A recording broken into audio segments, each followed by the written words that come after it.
Hello everyone, I hope you're okay, I hope you're fine. Hope you have an amazing day. Okay, so as you know, the next 2 days there will be no streaming, so I already wish you a great new year. That's why I have this outfit for this week, okay?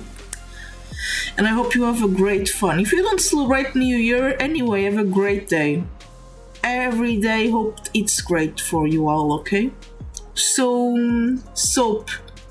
I love soup. I didn't eat soup yesterday, unfortunately. How are you doing? I'm starting the stream now. I was talking about that the next 2 days I will not be streaming because I have stuff. But I'm saying that you have a new year, a good new year, even though I'm not gonna be here. Okay, that's what I was saying. Okay, so today we're gonna do reacting and the community gaming. The game that won the community gaming was Roblox, so if you wanna hop in the last 30 minutes of the stream to play, you're free to do it, okay? That's why it's community stream. And now we're gonna react to the stuff you sent me on the Discord, okay? Let's see. Okay, so we still at this playlist. It's a huge playlist. I don't know which one where one. Wait, let's see. We were. Hello? Ah, no, this one already watched. My work is easy because I use ClickUp. Here's how I keep No, track this of one all my didn't tasks. watch yet. Okay. I start by brain dumping everything I need to get done. Let's see. Wait. I'm renovating a circle closet into my new room, so we're isolating it, and now me and every other surface within it to my race is covered in sawdust. My spit is now beige. Oh my god, please. Oh, how can I help you with that? Oh, that's... I at least try and wear a face mask.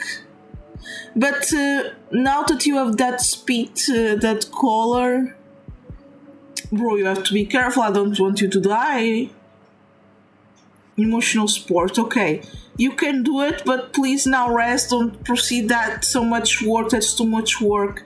Please treat yourself right and go rest doing something you like. Okay, because you already have too much dust in your lungs. Just rest and try to be happy and get comfortable. Okay? I will give emotional support. Never. They itch and I have too much acne. I would bleed. Okay, I understand then. Okay, so there's no way I... Okay, then you have to be. I don't know what to say. You have to be really careful, I guess. But please, if you need something, I'll be here talking to you because I can't go directly there to help you. Okay? I hope you get. But please rest a lot between those stuff you do, so your body can rest, and you too, okay? You don't need to do that all today. Sorry, it's because I'm sleepy, but I slept well, don't you worry. But please be well. If you need something, please tell me. I can't go there physically helping you, but emotional support, I'll be here.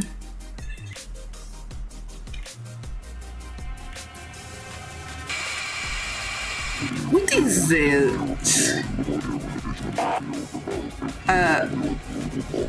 Acting stuff, I guess. Ah! Why did I get scared because of this? It's time.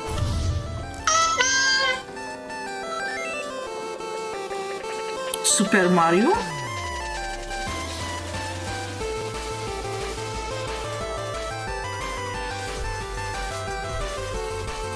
Dreamcast. Bro, Dreamcast is a console, but I don't know how it looks Welcome like. to Game Theory, where good things, or at least FNAF things, come to those who wait. And man, when it comes to this game series, no one was waiting for anything. I mean, the second game came out 3 months after the first, the trailer for the third was 2 months later, and like 4 minutes after that, the game was available to download. So forgive me if I was caught with my pants down on that one. I just wasn't prepared for it. But even more impressive, How did they make so many games in such a small time? Game apart. Hours after the release of the game, people were discussing good versus bad endings, 8-bit Atari cake, glitching through walls, and punching a flipping code into cement bricks arranged like a telephone dial pad. In regards to that last one, I have two things to say. First off, well done to you guys for figuring it out so quickly, and secondly, Scott, seriously. Seriously, Scott? Oh look, here's a wall. Let me just dial in my phone number. Beep, What? Beep, beep, beep. What? When did we jump from a point-and-click horror They're game mid games. Okay, so that's why they got released so quickly. Thank you so much, Manolito. Okay. But how did the guy put a phone number in a wall? fantasy? This thing is like platform 9 3/4. I expect Harry What? and Potter to apparate into Pirate's Cove or something. Jeez, here I was thinking that you'd plug your numbers into, the one other place that you see numbers in this game, the bonus jump scare menu, or What? something, anything. But nope, dialing There's into a extras on wall this? makes so much more sense. Yeah, no, that's Okay, kind of weird. Sorry, just needed to get that one off my chest. Moving on. Now, with 15 days at Freddy's under our belts and a few overtime hours clocked in for good measure, we have ourselves a completed video game trilogy with the No, third what? game giving us What more jump happened? scares, more phone guys, Oh my god, and why did I more- get scared with that? Man, Jesus this game Christ. also contains the final clues we need to get some closure on this game's deviously vague story. Scotty C certainly didn't make things any easier for us, but at this point I think we finally Ooh, a have enough puzzle. puzzle pieces scattered across the 3 games to assemble a fairly accurate picture of this Ah, franchise. it's okay. I will wait. Sim, mãe, estou a fazer stream hoje. Como é que estás? No typing numbers into numbers only in walls. Okay, I understand now. Eu daqui a pouco já acabo, mano, não te preocupes.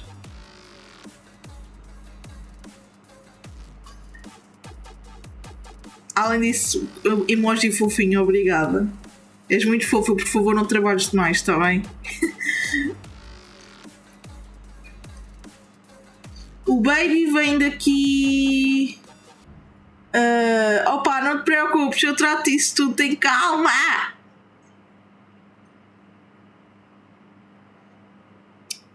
Tipo, o Armando vem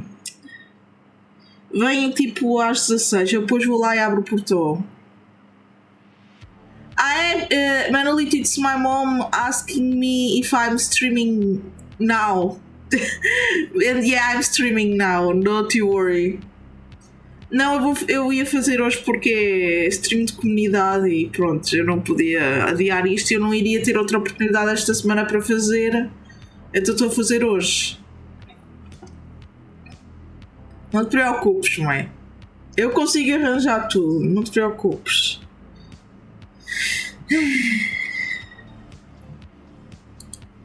Since you guys had a, let's just say, above average interest in this theory, I wanted to create something that answered as many questions as possible about this franchise. But beyond just the details, the question. Wait, what are the questions? Let me see the questions. What's the timeline? Yeah, true. What's up? True. I don't know. Manzanita Senior. So cute. Yeah. My mom is really cute. Thank you, Manolito. She's adorable. I swear, she's really adorable. Shadow animatronics. I don't know what shadow animatronics are. I don't know what that is. What is the bite of 87? I don't know what this is. Who is the purple guy? The killer. I think he's the killer. They did already a movie. About this franchise. But beyond just the details, the question we all want an answer to is what exactly happened in the story throughout this series? It's a pretty fundamental question to not have an answer to, and yet, despite thousands of videos. Hi everyone, Happy New Year! Oh my god, so cute! Oh, thank you, Mom. Cute tiny emojis. You're so adorable. Thank you so much. Oh my god, so cute. Tumblr posts. Whoa, hey, put that away. You behave yourself. This game is already scary enough without you sticking your hook somewhere it doesn't belong, okay? Despite all those things, we still Bro, that art was really weird. Jesus. Yes, there's a child killer on the loose. Oh my god, my mom is interacting. She's so cute. Infamous purple guy who's been using Fazbear pizzerias oh my god, so adorable. For years, but going into the third game, we still weren't sure about who this guy was or even how many victims. Oh my god, so adorable, cute. Thank you. Sure, we generally understand that the killer's dead bodies have been stuffed into some of the suits, and that with the help of the puppet, the kids were able to find new life in those robotic bodies. Oh my god, Shadow mom is here too. So many people. Oh my god. Only to become prominent. Oh my god, cute tiny emotes, thank you. What about the ghostly Golden Freddy? Someone we've been talking about since the first game, and yet we still don't really know anything about him. Oh my god, you are also adorable. We have all the facts. I think it's time we revisit my timeline I presented in the last episode to see what I got right, what I got wrong. Yes, you heard that. Wrong. No shame. I'm a big boy. Mommy, wow, I'm a big kid now. And finally fill in the missing details to create what I believe to be my definitive Five Nights theory. And boy, howdy, it is a horse! doozy. So strap in, theorists. It was a horse, so beautiful. You're about to get it. Overall, the timeline of the franchise I presented in the last video still holds strong. Decades before the name became a horror legend meriting its own theme park style attraction. It's a theme park, it's not Fredbear family. It's not a pizza thing, not a theme park. What are you doing, creator? You don't go at home? No, he comes here. Don't you worry. Hey, creator, my mom is asking me if you come today to celebrate New Year or no. The third game is a theme park. Ah, okay, thank you. Diner. It's here where our story begins as Purple Guy. Something com ela. Oh, ok. Alcohol açúcar na lunch. What tells us that this oh, mano. O chato a falar português and English, it's crazy. Eu aqui a mudar de língua como se nada fosse, Jesus. Oh my god, you're all so adorable. And first in the timeline? Well, as I said last time, in addition to it being a small space, the only character we see is Freddy, whereas all other mini-games feature multiple animatronics. He's also holding a cupcake, since that would later become Chica's signature item. Feliz año para todos. Ah, yeah. Feliz Navidad, madre. Purple Guy's murder takes place outside. Muchas gracias. Muchas gracias pelo Papai Noel.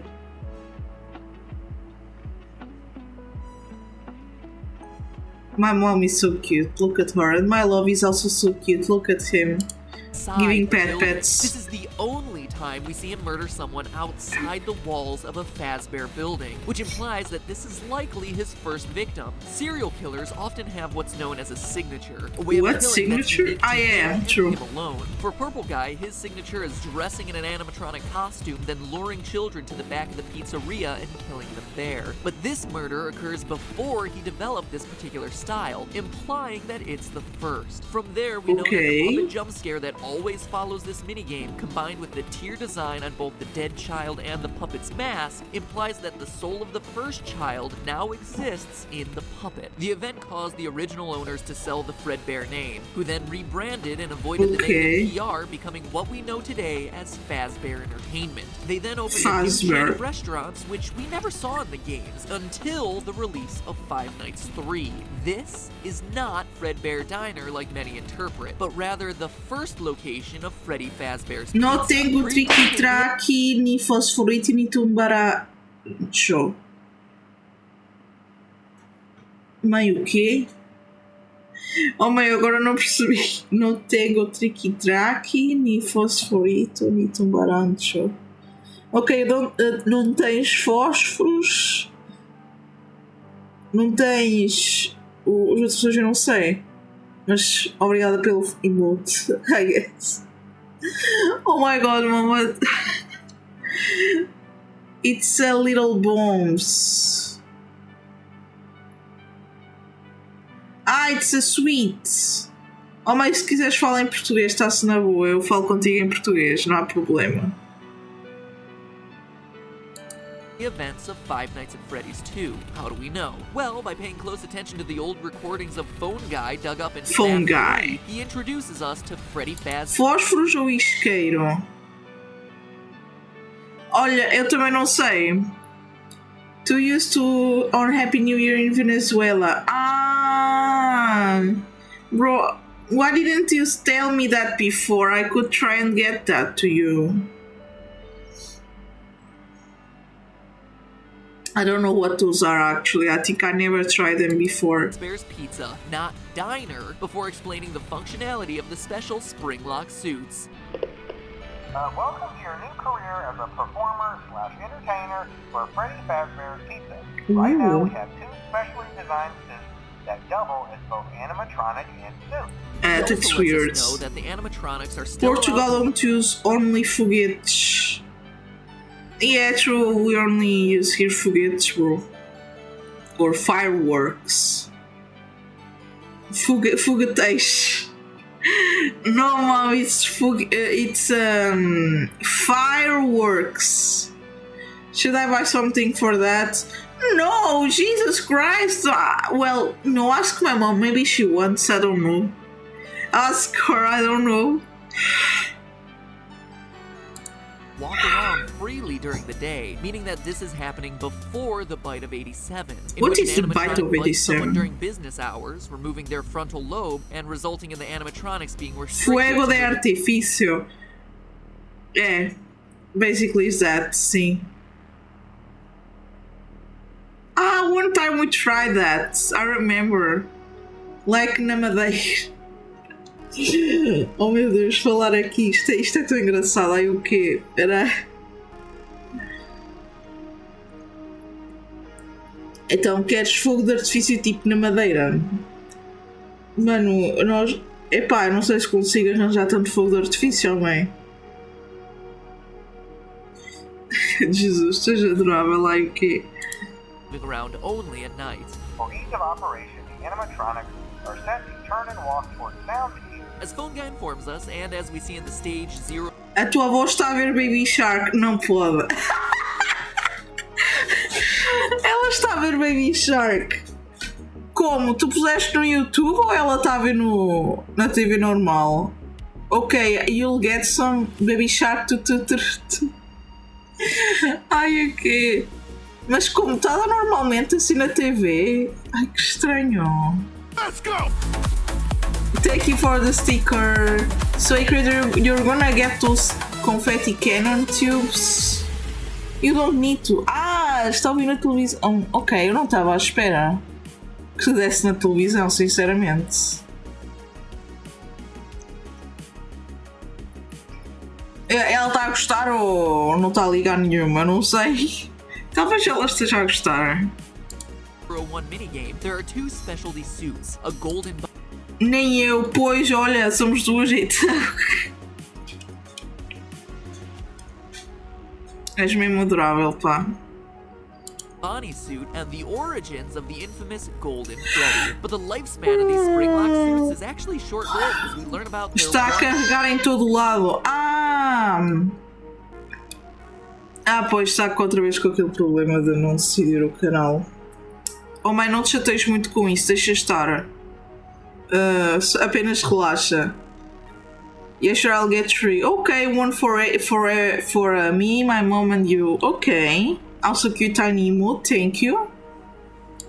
fatal flaw. After learning of an unfortunate incident at the Look, a bunny heads. Lol. spring lock failures, the company has deemed the suit temporarily unfit for employees. The classic suit What? is being The retired people could to an use appropriate this. location Now, let's pause here.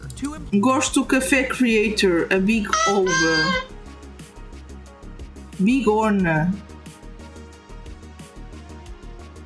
A minha mãe está-te a dizer que ela gosta de café e um grande, em inglês. Ela está a dizer em inglês e em português.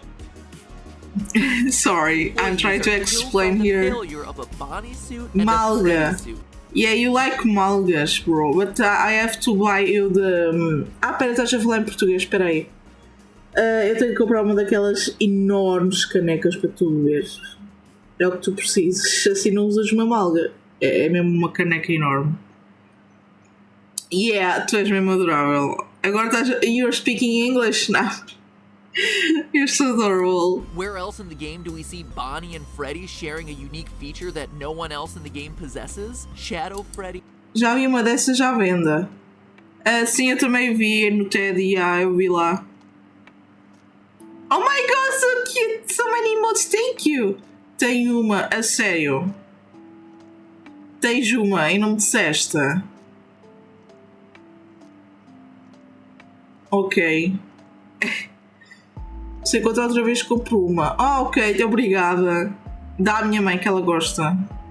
Com companhia da bicicleta. Bicicleta. Meu Deus. Vocês são todos adoráveis. Ok, olha, vocês são tão lindos.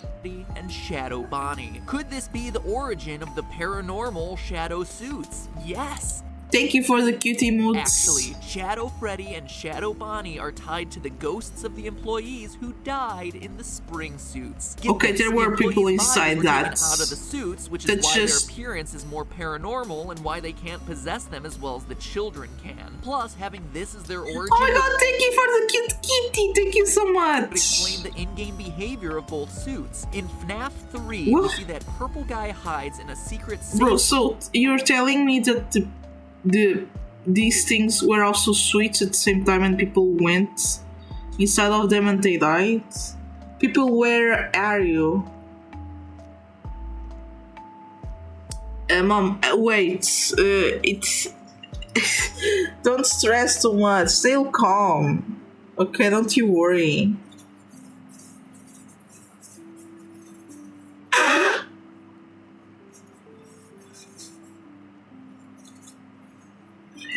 Only the gold ones. Okay. Where are you from? I'm from Portugal.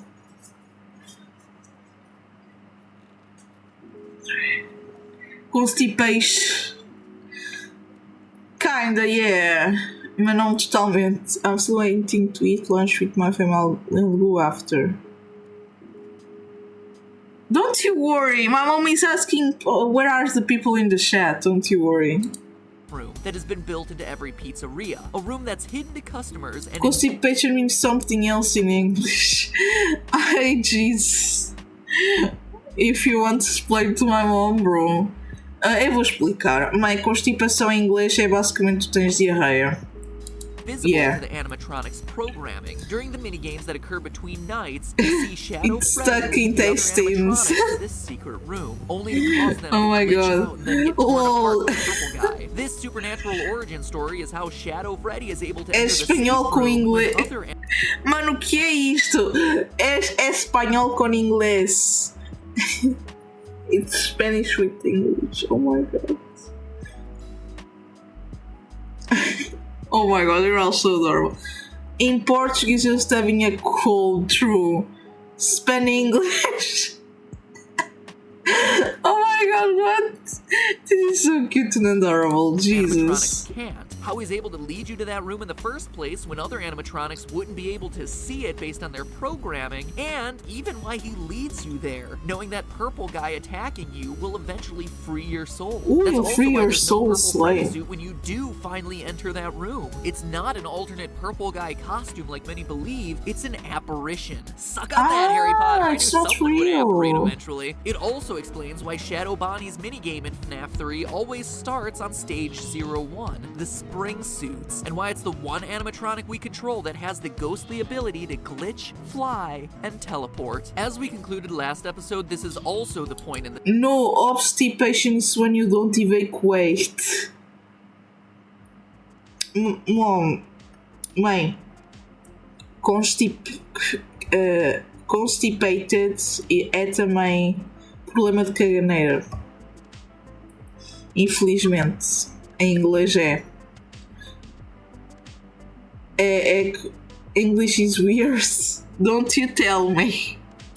the timeline of the first missing children's incident, the one we learn about via newspaper clippings in Five Nights 1. So, based on the newspaper clipping evidence we have, we know that the mauve murderer dressed in one of the suits lured children to a back room and killed them. Bro, why though? His signature, but one nagging— Estás a confundir conspiração com obstipação. Não é isso! Ai, como é que eu te explico? Ai, Jesus. Basicamente, it's pregnant.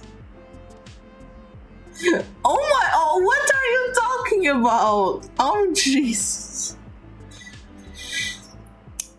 Constipação é vias respiratórias. Mas,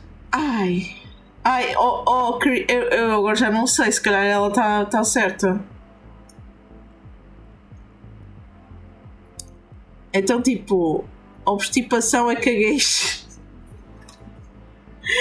Oh. Language can have the same word mean different things. True. Obstipação é cagueixe. Oh, meu Deus.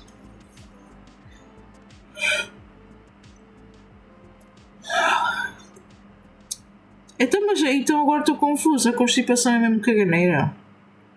Agora estou a pensar se é mesmo. Se calhar não é. Em inglês.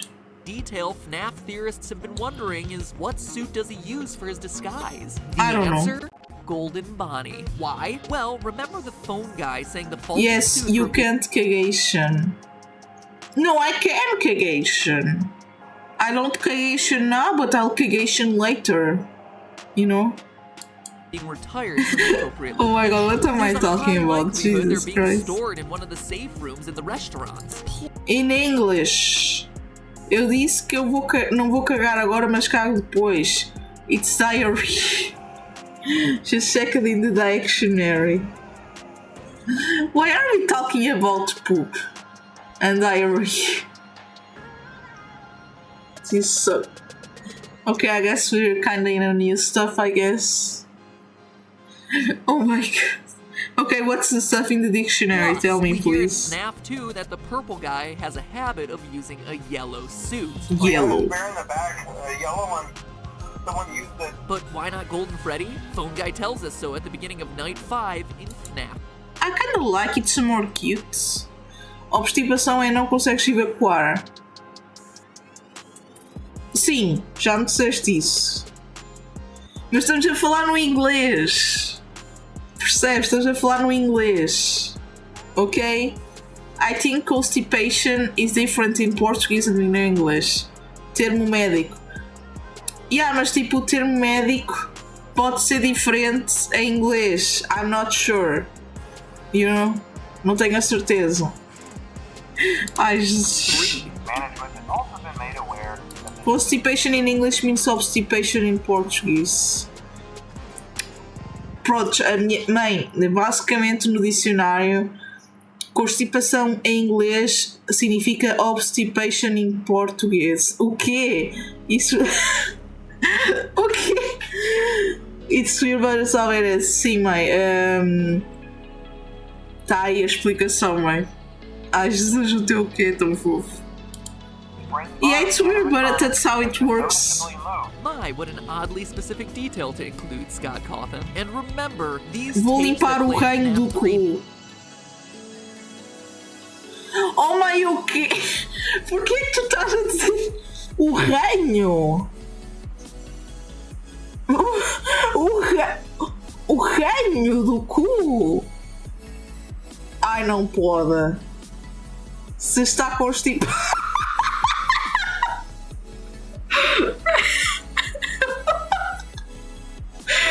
Oh, em espanhol é assim. O quê? Rainha do... Ai, caralho, o que é isto?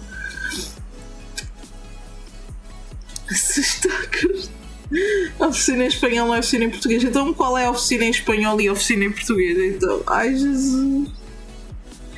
Ai, até os meus olhos ficaram coisas. Espera aí. Thank you for the cute emotes. Ai, Jesus. Ai, thank you. Ai, my God, that was so funny. Date all the way. Oficina é escritório.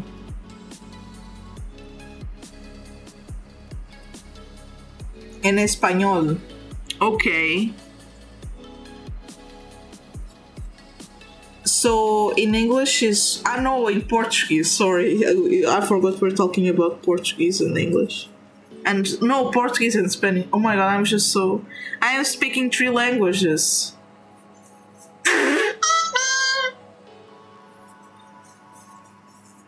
Oficina é mecânica. Oficina em português é talher em espanhol. E talher em português é garfos. É verdade. Isso é bem estranho, mas é verdade. Bro, what? Way back to the first pizzeria location, which is why this detail is so important. It reflects Purple Guy starting to develop his signature killing pattern. From there, we know the rest of the story. Purple Guy kills the kids, stuffs the bodies into the suits to hide them, but as we read the paper, is caught on camera and Mi arrested. papá tenía un taller y era herrero. Madre, yo sé.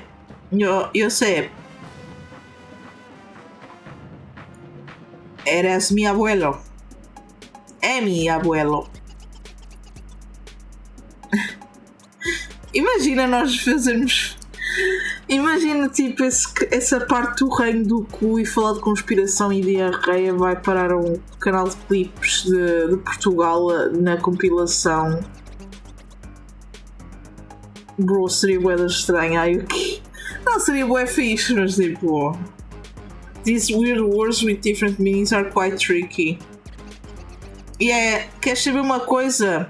A creator na Venezuela, uma buceta, desculpa tweets, mas tipo uma buceta é um autocarro.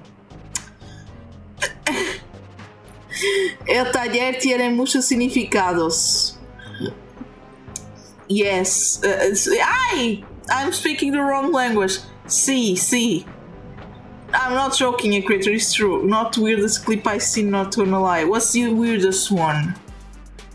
But you have to send to them, I guess. Meanwhile, the puppet gives life to the children, and the angry spirits possess Yeah, the true, robots. you're adorable. Or is that really how it goes? Let's go back to the give gifts, give life minigame. Give the gifts, children give are life. lying there Interesting. dead, and the puppet first tries to give them presents. Talher também é faca e garfo e colheres. Yeah, sim. São talheres? Oh, pera, não, em espanhol também é. Ah, ok. Weird, right? Weird until you consider that his place is at the prize corner. Giving Ooh. presents is the only thing he knows that can make children happy. It's a reflex. Remember, this is still a child spirit in this puppet, but when that doesn't work, the puppet isso é goes triste. around one more That's time and sad. does the only other thing it can think I'm puts just the so bodies messed up into the now. I don't know suits. what You heard language that to right. say. In trying to save the children, Talher também é uma he's the one carpintaria. hiding them in the não animatronic sabia. suits. Not the killer like we've been assuming. But then what about the fifth child? Olha, as there's obrigada, only agora 4 sei. here? Well, as we pointed out last time, the fifth child is there too, appearing at the very end of the minigame and taking the role of Golden Freddy. But remember, Okay. Golden Freddy is a decommissioned spring-lock suit at this point, deemed too unsafe to be functional. The reason he's slumped over and can't move like the rest is that his endoskeleton has been taken out. He's in suit mode, not free roaming mode. He physically doesn't have the mechanisms in place to stand up and move. Possessed or no, a dead child's spirit just can't give a boneless suit the ability to stand. This also explains the lone naked endoskeleton that appears occasionally in both Five Nights 2 and Five Nights 1. An endoskeleton that once belonged to Golden Freddy. Whew. I know I made you wait for this one, so I knew I had to make it. Taller é um sítio de ofícios manuais, desde a pintura à mecânica de carros. Então vamos ter um taller. Temos um taller. Não, temos dois. Um para o carpintaria e outro para partes. Olha que lindo. Count. Heck, if there ain't a lot to cover. Still with me? Good, because we're ready for our next location. You see, since the puppet hid the bodies, no one knows they're in the suits until they start oozing and smelling, which, as we see in the papers, eventually gets the place shut down for health violations. The company tries to recover from quote, the tragedy that took place there many years ago, but can't, and eventually is forced to shut its doors for good. This leads to the trailer for Five Nights at Freddy's 2. Finally, we're actually going to talk about a game in the series. Seriously, we've been going this whole time on locations that aren't even settings for the three main games. Faz sentido. Is why this lore is so challenging. E o do meu pai é a oficina. É verdade, sim. Anyway, forgotten, olha quem diria, ateliê vem de taller. Olha. Não sabia. These are the words you see at the beginning of the trailer. Back when the debate about whether this game was a sequel or a prequel to the first game, these words made it seem like a follow-up, that everything had been shut down since the first game, but it wasn't. These words are a reference to the business being closed down after that first missing children's incident. That's why posters everywhere in Five Nights 2 are all about the brand the world is weird with its words. It's the grand reopening after years of being out of business. That's also why the new toy animatronics have built-in facial recognition software to a criminal database. They need to be careful to prevent so cute. I love incident, that model. But as we know, thank you for the cute Santa Claus. As we see in the Save Them minigame, 5 more children get killed in this new location. We know it's but why do they kill the children? Like, why? Layout perfectly matches this new Fazbear business. We also know it couldn't have happened earlier in the timeline, as both the old animatronics and new toy robots are presented in the game. But this time, the puppet solution isn't saving the kids, it's stopping the... Oh mãe, olha, mãe, eu sei que tu queres ver o Cats, mas vai ser caríssimo. Não compres, mãe. Eu sei que eu queria ver o Cats, mas não compres, não é preciso, está bem? Opa, eu quero ver, mas tipo, eu não quero gastar demasiado, estás a ver? Eu queria ver, mas... E depois é longe e... Varia 30 a 75. Não, bro. Não, é muito caro, mãe, não. Deixa estar, não te preocupes com isso. Tá bem? Porto. Uf. Não me digas, Creator. Mais viagem. It's true. I mean, é verdade. Epá, eu gosto, só que tipo... Se não fosse um problema que eu tivesse, tá-se, mas tipo... E depois a avó. Alguém tem de ficar com a avó 21 horas. É o quê? Às 9 da noite. É tarde. Ui. Tínhamos de deixar a avó já tratada e depois gira. Dá para comer pipocas enquanto se vê? Seria bom.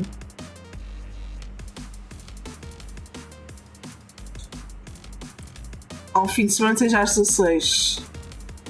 Me parece bom. Mas o preço, pá. Qual a diferença? E é mais tratada a avó.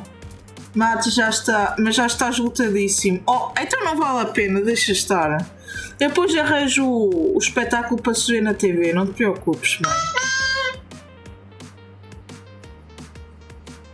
Não te preocupes, não te stresses, está bem? Às 16. Não acho que esta pipoca já é um teatro. Então era bom ter pipocas esgotadeiras. Oh my god, they're so adorable. Jesus. Mas mãe, don't worry too much about that, ok? The killer. Sábado e domingo. E apagamos para a TV. É que tipo, caramba, se já está esgotado e é caro e é longe Só estou a conversar. Opa, também, mas tu parece que também queres ir. Eu também gostaria de ir, é verdade, mas... tipo...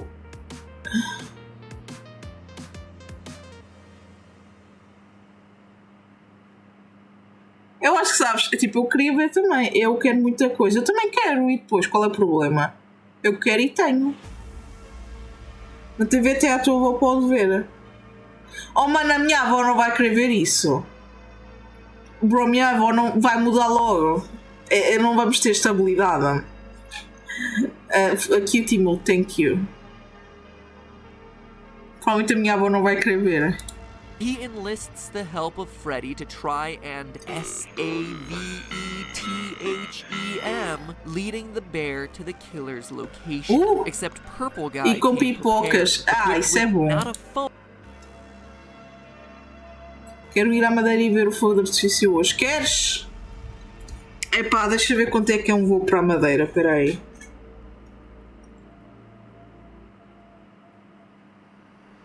A minha mãe não liga a isso. É por isso. Espera aí. Voos Madeira hoje. Espera aí. Voos Madeira hoje. Está esgotadeixa? Não está nada.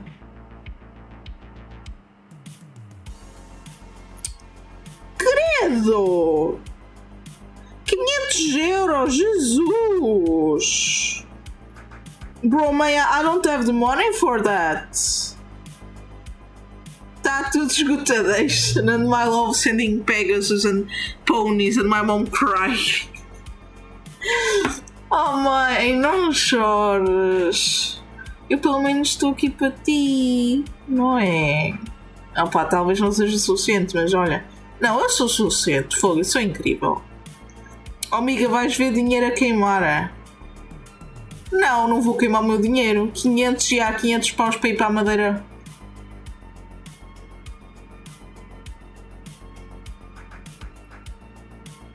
Não estou a chorar. Oh, ainda bem.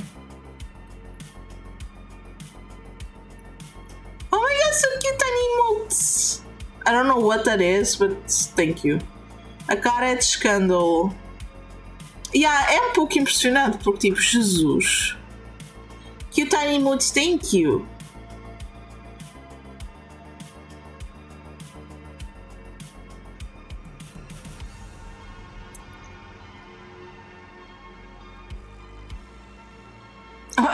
Your cute tiny face, thank you. But rather something to help him tamper with the animatronics. He knows that something fishy is going on with Aqui tem Jesus, é verdade. Oh, vês? Olha que lindo. Não é nada mal, vês? É bom. Because he's been watching, studying. The puppet wants Freddy to but save why him, does he study them? The killer's answer is only this: you can't. So how did the purple guy manage it when he had been caught years before? What about the bite of 87? How do FNAF 1 and 3 fit in? And most... O baby. Ai, tão fofinho. Aw, thank you. Importantly of all, who is the purple guy? All Como that falaste, Jesus? next week. Don't worry, I'll come back. Eu uso às vezes tipo. Eu uso também como expressão, tipo, ai Jesus, estás a ver? Eu uso isso. Então, eu digo muitas vezes Jesus nos streams. I always do. In the... Eu sei. Ai, tão bobinha, ainda bem. Olha, eu e o Armando a darmos beijinho no bebê. Porque é fofinho. So cute. Thank you for the cute emotes. A game theory. Thanks for watching. Ai, Jesus. Make sure you don't miss part 2 by clicking subscribe. Well, honestly, you still might miss it. The subscribe button is really just a glorified bookmark button. But still, it's the best you're gonna get, so might as well do it. Tem novos papás. Oh, obrigada.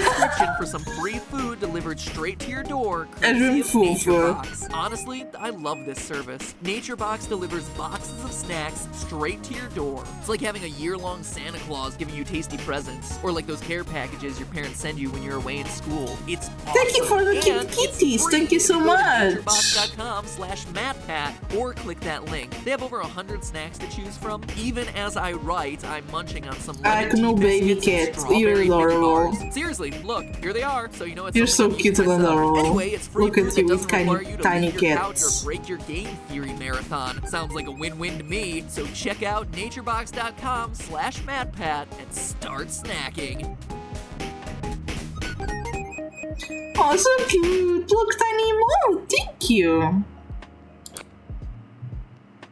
Okay, now we watch this one.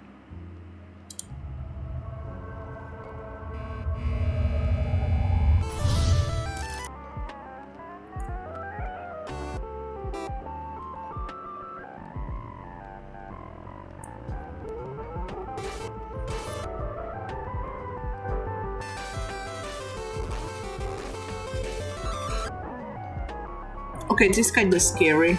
Hello, Internet. Welcome to Game Theory. We may not have made FNAF, Oh but my I god, like to thank you think for we've the at cute least made emotes. it Thank a you. bit more interesting. So in part 1 of this long-awaited all questions answered FNAF theory, we covered everything from the origins of the shadow animatronics to the reason for Golden Freddy's ghostly behavior to proof of what suit the killer uses. We clarified the timeline and even went so far as to dispel the myth that the killer is the one shoving the bodies into the suits. Click here if you missed it to get caught up. Don't Que worry, vai não I'll estás wait. vendo? Olha, basicamente alguém mandou-me esta playlist inteira para ver e eu estou a ver. Estás a ver? Eu tenho de ver isto tudo. Basicamente é sobre um videojogo, vá. É sobre a história de um videojogo, estás a ver? Tipo, por exemplo, há jogos que têm história, tipo o Subnautica tem história e tal, então isto são basicamente vídeos a explicarem a história de um jogo.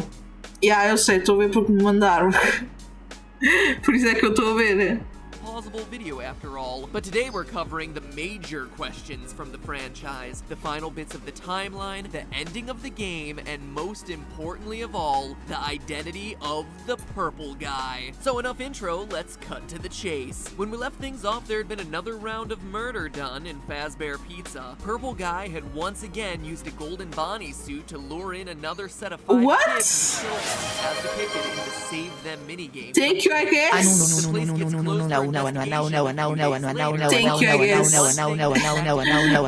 god.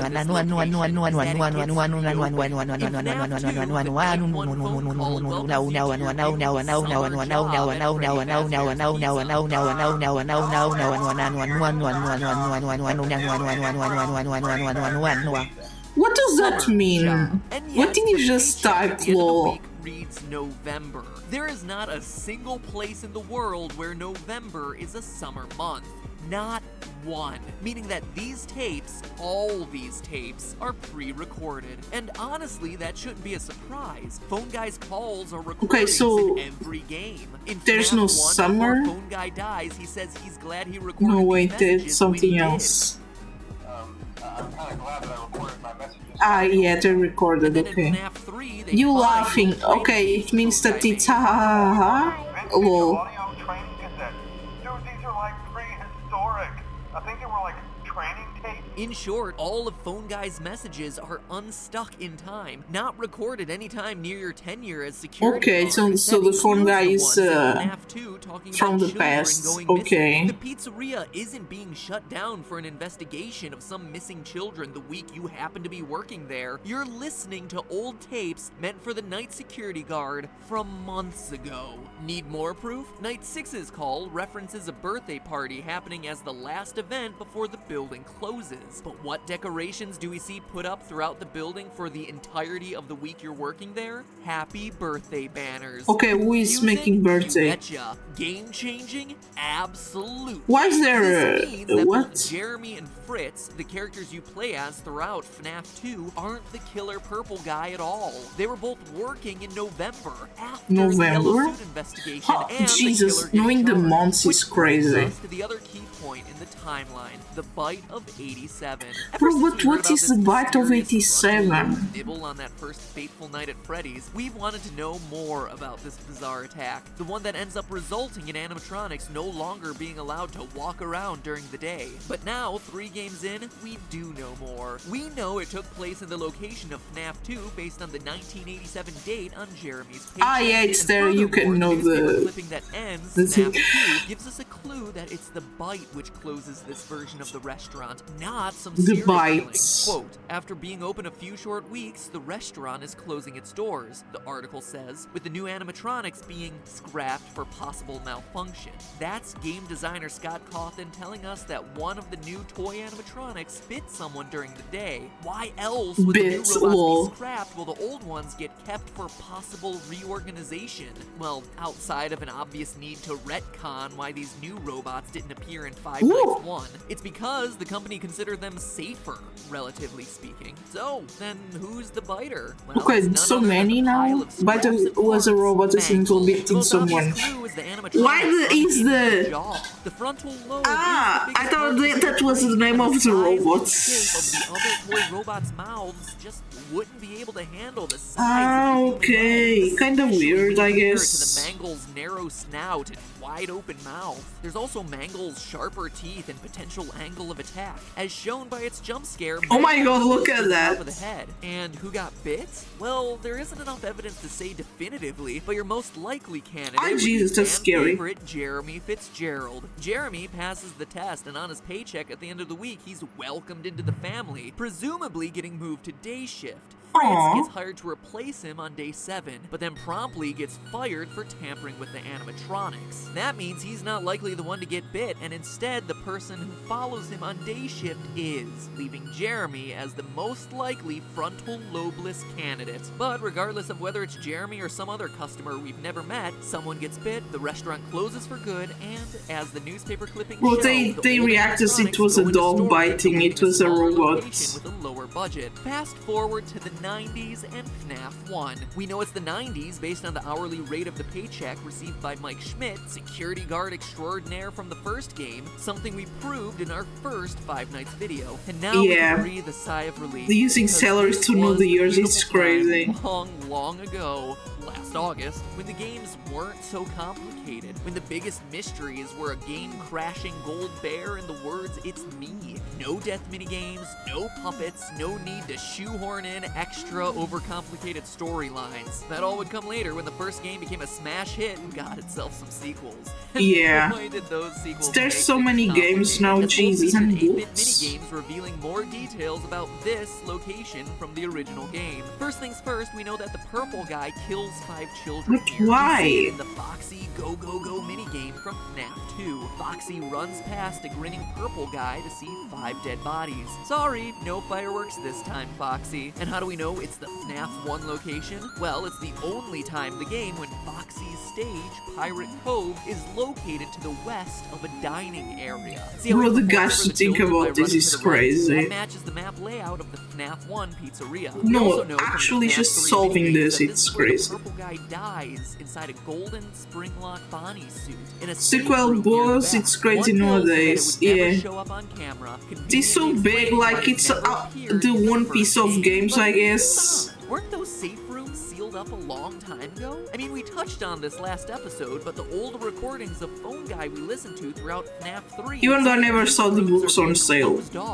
Like selling them. And will never be mentioned again. Why would a location 20 years later possess a safe room unless it was the same building as the first Freddy Fazbear's Pizza location? That's why it's in such disrepair when we see it in the FNAF 3 minigames. Boarded up with rats on the floor. It's been closed down for years. Which also means the dead kids from the Foxy Go Go Go minigame aren't another set of new victims. Cause seriously, Surely, at this point, the killer would have made his way through, like, a short bus full of pizza-hungry children. No, What? those kids are the first 5 dead kids. The ones who would eventually possess Old Bonnie, I seen them. Freddy Where? Foxy, and Golden Freddy. I mean, look, if the animatronics were possessed at this point, don't you think Foxy would be attacking Purple Guy rather than just running past him to perform for some dead kids? This also explains the random cutscene from FNAF 2 where the puppets look into Freddy's eyes. You can tell by the tables in the background and the design of both Bonnie and Chica that this is the FNAF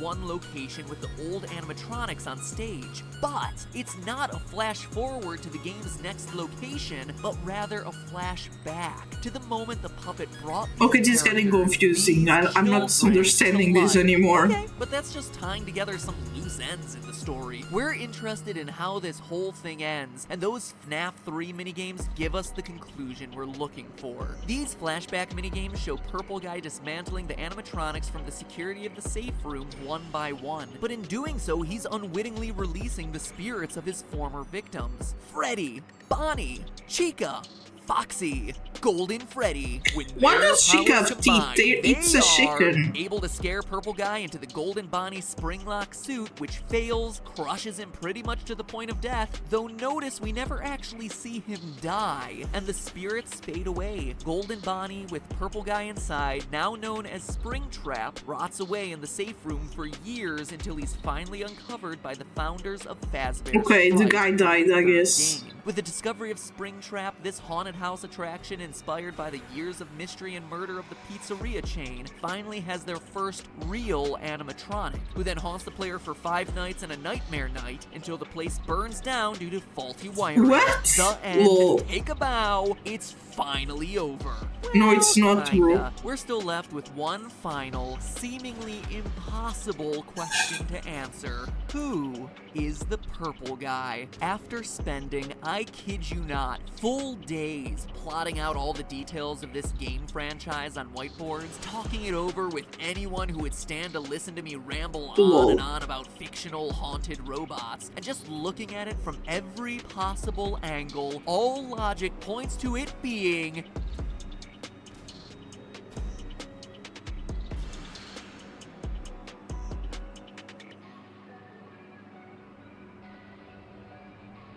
Wait, what?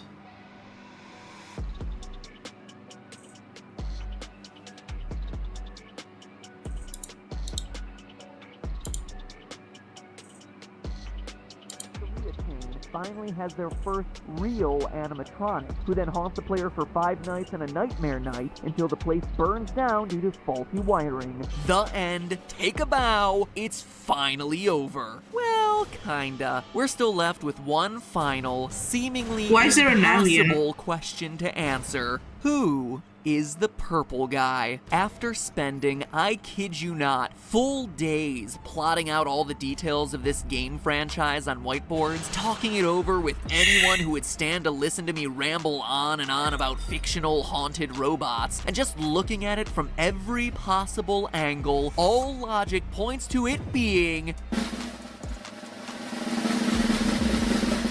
the phone guy. And no, not because I made Bro, a you theory already about it and told refused us to let it that. die. Honestly, I couldn't care less if that last video was wrong. At this point, I just care about the truth, and phone guy makes the most logical sense. I know your complaints, and I promise you, if you stick with me, you'll be convinced. First, there's the circumstantial evidence I presented during my FNAF 2 theory. Phone guy's admitted love of Foxy being reflected by the smiling purple guy sprite during the Foxy Go minigame. His distrust of the puppet, a creature haunted by his first victim that we see time and time again trying to bring a stop to his killing spree. His admitted role as a security guard, and even the weird phone-like object in his hand from the Save Them minigame. But there's even more evidence when we consider Five Nights 3. Consider this. He's the only person in the game who knows about the safe rooms. As we mentioned before, all the safe rooms were sealed up back in the Springlock suit days back in the first Freddy Fazbear's Pizza location, meaning every other employee coming afterward would have never even heard of these things. Phone Guy is the only character we meet who would have any knowledge of these rooms, and more importantly, of how they operate, how they're invisible to the cameras, and more importantly, to the animatronics. And that's just the beginning. He's also the only person who knows how to use the spring-lock suits. Again, once they were decommissioned, the suits were hidden away. Regardless of whether you believe that the killer used a golden Bonnie suit the whole time, or you think he used a golden Freddy suit, either way, we know for a fact the killer was using one of the yellow spring-locked suits, and Phone Guy is the only character we know who had knowledge of A, where they were hidden, and B, how they were operated safely. Now, I know a lot of people have said that it couldn't have been Phone Guy because he knew better. He knew that they were dangerous and could kill him, so if he was indeed the purple guy, he wouldn't just hop into a Springtrap suit like we see depicted at the ending of FNAF 3. But there's one key detail that everyone has been overlooking, and that Scott carefully included in this game. Listen.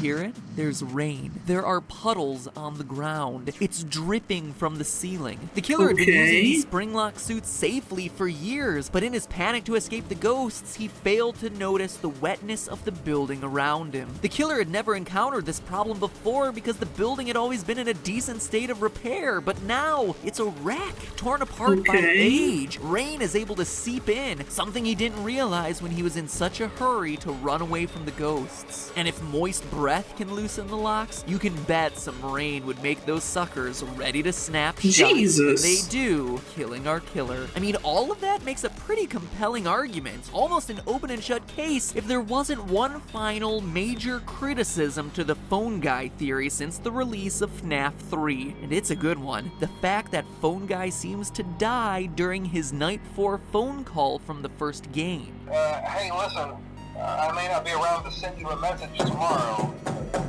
It's been a bad night here for me.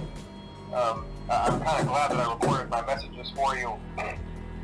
When I did. If Phone Guy was the killer, why would the robots still be active after his death and the ghosts disappear? It just wouldn't make sense unless you stop to consider the rest of FNAF 3's endings. The big twist in FNAF 3 is the inclusion of a good and bad ending. By completing the game normally, you get the bad ending, in which we see Purple Guy die in a flashback minigame, and the whole thing ends with 5 masks representing the 5 main animatronics with lights on behind their eyes. The good ending, meanwhile, requires using some not-so-subtly hidden clues to unlock minigames, then basically ignoring those games, glitching them out, and giving hidden dead kids cake to make them happy, obviously referring to the victims of Purple Guy. Beat the game this time, and the ending is largely the same, but with one fewer animatronic mask and no lights on. The obvious difference here is that in the good ending, the souls of the dead children have been put at peace. When they disappear for good. They don't go back to their animatronic bodies. But the bad ending, the lights on behind the eyes of all 5 masks mean that these guys are still active. Angry, restless spirits still haunting the robots to this day. Because here's the thing, the good ending doesn't exist until you, as the player of the 3rd installment, give cake to those kids during FNAF 3's hidden minigames. What you play in FNAF 1, though, is the aftermath of the bad ending, when the animatronics have killed Phone Guy but are still out for vengeance. Yeah, you made it through those first 5 nights at Freddy's. You overheard the death of the Purple Guy recorded live on the phone, but it wasn't enough.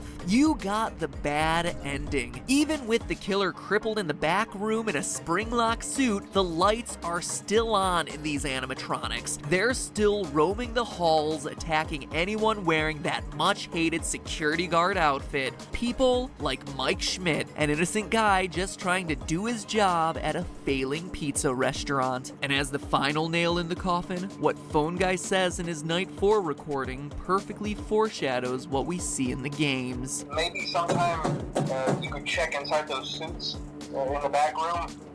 I'm gonna try to hold out until someone checks. Maybe it won't be so bad.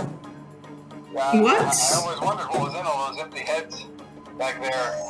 Think about what Purple Guy does. He hides in a back room, the safe room, hides in a suit, and despite getting sprung-trapped, actually does hold out until someone checks. Holds out long enough for the phone dude to find the hidden safe room, recover the animatronic, and set him free in Fazbear Fright. Exactly what the phone guy said he'd do in his final moments. And as Springtrap, he comes back in FNAF 3. Comes back like he always does. And with no real animatronics present at Fazbear's Fright, remember, Springtrap is the only real one they've found, with all the rest scattered, probably located in dumps, which is why their bodies and faces are decaying. All that the spirits can do is appear as phantoms, hallucinations. Well, all except one. The puppet, who we see in his physical form roaming the hallways of Fazbear Fright. So real, in fact, that we see his reflection visible in the pools of water under his feet, meaning he is there and unburnt. There's only one way to truly end this. End the murderous Purple Guy, burning the place to the ground. The puppet gave robots life,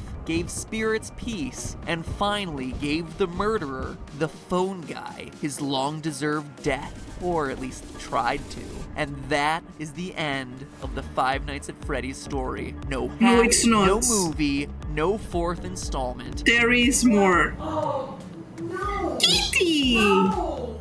No! No! No! Oh my gosh, what happened? What's wrong? Look! Oh no. But hey, that's just a theory. A game theory. Thanks for watching. Hey, if you enjoyed these theories, show your appreciation by subscribing to the channel. Seriously, I spent more blood, sweat, and tears on these scripts than I have on the entire 4 years of this show. You know, hopefully you liked it. Hopefully you're satisfied with the conclusions I reached, and hopefully you decide to subscribe as a result. Wouldn't mind it. Now then, welcome back to the super amazing end card tournament. What? For today, I just have a simple question. Are you excited about a Five Nights at Freddy's movie? Click over here to say yes. Click over here to say no. And oh my gosh, it's Purple Guy. Watch out, he's gonna kill you. What? Calm down.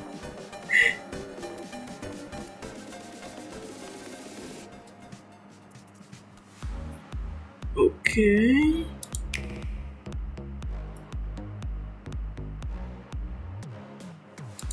Sorry, Scott Coffin. Look at Sonic. Waiting for you. This time you'll have to keep up with me. Oh, never mind.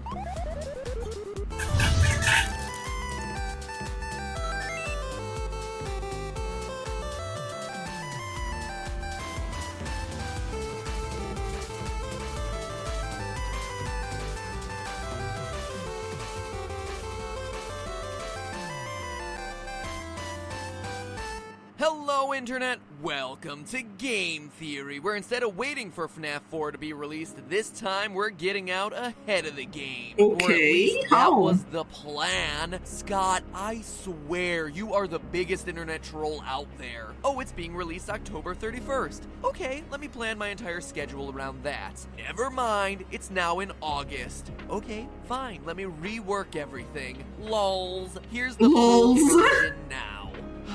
You, Scott Cawthon, are the reason I have an emotional dependence on Diet Coke. But today I'll be sipping that sweet Diet Coke in sweet, sweet victory. Because guess what? I win! Scott, in your rush to get the game out, to get out ahead of my theories and completely flim-flam the internet and shock everyone by releasing the game 3 months early, you missed a huge detail. Maybe before releasing the game, you should have spent a bit more time researching, because this game, as you've presented it, is impossible. Why? Explain. Basically, it's all but confirmed at this point that in FNAF 4, you play as the victim of the bite of 87, and that this game is either his nightmare or what he's seeing in a coma as he recovers from his injuries. Let me run you through the evidence real quick so that we're all on the same page. First, in the months leading up to the release of the game, there were clues hidden in the source code for some of the teasers on Scott's website, with the numbers 8787 repeated over and over again. Two numbers that anyone who hasn't been living under a rock will recognize as a key date in the franchise's lore, the bite of 87. This is further supported by the text on the teaser images. All of the pictures released on the site basically ask the same question. wasn't me, which seems to refer to the actual attacker of the bite itself. But there was one more word we saw repeated throughout the teasers: nightmare. Hidden over top of multiple teaser images was that exact word. That, combined with the Freddy Krueger-ish design of the animatronics, with teeth and claws everywhere, something far different from how we've seen these things designed in the past, seemed to indicate that this would be the way a child would imagine these creatures if he had had a traumatic experience with them. Yeah, Making it true. seem like what we would be playing would be a dream. Couple that with some evidence from the trailer. The first words are, "What is it you think you see?" making us question the reality of the images in the game. But there was also Bro, something that if I play this game, if I play these games, I'm gonna be so scared. Scott doesn't do things randomly, as I'm sure we're all aware by now. And notice the movement of the 4. It starts off in a horizontal plane, like it was laying down on something, say a bed, but then wakes up to stand vertically before the trailer ends. Even that remnant red rectangle is meant to symbolize the bed. Everything seems to be letting us know that what we're seeing isn't really real, it's a dream, or better yet, a nightmare. Now fast forward to the game's release, or I suppose casually meander to the game's release since it wasn't too long afterwards, and we see that this theory still holds. Flowers, an IV, and pills will occasionally show up next to your bed. Classical medical supplies that show us that this is a child in recovery. Foxy, who's hiding in a closet, will transform back to a plush toy if you hold the door closed on him long enough, making it seem like this was all a dream. That's a cute or plushie. And of course, the biggest piece of evidence of all, the cutscene that ends Night 5. Which, if you don't want a spoiler, click here to skip. All of you skipped now? Good. Actually shows the bite of 87 take place in the mouth of the golden Fredbear. This is further supported by the quote-unquote game being that same golden Fredbear, where in the final nights, he's the one who ends up stalking you. All the other animatronics disappear. You're being haunted by the suit that bit you. So yeah, that's it. All the evidence points to the victim of 87 being our protagonist, the character we're playing as in FNAF 4. Good job, Scott. You finally put together a game with a coherent plotline. Except you didn't. Scott Cawthon, if all of us are right in our theory, then you, sir, are wrong. Just when it looked like you were making a game that actually adhered to its own lore, you also made a game that is completely impossible from a scientific perspective. Loyal theorists, it's What time do we you give mean Scott's it's latest bag of impossible? tricks a little lesson in real-life science. Ooh. While frontal lobe injuries aren't as uncommon as people think, Okay. actually they happen all the time in car accidents, playing football, falling down, etc. Ay, Jesus. Having your whole frontal It lobe looks like bitten an off S, has a but much okay. more profound impact on mental and physical functions. It would come with a whole slew of symptoms from motor skill impairment to nervous system issues, but the side effects we're most concerned with today would all be psychological. Removal of the frontal lobe significantly impacts the victim's ability to process certain types of stimuli, specifically fear stimuli. Let me give you some backstory. In the good old 1940s and 50s, psychiatrists often thought the best way to cure problems with the brain were to cut pieces out. Feeling Yeah, depressed? Well, that let's was split that really out. dumb. Overly aggressive? That chunk probably wasn't important. As such, there are extremely well-documented studies of patients without frontal lobes, and what's fascinating about them was what happened to their fear response. Patients without a frontal lobe become uninhibited because they no longer have a fear response. Way back in my Fallout episode, we looked in depth at the most famous accidental lobotomy in history, Phineas Gage. Yes, who I literally read had an about iron that. rod shot straight through his head, completely destroying his left frontal lobe. One of the most striking differences between pre-Pole Phineas and post-Pole Phineas was his sense of inhibition. And by that I mean post-Pole Phineas had none.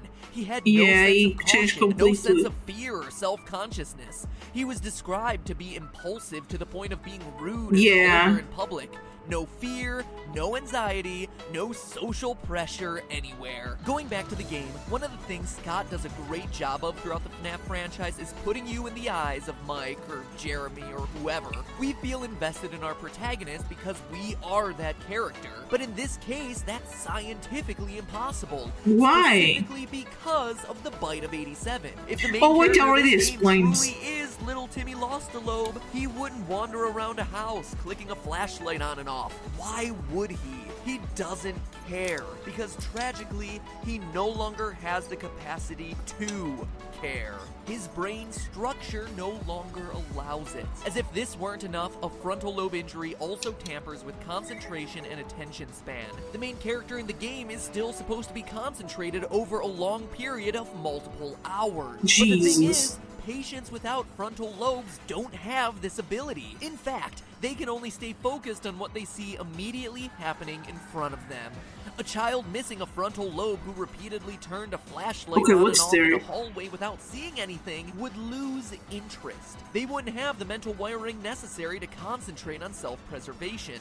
They would literally just go back to bed. The game is maybe the guy didn't get damage on that part of the brain. It would literally be over before it began. But the final and biggest nail in the coffin for this one is how frontal lobe injuries affect the imagination. The frontal lobe controls a ton of mental processing abilities, including dreams. You might think that an uncontrollable imagination would lead to exactly the kind of nightmares or hallucinations you see in this game, but in fact, it's the exact opposite. Rigorous studies have been done on the imaginations and dream states of lobotomized patients.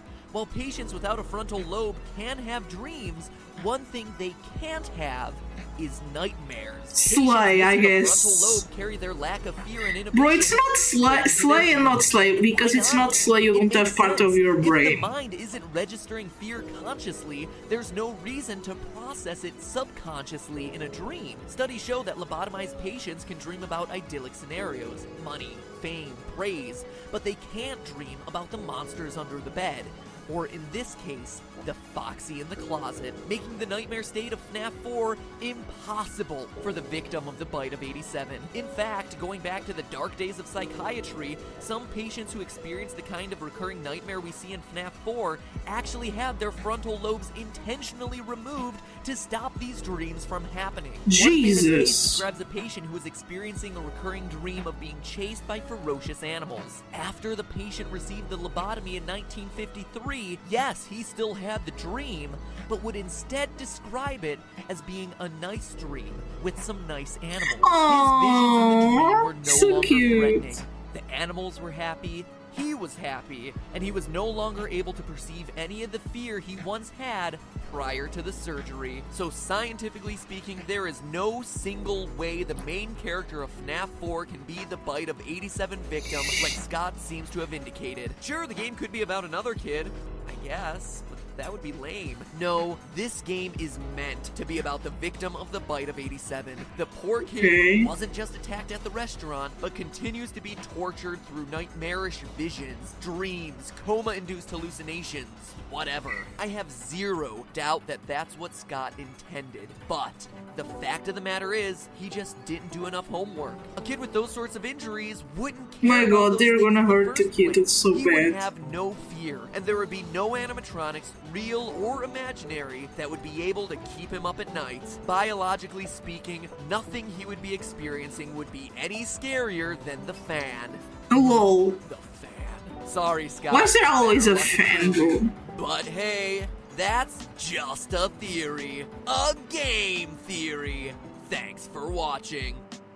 So that's the science of FNAF 4, but I'm working on picking apart the lore now. It'll take a few weeks, so make sure you subscribe to get notified of when that comes out. And to help you wait, click here to check out my all-new theory on how the characters in Dragon Ball Z pull off their famous Kamehameha waves. The science behind it all is actually incredibly cool. I mean, who hasn't wanted the ability to shoot energy beams out of their hands, right? So anyway, click there to check Science it in out. Or if Dragon you're in the Ball, mood it's for more crazy. FNAF goodness, binge watch some more creepy theories on the franchise by jump scaring this box right here. Now, if you'll excuse me, I'm gonna go get a lobotomy so I don't have a fear response to that fan anymore. Oh, the fan. It's purple now? Forget purple man, purple fan? Ugh. Poor fan, bro. What the fan did Oh, to and by you? the way, get comfortable. The Steam page for this says it's the end of the original story, which means there are going to be plenty more on the way. We have yet to leave Freddy Fazbear's.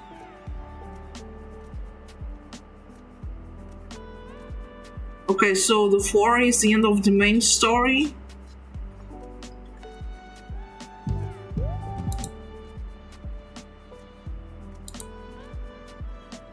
There's gotta be a code to open this. Bite of 87.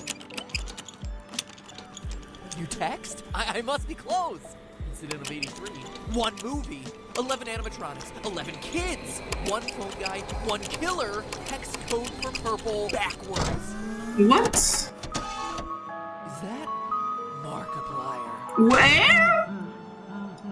Yes, MatPat. Bro, no way. It was me the whole time, and that's no theory.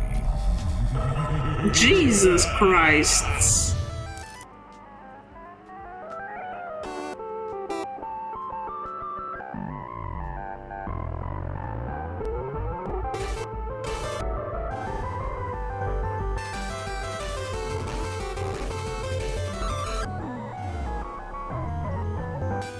Hello, Internet!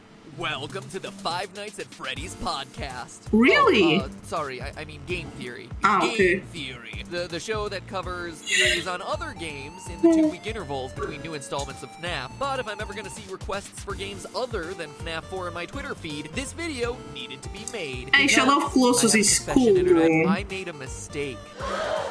My Or- last FNAF video. Not my research, mind you. My conclusion that this kid scientifically could not be the Bite of 87 victim was actually 100% right, both scientifically and, as you've been eager to point out, lore-wise. No, I was wrong in calling this the Bite of 87. I'm man enough to admit my mistakes. Okay. It's why they're called So theories what in is their this own right. about? Anyway, in this case, Scott is sure to let me know my error in his first comment on any of my videos on the franchise to my knowledge, which was really exciting, but it did leave me wondering, should I feel honored or What? controlled? And let me just say, because you were asking, No. I didn't delete that I don't comment. want to. I only delete comments from Game Theory. Lasciaci, No, I cazzo. don't want your free PSN codes, okay? So I guess Scott must have deleted it himself. Maybe there was a typo.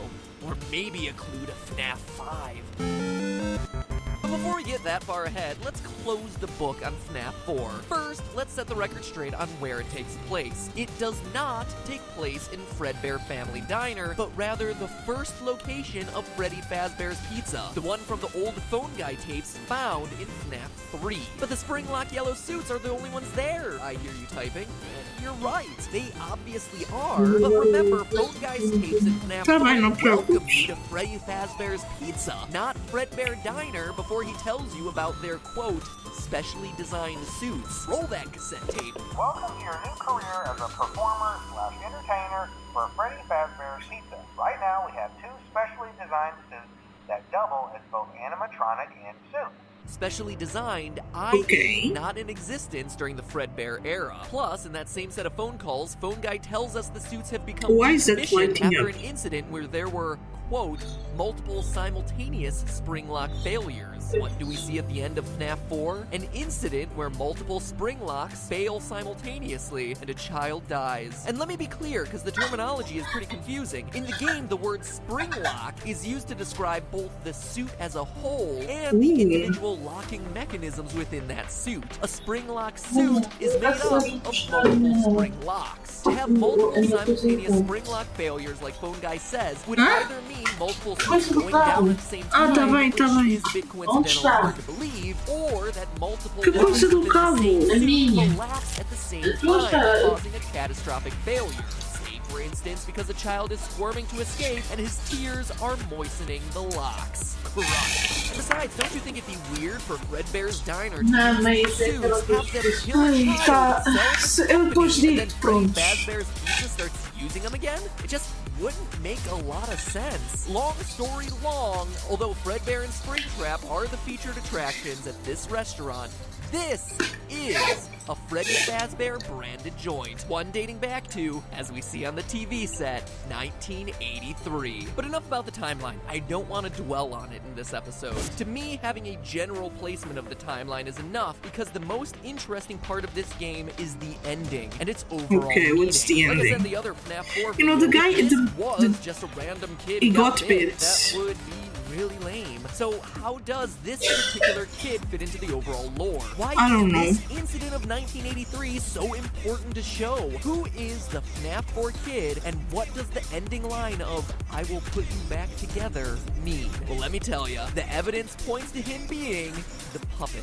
Huh? The evidence. First, many have No pointed out way. streaming tears down the kid's face, which mimic the tears down the puppet's mask. Okay, sure, that was good evidence when we first saw them in FNAF 2, but at this point, those nice pixelated streams are on nearly every chubby-cheeked kid who's ever entered these restaurants. So alone, it's not much to go on. But we can take it one step further. While the tiers themselves might not be interesting, look at this. It's a screen from the Mangle minigame back in FNAF 3. This weird, crying, giant silhouette was just kinda out of place in the last game. And all us FNAF theorists just kinda glossed over it in our analyses. You know, Mangle like pixelated, it's cute in a way. With its overall fabric feel and its thin striped legs. I mean, that's what I thought at the time, but again, there was really no reason to bring it up since it just didn't fit anywhere. But now we have a new game and new information that might make this make sense. Look at its body position. Notice anything specific about it? It resembles a position we see our FNAF 4 kid in a lot throughout the game, including his final scene, kneeling down,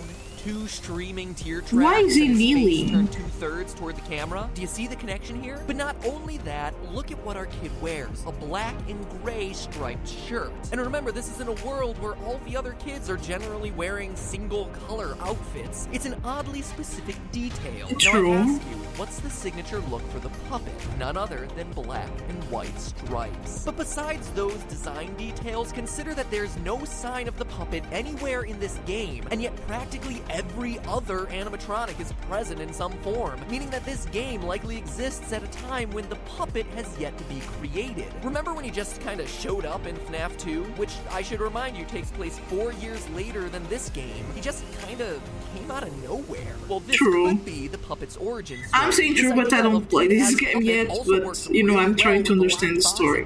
What's in there besides Markiplier's stunning face and buttery voice? A puppet. As we see in FNAF 2, he has a habit of coming out of boxes, and he's the only one who can bend and fold up into a space that small. But there's even more evidence when you look at the timeline. Now, I challenge you to ask yourself one question. What exactly is the child afraid of in this game? Why does he hate this restaurant so much? The easy answer would seem to be the animatronics, but that'd be wrong. Maybe he's it's scared. important to note that at the time of the cutscene minigames, he's not scared of Freddy, Bonnie, and Chica. When you walk over the pile of plushies in the corner, we see that he considers these characters as his friends. Foxy is kinda in that camp too, but to a slightly lesser degree because his brother has started scaring him with the Foxy mask, hence the head being pulled off. Even the weird psychic friend Fredbear isn't a scary presence for him. So clearly he's not scared of the characters. Is he scared of the people working at the restaurant? No, he's scared of the Maybe, but other that's not quite the guys. full answer either. Again, watch how he behaves. When trying to escape the worker in the Fredbear outfit, he can't muster the courage to run past the show stage with the yellow suits. He collapses in fear. And when the boys drag him over to the stage, he's freaking out. Clearly, what he is specifically afraid of in this restaurant is the yellow Springtrap suits, whether in animatronic mode or suit mode, which begs one question. Why? Well, the answer lies in psychic friend Fredbear. Look at the dialogue running through the kid's head. Hurry the other way and find someone who will help. You know what happens if he catches you. That line would be easy to write off as this just being a scared kid who believes the ghost stories he's heard from the dead-eyed girl he talks to on the way home. She's creepy. If it wasn't for one thing, this other line. No. Don't you remember what you saw? This kid actually saw something, a crime, something terrible in these restaurants. It would seem to imply that he saw another child get shoved into one of these suits. This would also explain the strange brown pixels sticking out of the yellow body backstage. A tuft of hair, perhaps? All of these details also fit with the character I've been lovingly calling Psychic Friend Fredbear. He's here, he's there, he's everywhere. Who are you gonna call? Psychic Friend Fredbear. So cute. I mean, seriously, what is this thing? Sometimes he's a bear, sometimes he's referencing it, and sometimes he's a flower?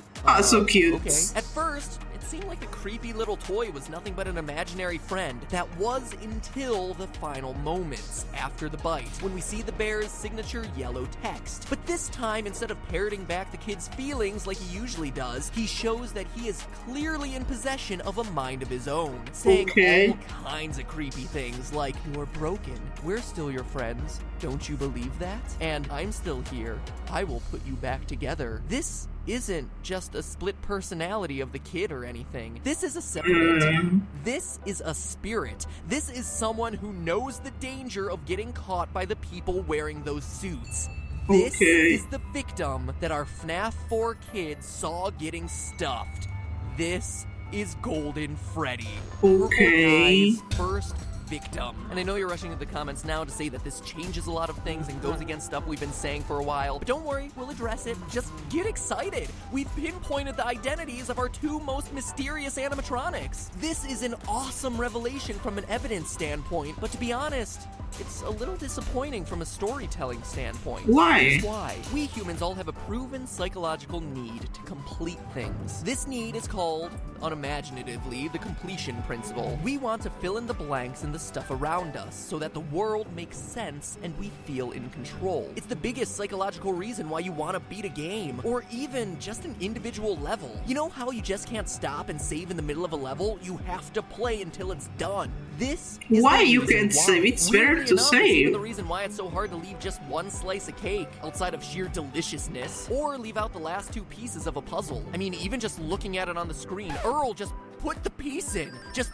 finish the last two just animate the pieces Thank you. to move over into the open slots. I beg you. Just finish the last...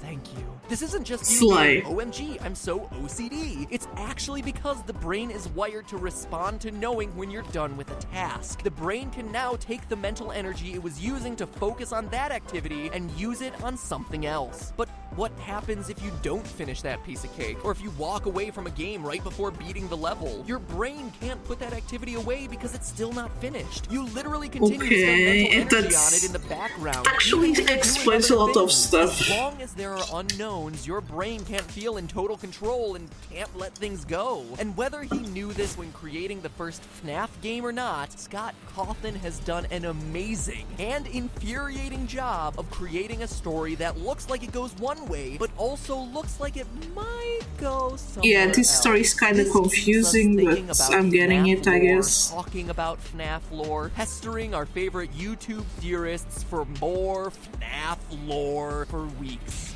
months, watching every video released on everything from top 10 details you missed in the FNAF 4 teaser to top 10 facts about the cupcake. The cupcake! 10 Cupcake. facts about the cupcake. Seriously. Once we're into the lore, our brains literally cannot let the pieces go until there's some kind of resolution, a completed story. But Scott has done such a good job of keeping the game in flux that the pieces never quite feel like they fit in a way that feels satisfying. We Hey, never bro, get that that's the moment wrong of piece. ROLAIDS.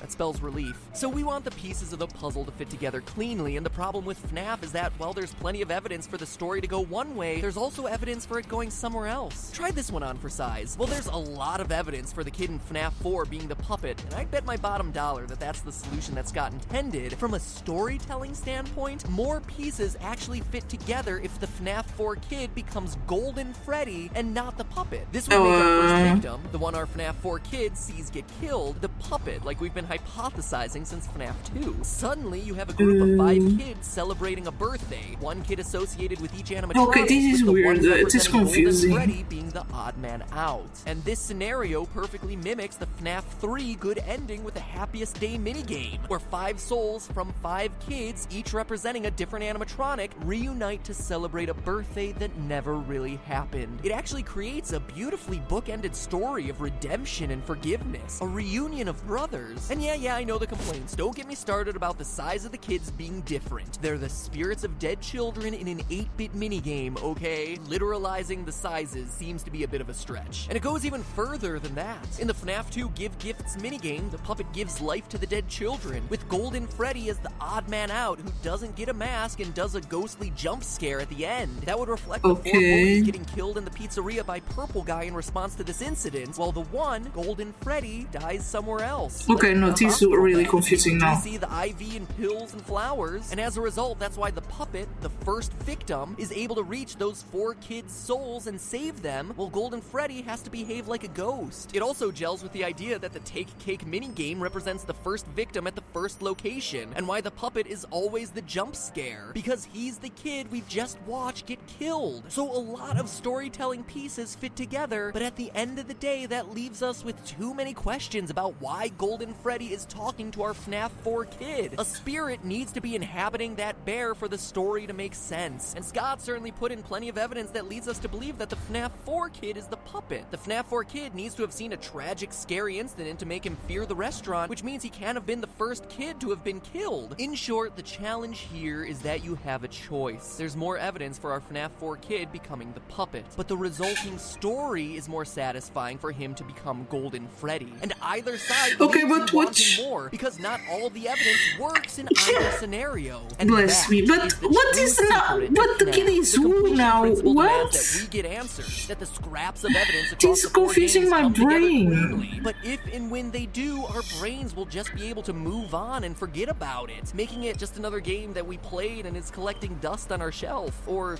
taking up memory space in our Steam account, I guess. In the meantime, good on Scott for making sure FNAF is always on our minds. He didn't do it by giving us endless levels or a whole bunch of stuff to complete. Oh. He did it just by making sure the pieces that are there are never quite enough. So GG, Scott.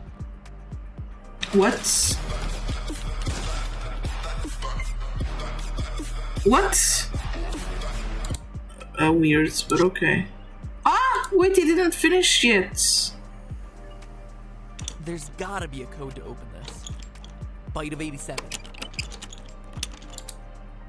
It's been my honor to work with all of you for trying to complete the story and solve the mysteries. I may complain about it, but honestly, I've been having a blast. It's like the Gravity Falls of video games. Whoa. It's been my honor to work with all of you on this quest over the last year, and I look forward to trying to continue the quest in the year to come. In fact, since this has been a video many of you have been waiting for a long time, now that it's finally out, this Thursday at 4 o'clock p.m. Pacific time, I'll be live streaming right here on the Game Theorist channel, answering all the remaining questions you have about the FNAF franchise, touching on things I didn't get to cover in this episode, like the presence of Mangle in FNAF 4, while also looking at some of the theories that you've been submitting to me over the last year. So if you have a question you want answered or a theory you want addressed, between now and Thursday at 4 o'clock p.m. PST, tweet me at MattPatGT with the hashtag GTLive. It just helps me sort things. I'll be reading your burning questions and answering them to the best of my ability, and who knows, Oh, what is that? Get a special guest or two in here. So remember, that's right here on the Game Theorist channel, Thursday at 4 o'clock p.m. Pacific time. And to get you ready, welcome back to the Super Amazing End Card Tournament, where I want to know, do you think the FNAF 4 kid is the puppet or Golden Freddy? Simple as that. You've heard the arguments for both sides. Click on one to choose. I'll let you know which side you Bro, want. I think it's Freddy because, and it'll all be yeah. our way of letting Scott know how we want this story to take shape. But remember, that's just a theory. A game theory. Thanks for watching. Meanwhile, what happens? He's here, he's there, he's everywhere. Who you gonna call? Psychic friend Fred Bear. I like switch keys at the end. Weird. Psychic friend Fred Bear. That's it. He's here, he's here, he's there, he's everywhere. Who you gonna call? Psychic friend Fred Bear. That wasn't it either. Damn. He's here, he's there. This is great. What is happening? He's everywhere. Who you gonna call? Psychic friend Fred Bear. That was it. Sorry, Scott Cawthon.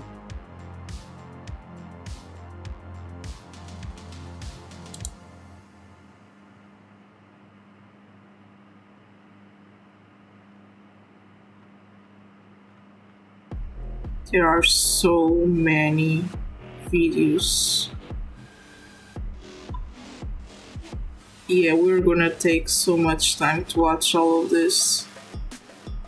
But we're gonna get it, don't you worry.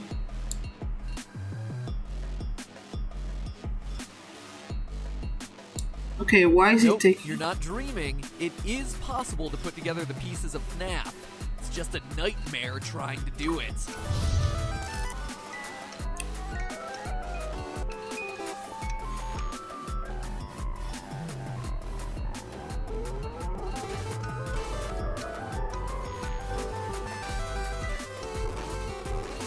Okay, but still, it should be more the story is simple but confusing at the same time. Theory. Theory, where it's another day, another FNAF timeline. Don't worry though, I promise this will be my final stab at putting it all together, at least until FNAF World. Maybe that means I can FNAF do World? Undertale. You guys want that one, right? Seems like a popular choice. Let me know in the comments. Now let me start this episode by making it very clear. I think the Dream Theory is indeed what Scott intended, where the minigames featuring the crying child from FNAF 4 are real, i.e. there's really a birthday party and he really gets bitten, and the events of each night at Freddy's across the 4 games where a security guard is attacked by robots is taking place in his mind. Like I said last episode, the Everything is a sounds, dream. coupled with Scott's own statements both during the live stream and on Steam sold me 100% on that theory. That said, I, like a lot of you, aren't 100% satisfied with that explanation. Sure, the core gameplay sequences with you as the security guard might all be in the mind of a child, but the underlying story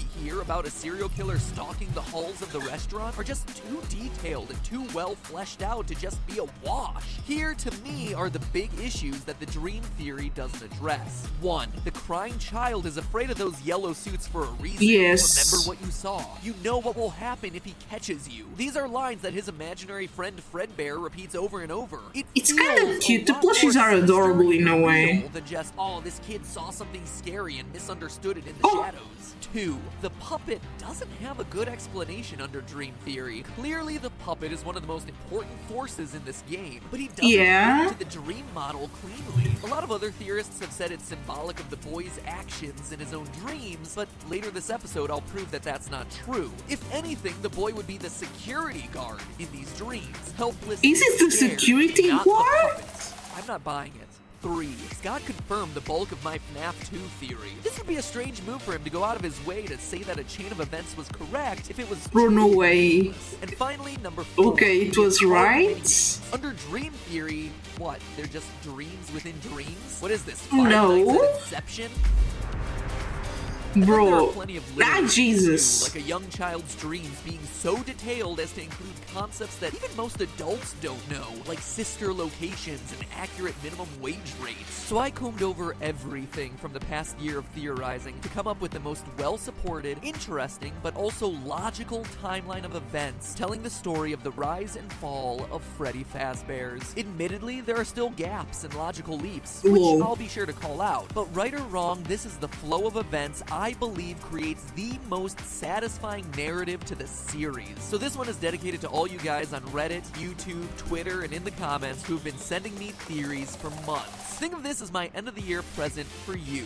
Right or wrong, this box is getting opened. The story begins at Fredbear's Family Diner, the first location as revealed to us by Phone Guy in FNAF 2, and confirmed indirectly by Scott when he approved my FNAF 2 theory. I don't honestly think that there's much to debate here anymore. A child is murdered outside the establishment by a mysterious figure, the Phone Guy, who escapes unnoticed. The victim's restless soul goes on to inhabit a why kill the kids? Why? Done. No need to dwell on that. In the wake of the tragedy, the owners sell the name of Fredbear and the character's likeness to a larger company that will soon be known as Fazbear Entertainment. From there, the timeline picks up in 1983, as seen on the Crying Child's television set. Since buying the franchise, Fazbear Entertainment has distanced themselves from the last restaurant by redesigning Fredbear into a golden singer with a yellow rabbit partner. They've also rolled out a popular TV series, Fredbear and Friends, as well as a line of merchandise that includes both plastic toys and plushies of all the characters. Oh, so cute. But perhaps the biggest addition has been a sister location of restaurants where Fredbear's friends are headlining. Freddy, Foxy, Chica, and Bonnie, known as Freddy Fazbear's Pizza. And that is our first major revelation, that FNAF 4's Fredbear-themed restaurant and FNAF 1's Freddy Fazbear's Pizza location are open at the same time. We know this thanks to the Phone Guy tapes uncovered in FNAF 3. For those of you who haven't listened to those enough times to have them memorized, I am so jealous of your life. But secondly, let me tapes welcome you to Freddy Fazbear's Pizza, and then mention a tragic incident at a sister location which results in the yellow spring-lock suits being decommissioned. So let me translate that for you. For all of us unfamiliar with corporate buzzwords, a sister location is defined as another company owned by the same parent company. For example, KFC, Pizza Hut, and Taco Bell are all sister companies, with the parent company that owns them all together being Yum Brands. Yum is right. No way. I'd totally go for some Pizza Hut right now.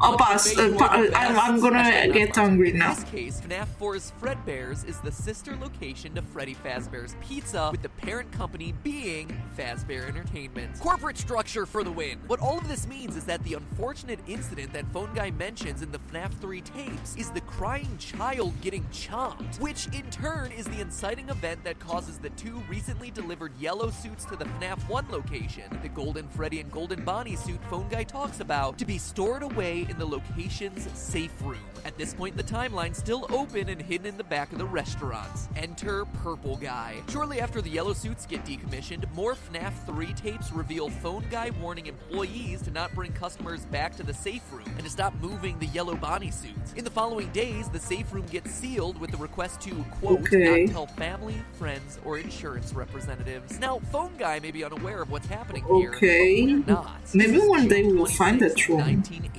Like, I'm talking these videos, I'm not talking me playing it.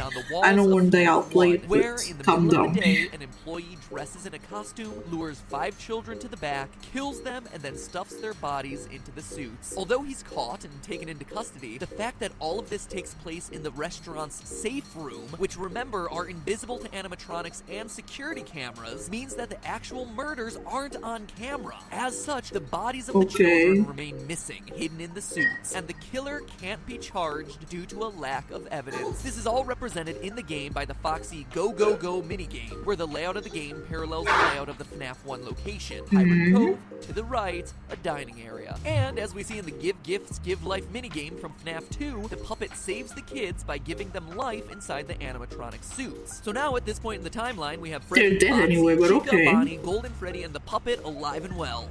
Well, not alive, dead, and then reborn. But you get the idea. Yeah. Also, the company closes up the safe rooms to avoid all liability for the murders, and eventually the pizzeria is closed and the old animatronics retired due to the health conditions of the restaurant. As we see once again, health conditions of the restaurant. Sanitation. Bodies inside the machines start stinking out the place. So now let's pause there for a second. Up to now, everything has been pretty well substantiated with evidence. But before we get too much further, let's take a minute back with the crying child. Remember, one of my biggest concerns about Dream Theory is that the crying child is scared of the yellow suits. But yeah, I think that is. But because it was bitten. The reason the crying child is scared of the yellow suits is because he saw the missing children's. Jesus, that would be so creepy. Dressed up as a yellow animatronic, luring the children away. Yes, this would mean that the missing children's incident would happen before the yellow suits are retired and before the kid gets bitten, but it's a theory that works for a lot of different reasons. First, he's always at the pizzerias, especially towards the end of the day, so he'd definitely be in a position to see something like this. Second, it explains his irrational fear of the yellow suits because he saw people get taken to the back and never return.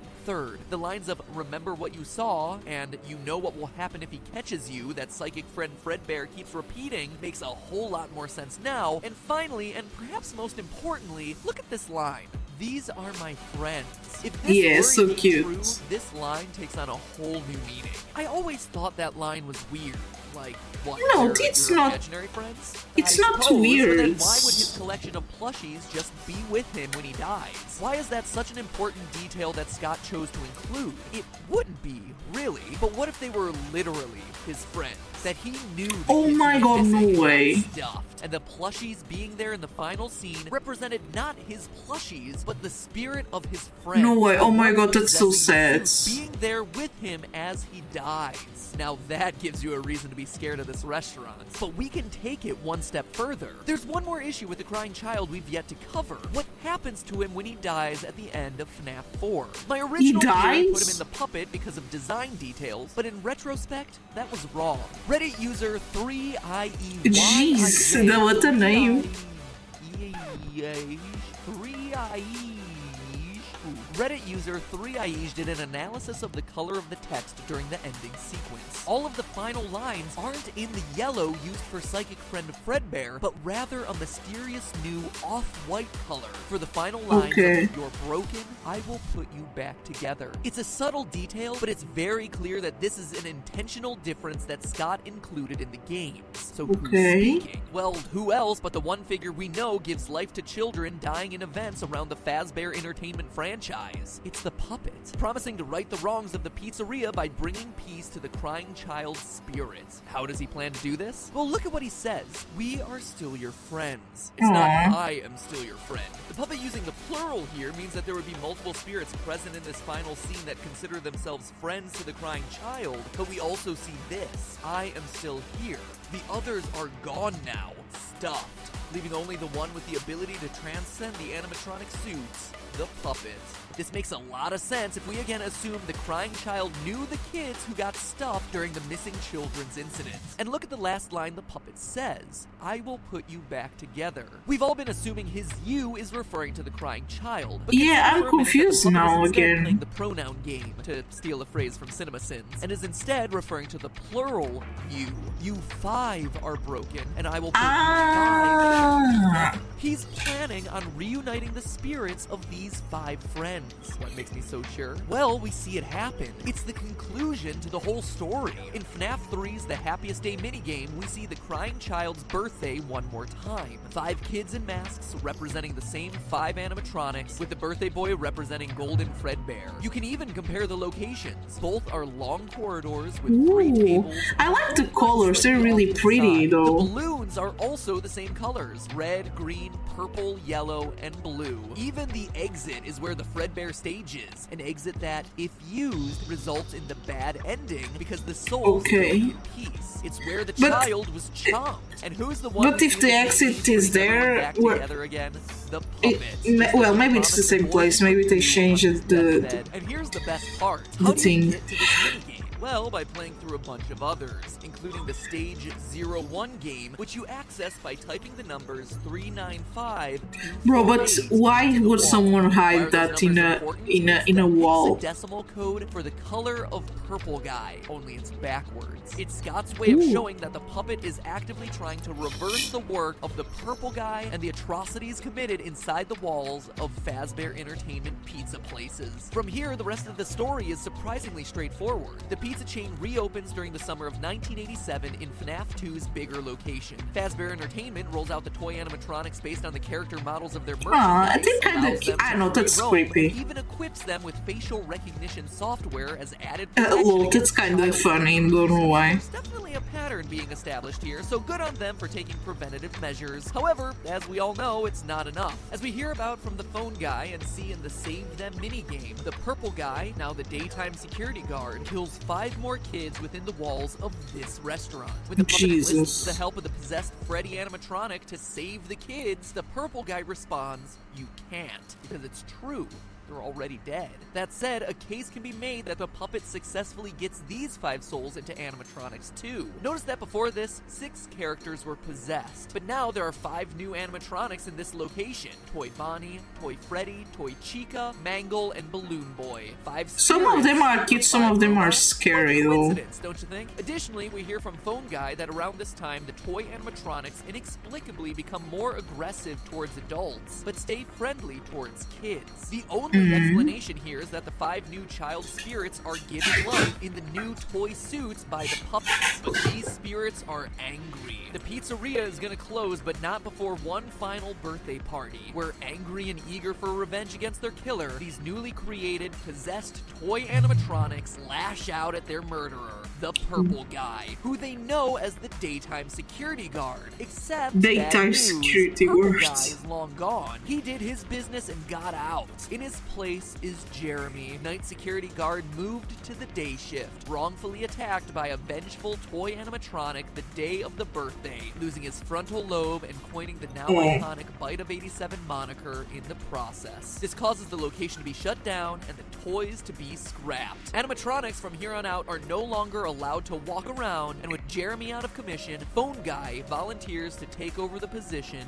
of Night Guard. Which brings us to our conclusion. The story comes to a final head in 1993. We know it's that year because of the minimum wage rate at the time, as well as the 11/12 date on the check. It doesn't matter if you're working night or day shift, all workers get paid on Fridays, and November 12th, 1993 landed on a Friday. Just fits. Oh my god, no way. tries to reopen the FNAF 1 location with the original animatronics and Phone Guy as security night guard. With the restaurant reopened one final time, we see this scene, where the puppet is waking up the spirits inside the animatronics one final time. It's time to get their revenge on Purple Guy at last. Phone Guy gets killed, and as we see in the final news article on the wall, no one comes to the restaurant because of its dark, tragic history, with the franchise closing at the end of the year. Sometime after, Purple Guy returns to the building, dismantles the suits, but in doing so, unwittingly unleashes the spirits of the dead children, who attack and kill him, and if they're reunited by the puppet in Happiest Day, finally receive their peace. Well, that is until Fazbear Fright opens and unearths Springtrap, but with all the other animatronics at peace, the puppet must get his hands dirty one final time, returning to burn down the building and finish Purple Guy off for good.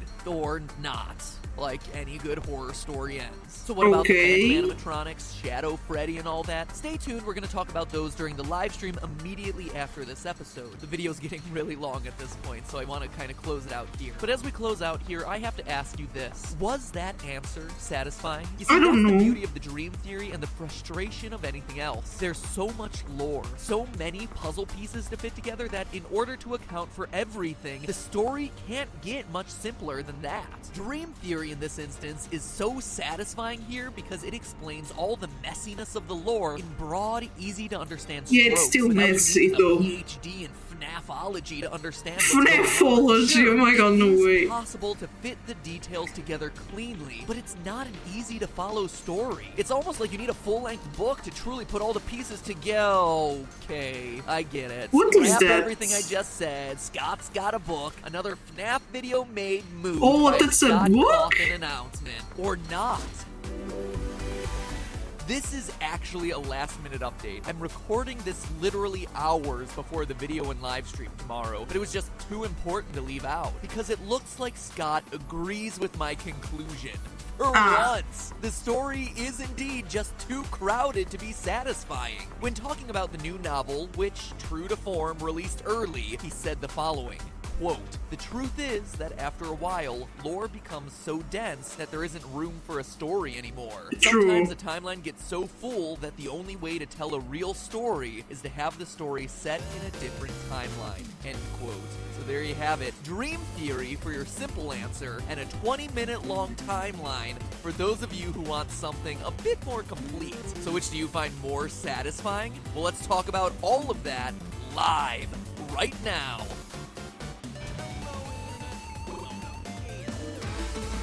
Ooh, new intro. I used to do puzzles, paint by numbers, cross stitch. Hey, come on, it's not that bad, it's cool. You need to be calm. Hey guys, and welcome to GT Live, the big game theory, FNAF theory talkback, where we finally put an end to the quadrilogy of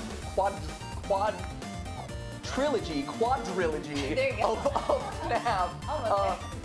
As a good way to kind of cap off the Okay, this was a live stream. That we have been endlessly talking about, doing video after video of, and now we have the story. The Halloween update is out. The book, surprise, surprise, came out yesterday. Where do you get the Thanks a lot, books? Scott, for that one. True to form, Scott has it in his hands. Is like, let's just put it up there. So today we're talking about the theory that you just saw, the theory from last week, the dream theory. We have our trusty FNAF theorist team ready to come on and discuss all of these things. Some of the unaddressed issues, the shadow animatronics. That's a big one. Are you a dream theorist, or are you a timeline theorist, or is there a middle ground? I think it's not a dream. I think it's a timeline. Just so that you guys know, if you're just because it's too much information to be a dream, bro. You can rewind back to the like, how is that one big dream? I know there are dreams that look like it's like weeks of stuff, but this as like the first live game theory. I'm really excited about it's weird. So in case you missed the actual episode, you can just rewind in the stream and replay. Also, just so you know that this is going to be archived on the Game Theorist channel. So as soon as this stream is done, it'll be public for you to rewatch in its entirety, episode proper, and then the live stream afterward. because this is a live stream and because this is the big capper for all us FNAF theorists, I want to make sure that you guys are involved in the chat. So if there are unanswered questions that you want to know, any questions for us, anything that still bothers you. The one question is, who is the kid, bro? We're in the chat. The kid that cries. Hey, Steph. Hey guys. Stephanie's here in the chat, but then also use the hashtag on Twitter, GTLive. It's just easier for us to keep track of because there are literally 55,000 people watching us right now, which is just mind-blowing. That was a lot. Tweet at us, at MattPatGT, hashtag GTLive. That'll help make sure that we have a higher likelihood of seeing your question or your comment, okay? Yeah, especially if you have big questions. The place to put them is on Twitter, and then other people can also tweet them, and we can see which ones kind of rise to the top first. Yep, exactly. So there you go, guys. That's it. Rewind if you haven't seen the game theory. Let's introduce some people, though. They have been patiently waiting for me to start this whole thing off. So with that being said, should I unmute them? Let's do that now. Great. So we're unmuting the guys Who now. more people? I don't know them. So with us today, we have Dawko, we have Ryan from 8-Bit Gaming, without other Ryan, unfortunately, and we have Smike here. Hey, guys. Hey. Yeah, thank you guys so much for joining. Thank you for being a part of this again. It's always a pleasure to have you guys on. And just so you know, you guys watching the stream, Ryan's going to have to leave in about a half hour. So he's not being rude, and he's not sick of FNAF, and, you know, he's not sick of hanging out.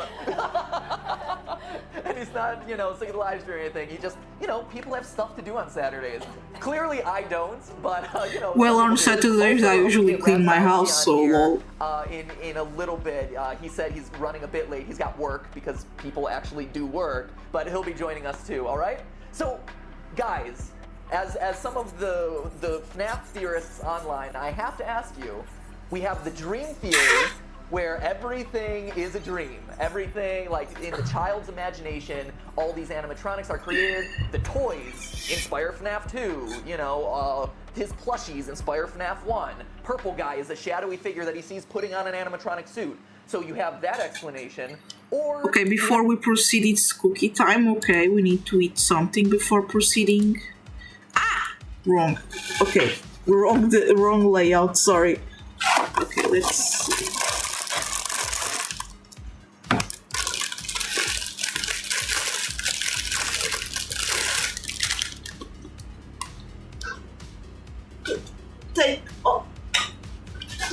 I hear cookies. Yeah, I'm eating cookie.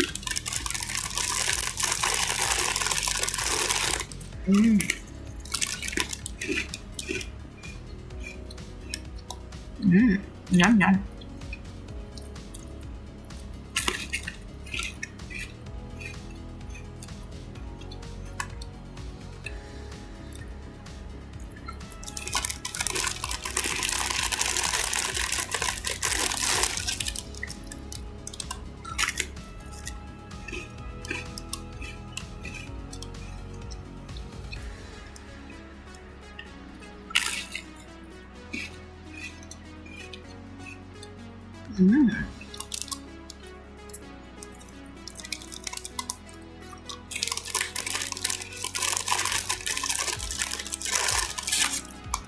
Yes, very good. Really good.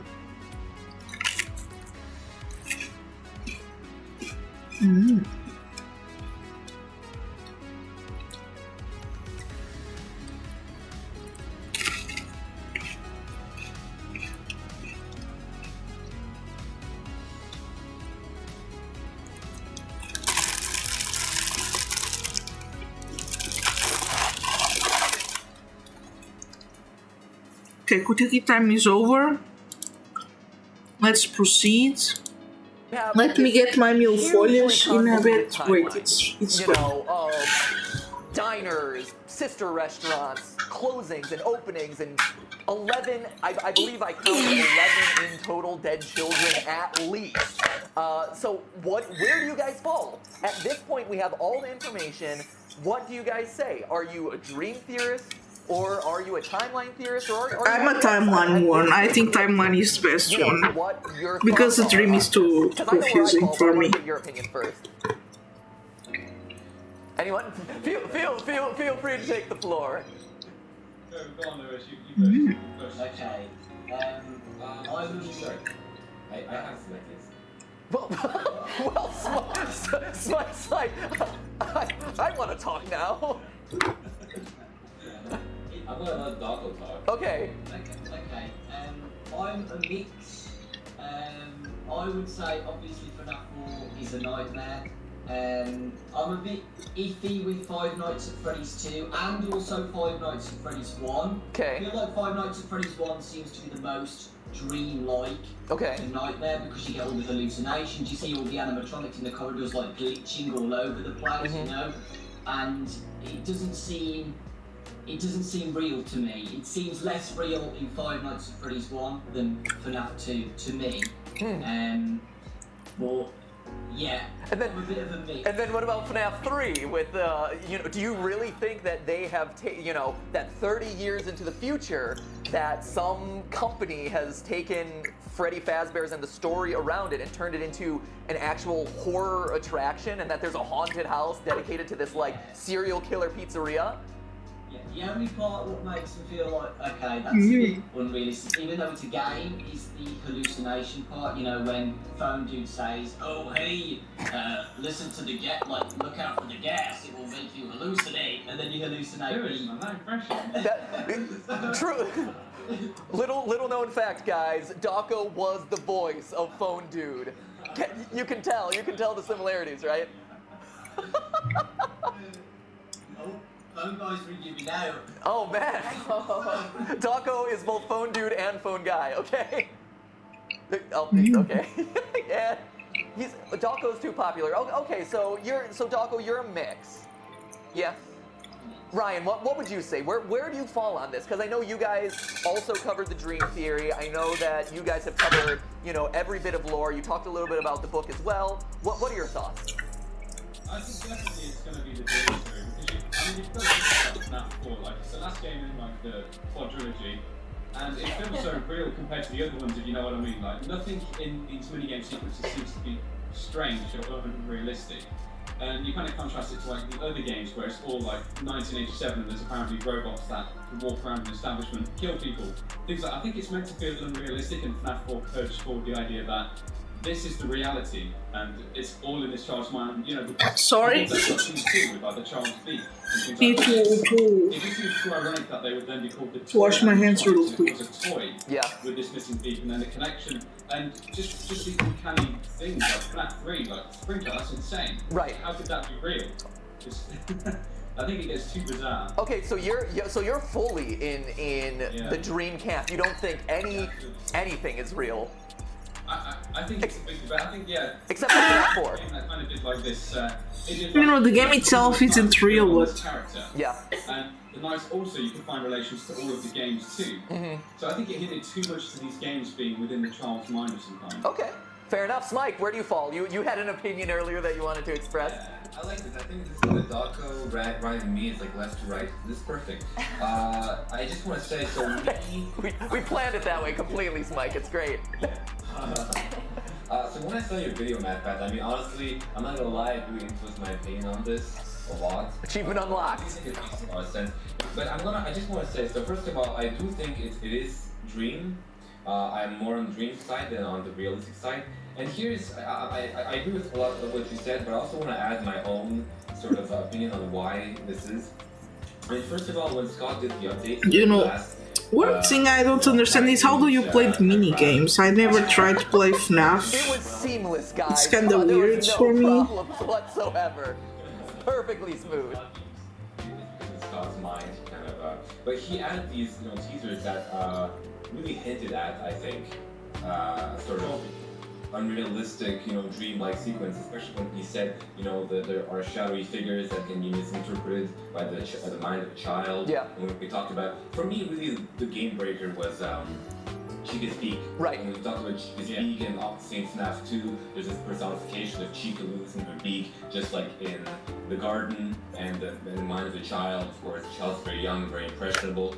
But also beyond that, I mean, if you really want to think about it logically, you know, animatronics, the way they're made, the way they are built, they're very, especially if you look at FNAF 4, as you can see on the stage, they're very a key. You know, they're not extremely versatile. They don't round like that. 2 frames, literally, isn't it? They're up and they're down.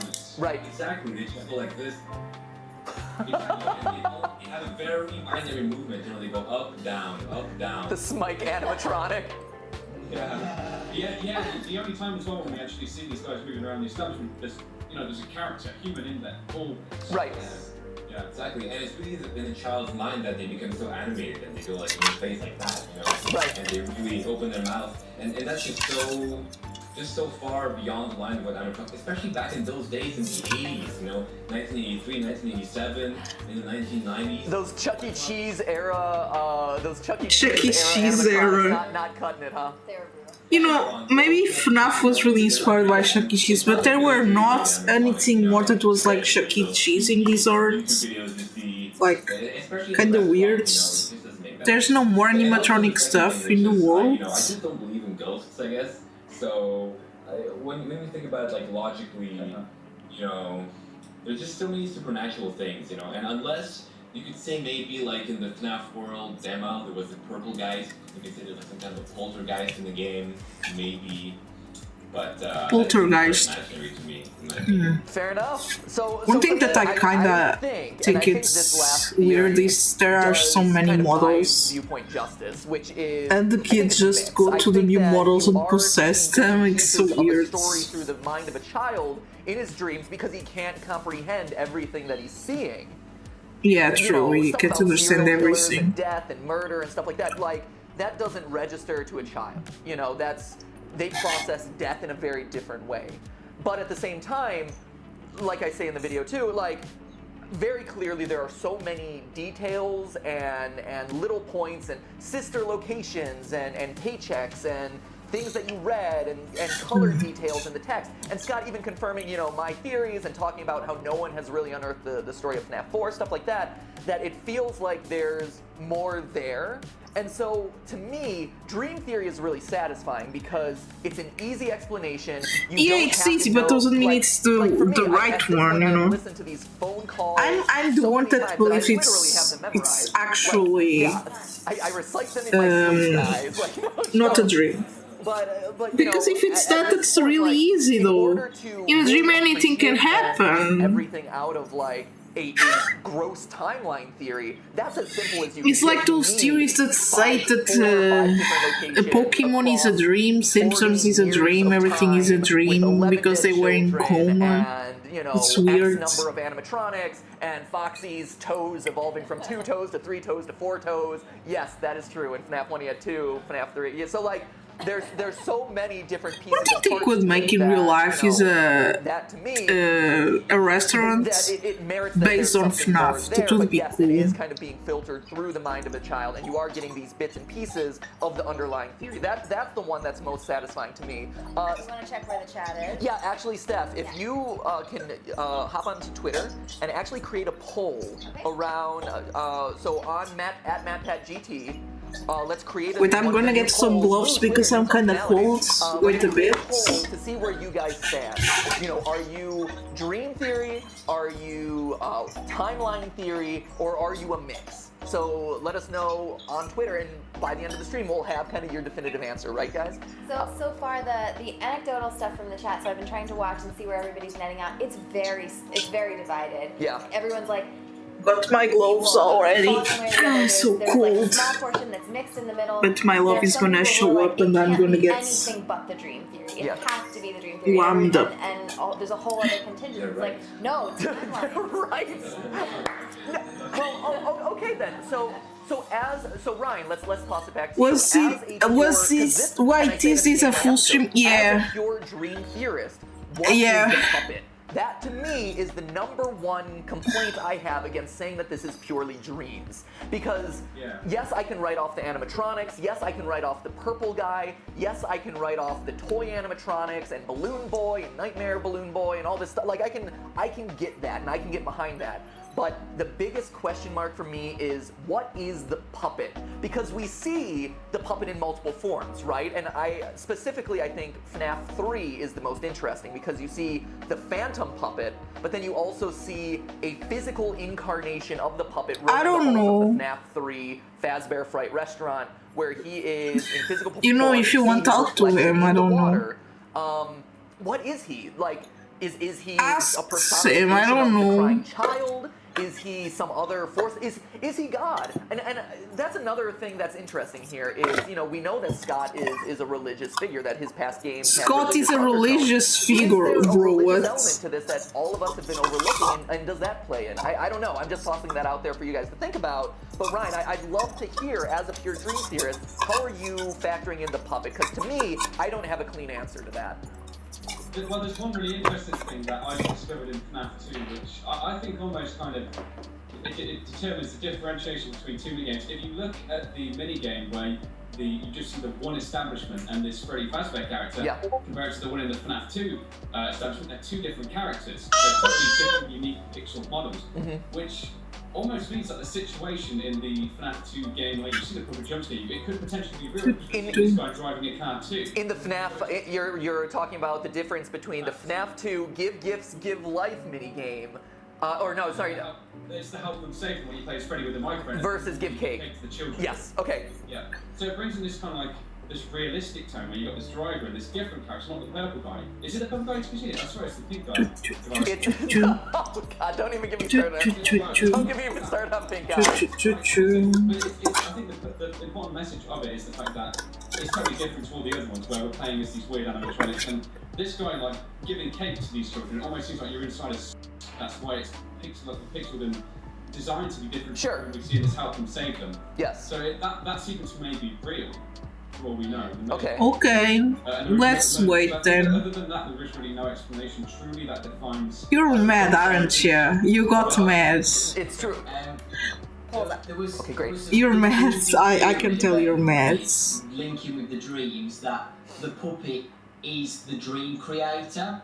Yeah. Where the puppet is created. Let me see. That's the kid himself created the dreams. Okay. And what Phone Guy says as well, he's always thinking in Five Nights at Freddy's 2.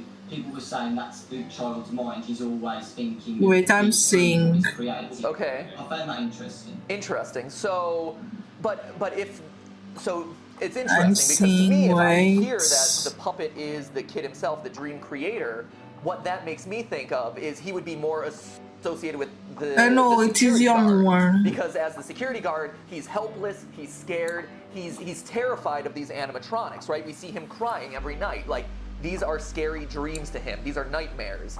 And so the puppet, though, is a very empowered figure in the game. You're just bored. Why you're bored, sweetie? Tell me. He's probably the most ferocious. You can talk to me. I love you. Right? And we You're see mine. him in the mini games trying to like bring life to all these dead children and all this stuff. Do you think that, like, I don't know, like, to me, I have a hard time justifying a scared child. Right. It's strange because like you've got to think about the puppet. The fact that he's also in the game. Sorry. Too, like, Bless me. Not being animatronic, he's like floating around, seeing through things like that. So he's specifically unique. So maybe that's a metaphor for his. I don't know. Maybe the minigame when we see that it might be real. Yeah. Rather than a dream. Well, I think think it's something pretty far-fetched within that sort of scenario. Sure. Smite. It's sort of the equivalent of like the smoke monster in Lost or something. Every horror movie or every supernatural whatever, you know, has like this creature that doesn't really seem to have an explanation or anything like that. Like he just, you know, it just makes you like think, you know, it just with all these wild theories. I think Sean kind of wants that. He doesn't want it to be too clear.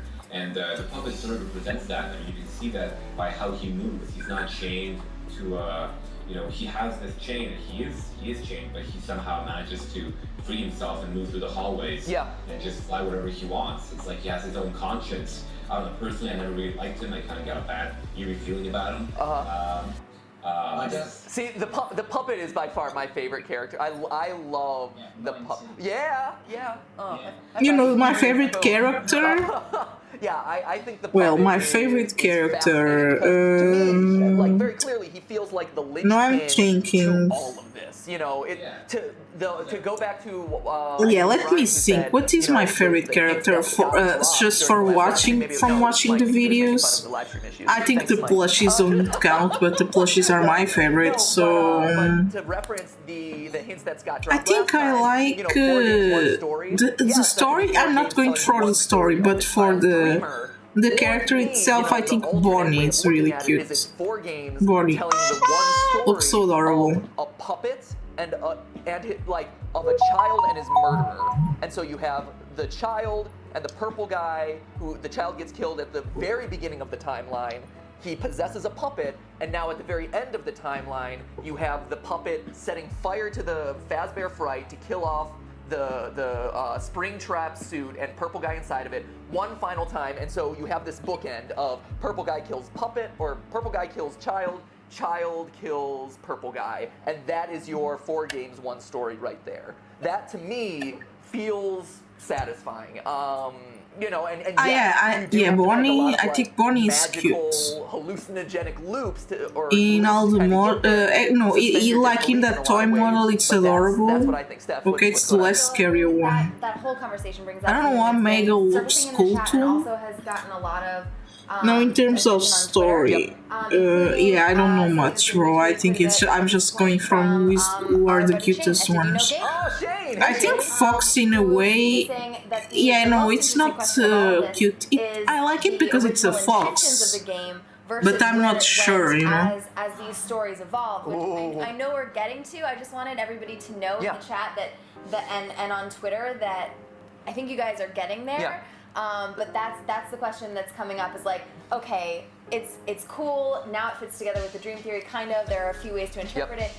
Where were the intentions behind it? Okay, let's ask the question then. Okay, so Shane from Did You Know Gaming and a lot of people in the chat are asking, was this planned from the very beginning? Or, I don't know, bro. Maybe not, maybe yes. Scott's like, hey, we need a sequel, and then, like, was the story planned out from FNAF 1? Was it planned out at FNAF 2, or was it just kind of like each game built on itself and tried to kind of like retcon in all the little details as you went along? Any thoughts from you guys? I think it was planned. I think there was too much to the first game that really, because you know the little Easter egg things, also the calls as well. Some of the things that were said, like he referenced the Survivor, he said no once. Yeah.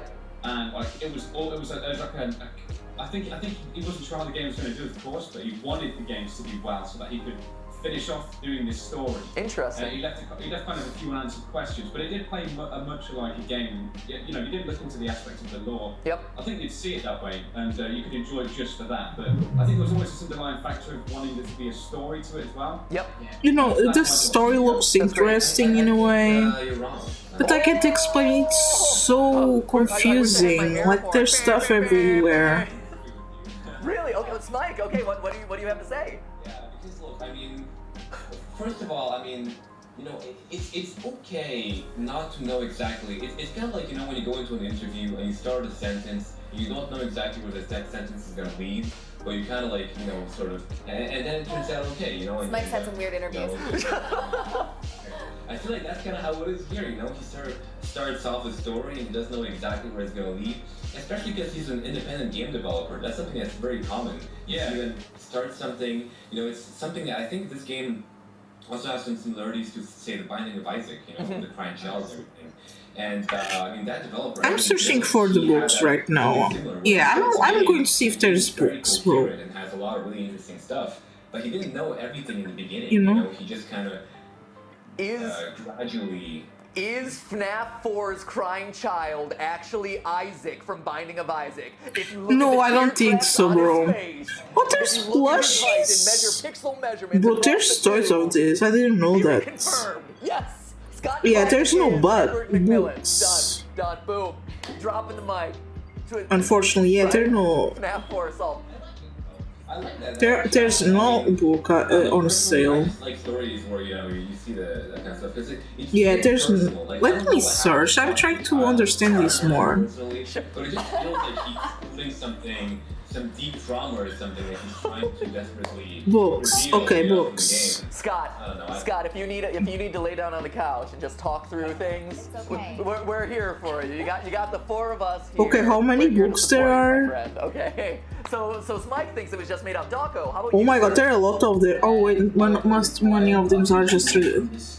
Wow.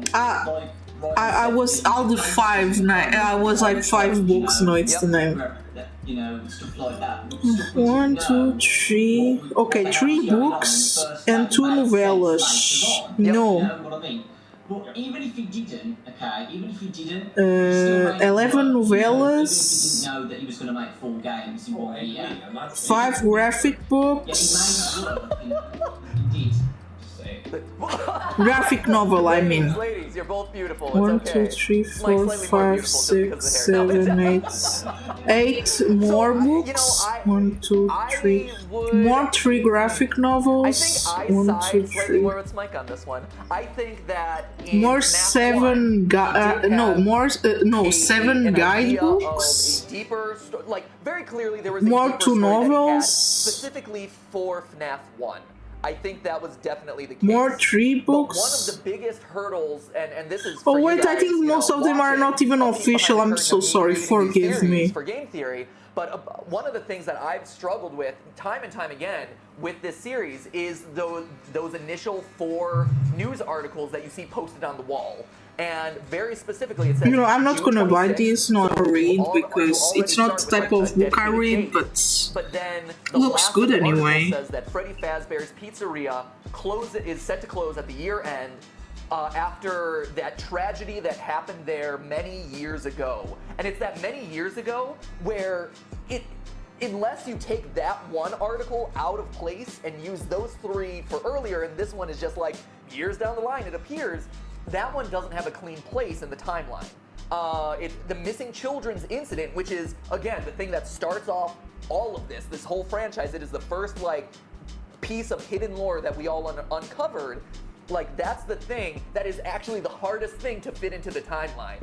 And so that's why I think, with Smike, I think that once he hit FNAF 2 and started including the death minigames and some of that back lore, that's when he's like, hey, I need to start providing some level of answer or some level of deeper conversation here. But you know, since there are a lot of stuff, maybe the lore is just too much right now. It's just probably really a lot of confusion. To go as deep into the lore as they ended up doing, right? Like, I think he expected people because, to you know, analyze the death there's a lot of games, a lot of books. To try and fit it in with but is there like children's incident, all of that stuff?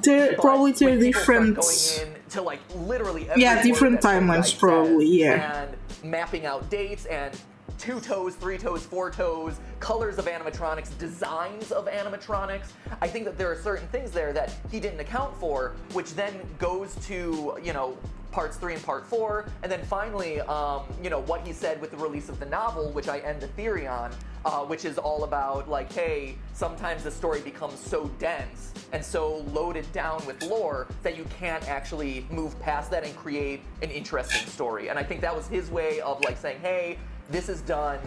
I can't do any more with this because there's just so many pieces that have to fit together at this point that it's just too overburdened. I need to kind of wipe some of these things under the rug to create more interesting stories in this world. Real quick, Ryan. I think now FNAF is a bunch of stories. Okay. In one universe, like, I don't know how to explain that. Oh, great. You want to bring him in? Awesome. So we'll call Razbowski. So actually, when you hop off, Ryan, we'll call in Razbowski and slot him in. So yeah, that would be nice. So Raz, we'll get you in a second. One of the things that I want to ask, and again, for those of you who are just tuning into the stream, now's a good time to refresh everyone. For those of you who are just tuning in, if you want to see the actual episode of Game Theory that started off all this conversation, that's kind of the timeline of events that wraps up the whole franchise, go back to the beginning of the stream, just rewind it in your player. It's still there. You can just watch the first 15 minutes and then hop back to where we are in the stream and catch up with us. Or anywhere in between.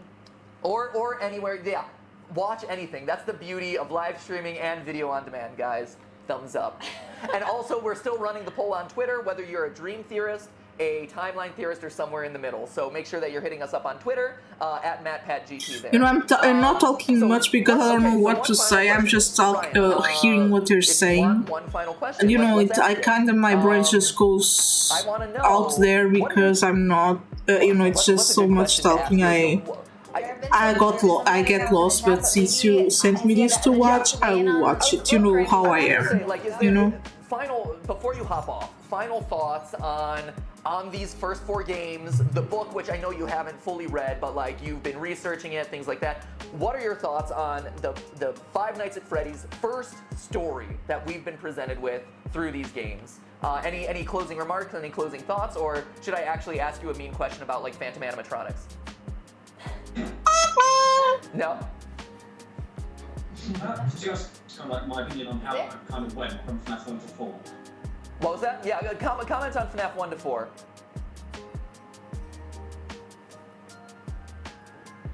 Okay, what's happening? Great. Great. What? Oh, it's an ad. In too many disconnected apps, and it's killing team productivity. But for the first time, let's put this out. Cool. So cool. He has been rendered speechless. I think she said with the am I breaking up? You're a little bit breaking up. It is catching up to you though now. Here we go. There, you're back now. Okay. So you can ask the question again. No, just any closing remarks or final thoughts that, you know, as we're kind of putting the wrap on this main series, anything that you want to close out with? I think mainly it's just like the story. I think it's worth looking at from like the both different standpoints. I mean, like there is the timeline theory, but you know, I think that the people also who, because the timeline theory has been so prominent throughout this whole thing, the dream theory is now coming. I think it's good to look at it. With I'm still a timeline one. I don't know the dream one. It's just maybe the dream one is just so it's easier for people to understand that one. Think about it and don't think it's too hard, you know. Yep. It's very, you know, it's very prominent. Yeah. I think that's about it, really. Yeah. Yeah. No, I've already been kind of thrown out there, and I think it's definitely between the two. That's the hot debate now, isn't it? And that's kind of what the game's closing off with. Yeah, and I agree with you. I think, you know, we have spent the last year and a half looking at all of these events as 100% real, and as like these are very specific events happening in a timeline, in a real world setting. And so there's been a lot of pushback to the dream theory simply because it doesn't, you know, it washes away a lot of stuff, it doesn't fill in a lot of the details, whatever, it can be made whatever it is. So I think, to your point, keeping an open mind about the dream theory, if you are a timeline theorist, keeping an open mind about the dream theory and looking at it through that lens, and just staying open to it and seeing how does this all fit together under this new context, I think that's a really interesting point and a good thing to kind of look towards as you kind of like decide which way to go. Because it's so easy to have that knee-jerk reaction of, oh, this is different, this is new, I don't believe in this. Because it wastes all my time that I put into my timeline or whatever, and to do so would do a disservice to the franchise if this was indeed what was intended. So I think that's a great point. Cool. So Ryan, thank you so much for joining. You can hop off now, sir, and Jason will figure out how to call in Razbowski. Okay. And at this point, we can probably check in a little bit on Twitter and chat, and I'm here standing in as the voice of the chat. So I'm looking for questions. This is Stephanie, by the way. Hey, if there are a bunch of questions that I see over and over again, I'm trying to pull those out. And did they just say her name now? Which is like about 60. They could say it before. So far, and it's 53% dream and 47% timeline. Wow. So it's a pretty close call. It is. It's a close match. That's pretty intense. It's pretty evenly divided, guys. It's fascinating. What do you need, sir? What? I mean, can you bring up Razbowski? No. I mean, like, can you? Because what is his Skype? I'm not. Or. Oh, you want to grab him? He should be. Is he in there? Accessible to you. Oh, he's accessible to me. Oh, accessible. There we go. Okay, let's bring in Raz. Add people. Here we go. He's not accessible to me. Aww. So. He's in the chat. He's in the chat? I mean, I put him in the chat, the contact of Raz. Okay, that's cool. Well, let's see. Here. So while that's going on, real quick, one of the things that I want you guys to think about, that I want to throw out to the chat here too, or to the guys thinking, because when we bring in Razbowski, we're getting into the nitty gritty here. Two of the questions that have bothered me and that I think a lot of people complain about for the series is the Phantom animatronics. You know, why? What are those things? Why are those specific like 4 things? The Phantom Puppet, the Phantom Freddy, Phantom Mangle, Phantom Foxy, but it's version 2 of Foxy from FNAF 2 and not a toy animatronic. Okay, I guess these. Okay, what are the Phantom ones? I forgot already. The Halloween update. So Scott, for Halloween, updated things with Nightmare Mangle, Nightmare Balloon Boy, and Nightmare Puppet, Nightmare Marionette, Night Marionette. It's cute. It's cute. Good name, guys. And what he said, this is actually confirmed by Scott. Nightmare Balloon Boy is Nightmare Balloon Boy and Nightmare Night Marionette. I think I still didn't see the Nightmare Boys. That is the question. That is the question. So, what? I mean, go ahead. I just wanted to say. Or are those from the FNAF 4 the whole thing of can he do the story and not have it all planned out in advance? Can I mention Breaking Bad season 5, or is that like? You can. I am a fan of Breaking Bad season 5, so I'm curious where you're going with this. I mean, it's been a while, so I guess I can spoil it, right? Or I think you'll be hashtag spoiler alert if you have not seen season 5 of Breaking Bad. I'm gonna say it in a general way. There was one element of Breaking Bad season 5 which was introduced in a flashback in the beginning of season 5, which then at the end of season 5 was a major element in how the finale turned out. And they actually admitted, in I remember I saw a behind the scenes or something, and they admitted that they had no idea how it was gonna be used in the finale and how it was gonna play into that. And they had to sort of figure that out. I don't know why, but their mic quality is not really good, so there's stuff I'm not picking up, and there are others I am, or maybe it's just me. So not too many spoilers here, guys, but the big automatic rifle. Okay, cool. Rifle, yeah, that's gonna use at some point, yeah. And that's something that I saw happens pretty often in a lot of stories, and I know Bioshock Infinite had that happen where they figured out a lot of things towards the end. Yep. And so it's even things like Game of Thrones, for example. Game of Thrones, lol. Writing works sometimes have these very uncertain. Yeah. And so I think it's natural. It doesn't have to be, right. The others. Well, and it is. It's one of those things that if you plan your story to have a bunch of cliffhangers or things right when you start, and then it doesn't pick up or it doesn't go anywhere, then it's like, well, no one gets to know the story. You don't want to go in with this huge back lore because there's that expectation of the audience has to be invested in this thing in order to get anything out of it, and so that's not necessarily a bad thing building along the way. It's just kind of a necessary thing where I don't think it's a bad thing of a backstory, and then you flesh it out if it does indeed pick up, in which case FNAF it did. So I think that's interesting, and to the point of the nightmares, and Dawko, I want to hear your opinions on this. For me, one of the things that bothers me, so Scott, like I said earlier, Scott confirmed that Nightmare Balloon Boy in the Halloween update is indeed Halloween update. Okay, that's new. Okay. Mangle are not. That confuses me. Okay, where is the Halloween update? Is that something that come out or? In really any theory, because if I you're still a don't dream know. theorist, we see the Balloon Boy, and that translates to Balloon Boy in the FNAF 2 game. We see Mangle in his house, the crying child's house, and that translates to Mangle in the FNAF 2 game. You don't see Puppet, which, okay, that's good, because Puppet is this weird kind of esoteric character, this more spirit-like entity. And so, that's kind of weird to say, but yeah, I kind of understand it. Canon, but Balloon Boy is. I feel like the two of them should be canon together, or alternatively, none of them are canon, which is equally just as fine, right? You have all 3 of those guys are specifically from FNAF 2's location, and so if they're not canon, that's fine. It's easy to kind of either write them all off, or write those 2 as canon and Night Marionette as not. So that to me is one of the fundamental challenges with that. Dawko, do you have any thoughts on that? Yeah, if Nightmare Mangle was canon, I would be cheering really badly because Okay, some of them are canon and others not. Okay, She's getting more confused to me. Girls' room, and you see Mangle there, like completely destroyed, you know, and it would make sense to see that like mangled animatronic as a nightmare. Right. So. And in Five Nights at Freddy's 4 minigame, we don't see the puppy at all. So if the puppy isn't canon, which it makes sense because the boy doesn't see him in the FNAF 4 minigame. So I don't get it why Mangle isn't canon. Yeah. You know, it just doesn't make sense to me. Yeah, absolutely. So, hey, Rez, real quick, let's welcome Razbowski to the stream. Hey, Raz. Hey, guys.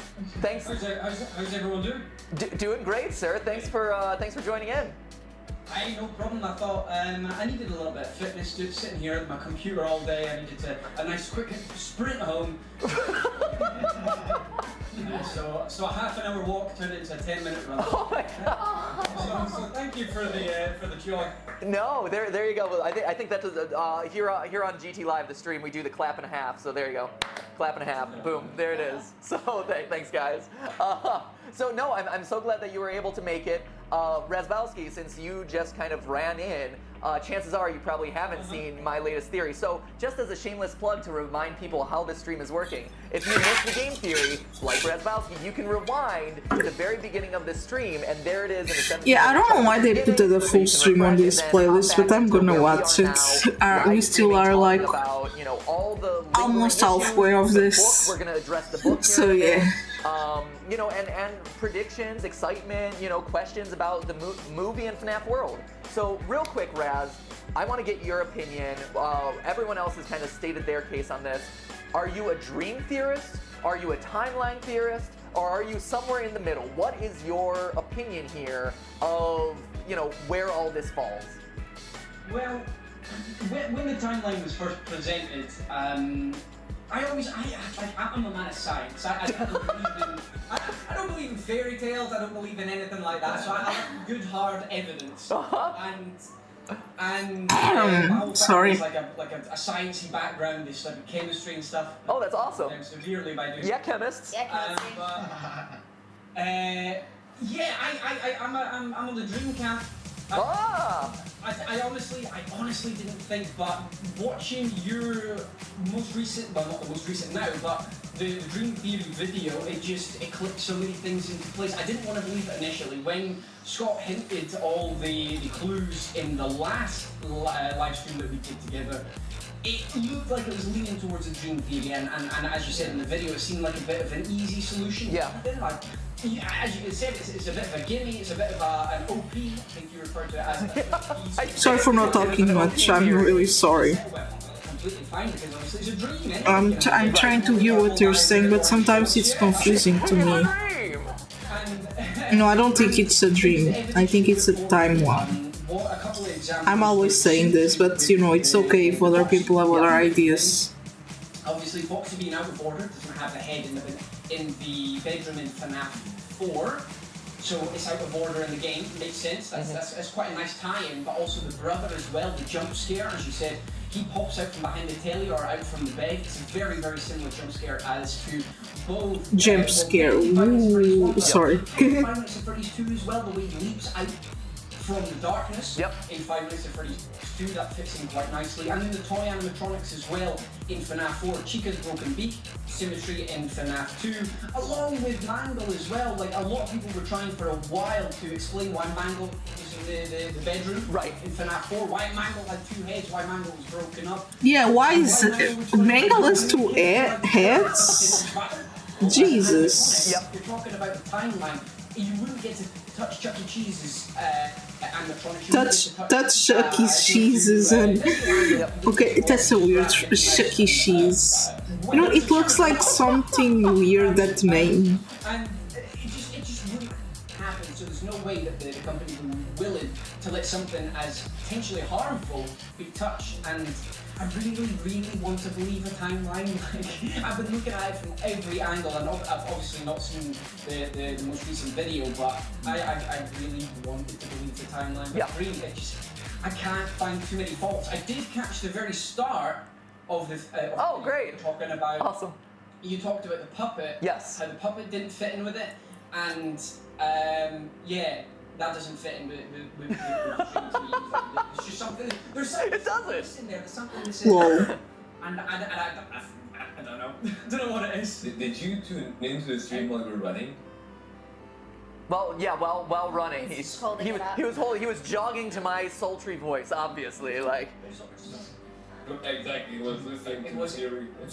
Just spurring me. You know, It was thrusting you forward. It was exciting you onward. No, absolutely. So that's awesome. Thank you so much for getting your workout to get here on time. And join us. It's really awesome to have you. So one of the things that I was gonna bring up now is obviously the book, right? So yeah, the book is kind of the big question mark now. Yeah, I need to know what it the was book announced says. Last week, it's out yesterday. It was supposed to be out in a couple days here. Everyone thought, okay, did I read already the full book? Is the book that big? What is it? Oh, it's a novel. That's interesting. Okay, it's a novel.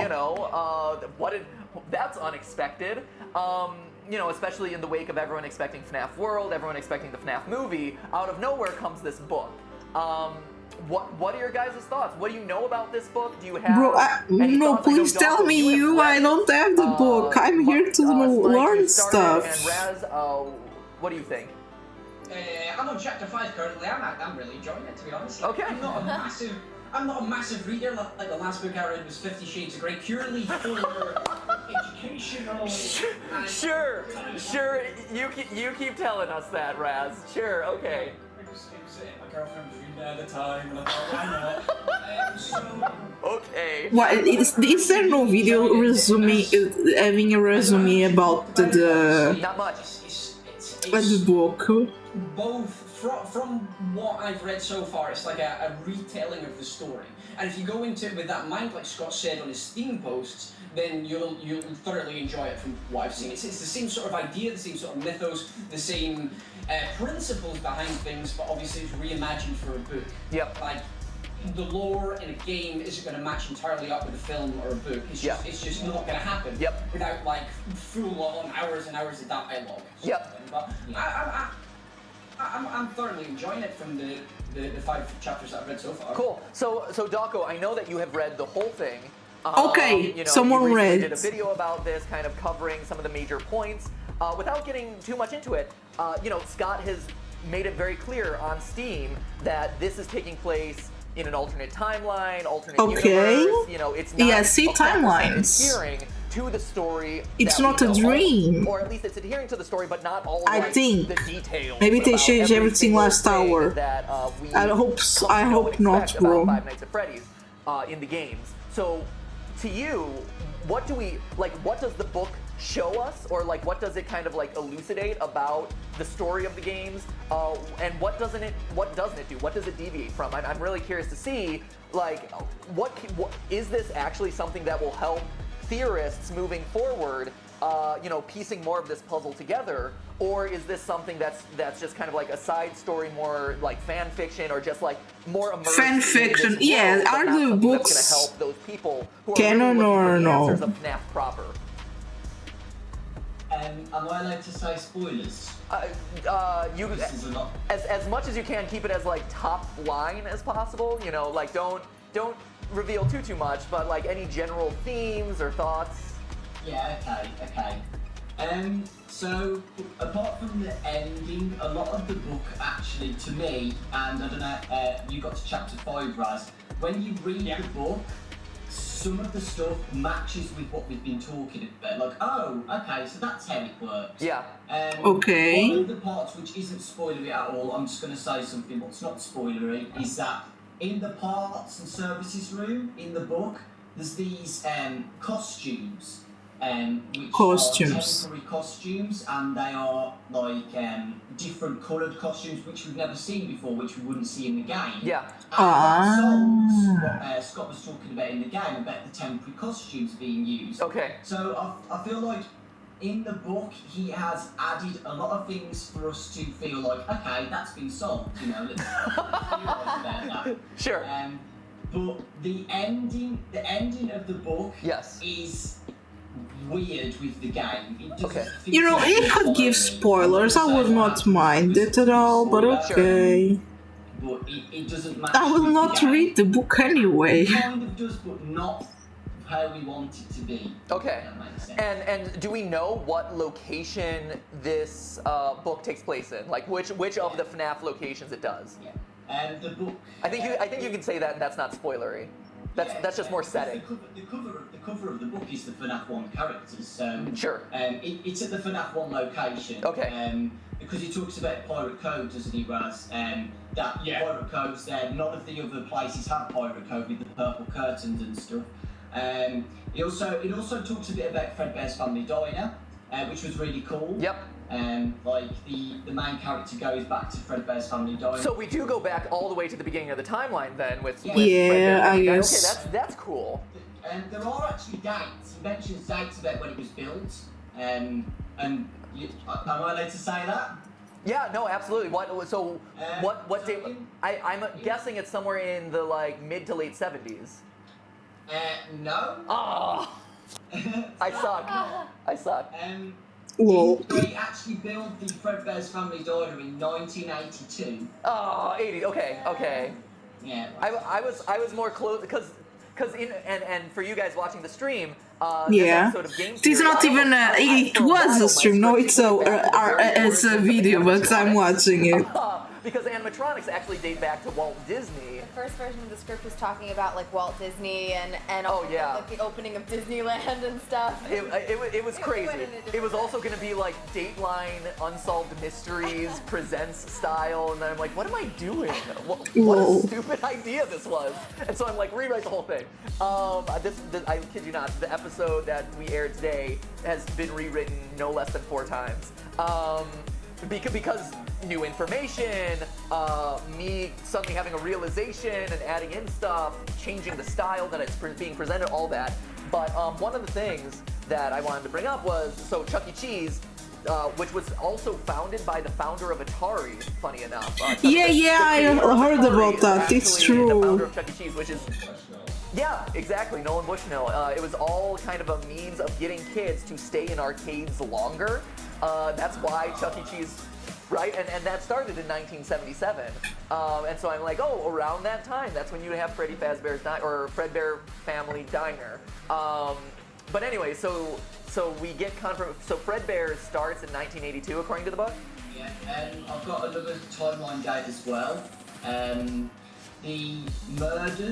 The murders are right, it happens in June, the June 26th, isn't it? Yep. I've got a year now from the book, it's 1985. Oh, interesting, okay. And then, the book, like you say, the group of people, the teenagers who saw the incident, go back to the location 10 years after. Yep. And that's 1995, they all meet together, so 10 years before that's obviously 1985. Which, again, lines up with kind of the established timeline here, where we have Fredbear Diner, we have 1983, where kind of that weird Fredbear incident with the chomp happens, but then we say, before around that time, that's when the FNAF 1 missing children's incident happens, closes down the restaurant. 1987, we have the FNAF 2 restaurant. Yeah. So that does fit into the established timeline that we've been concocting.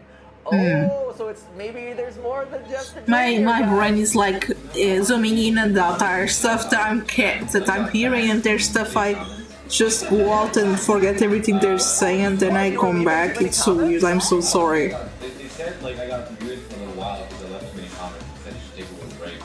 So what? Really? That's not from our end. Yeah, that is not us. So maybe just maybe it's just YouTube being like, hey, stop spamming. Smike, stop spamming, man. God. You're the one with all those Star Wars spoilers, aren't you? That's such a classic. Spoilers. I'm kind of, if it's not something I'm gonna watch or read, it's okay getting spoilers. The father of the main in my opinion, of course. These little animatronic toys when she was little. You have all these different designs that it shows in the beginning, which a lot of them didn't make it into the restaurant. Yep. But you can see the point of these designs was to keep her, I forgot her name, Charlie, was to keep Charlie company when she was sleeping.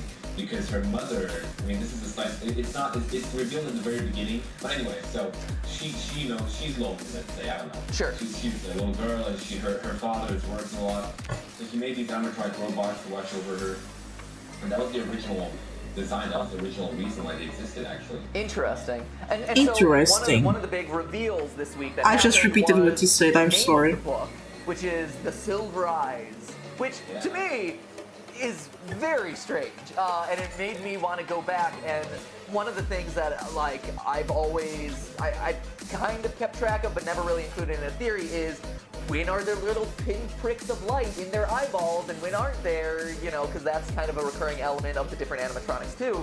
Well, for you guys who are familiar with the book and have read some of it, what is the significance of the silver eyes? Silver eyes? Is it? I don't know. It's you could sort of put it together by chapter 4. It hints in chapter 3, sure, but it tells you pretty much in chapter 4 what it means. Okay. Well, if it's spoilery, then I don't want to spoil. Like, how about I ask you this then? Does it add a lot to the lore? Is there like is it a big, significant? Does it add to the lore? That's actually a good question. Online, you'll see silver eyes. Okay. It's obvious. Okay. Once you look through, like in the actual screenshots of the games, you'll see silver eyes in the thing that's intended to. Okay. But I don't know whether we're on the same plot here though, Raz, because I know the exact reason for the silver eyes, but you've only got to chapter 4 and 5. Okay. Basically, you know, Raz, like the girl's scared of that twitchy endoskeleton in the garage. There's an endoskeleton in his father's garage that's always twitchy and horrible. Okay. She's scared of it. She thinks it moves. Yeah, that's the actual endoskeleton of Foxy. Endoskeleton of Foxy, okay. Yeah, we're on the same page, yeah. Okay, so wait, the silver eyes are the Foxy's endoskeleton, and he's twitchy, which is why he's out of order. Yes. Okay, that's weird. That's not spoilery. That like I think that's fair. Yeah, we know that there's endoskeletons walking around. Like that's just a common part of the lore. That's fine. Okay, so it really doesn't have like a big reveal. I mean, maybe there's a deeper significance to Foxy and why Foxy is his favorite. Interesting. Is there, again, does the book reveal anything about like Foxy being my favorite, and so like it may point to a Ducko is flipping out right now.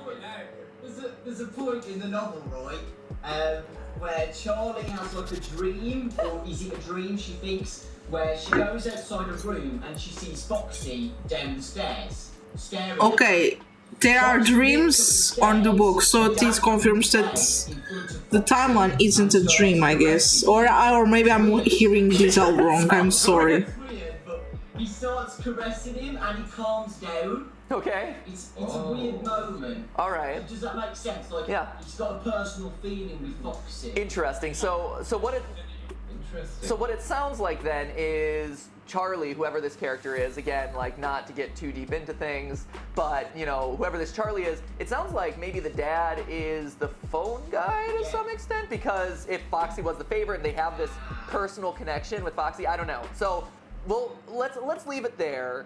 I don't want to get too involved with it. So the ending deviates, but there are kind of these little like hints and allusions and references to the lore that we know and love and have overthought to death to what we see in the games. Okay, so that's good to know. Steph, any questions from the chat that we want to know? So one question is, so for those of you who have read the whole book or part of the book, after having read it, when do you think Scott started writing it? Do you think he started writing it or does it say, maybe it says in the book when he started conceptualizing? Yeah. Well, I do know one of his Steam posts. Well, maybe it was after the games, I guess. So it would have been right after So that would put it right after FNAF 2? 3, I think, right? 3. FNAF 2 before FNAF 3. Yeah, just between FNAF 2 and 3. Okay. Right, sorry. Bounce Mike. So, stop making so many comments, Mike. Stop smilking the comments.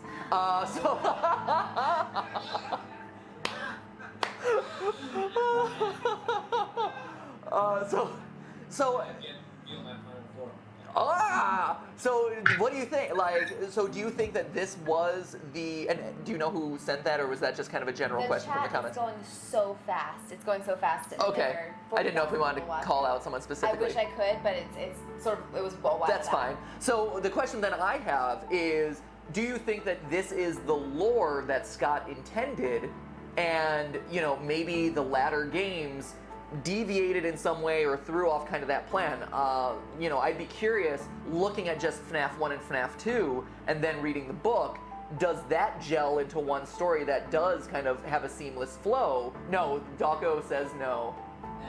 The book doesn't mention anything about FNAF 2 or the toy animatronics. Okay.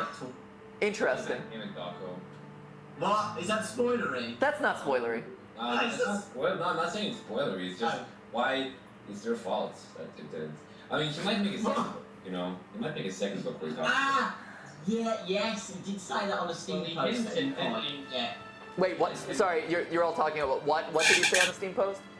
That she'll make a second book, possibly? Oh, okay. See, for me, what I think, and this was just my theory, my lame theory, which was, the FNAF games have such this elaborate lore and like all these details and this and that, and we know that the movie is supposed to come out in 2016, or the movie is coming out in the near future.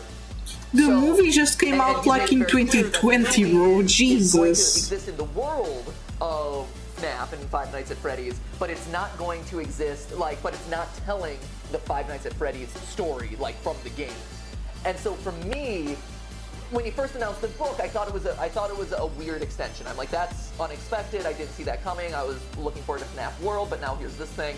But one thing that I found, or one thing that I thought is, maybe this book is starting to set up the storyline that will see maybe a new storyline, where it's introducing characters, names, personalities that are moving us away from just the animatronic focus, purple guy, phone guy, whatever, and here are real people who now, when the FNAF movie comes out, that they are able to continue this story that isn't burdened by Easter eggs, newspaper articles, Atari mini games, whatever, and it can kind of craft its own story that is more accessible to more members of the audience.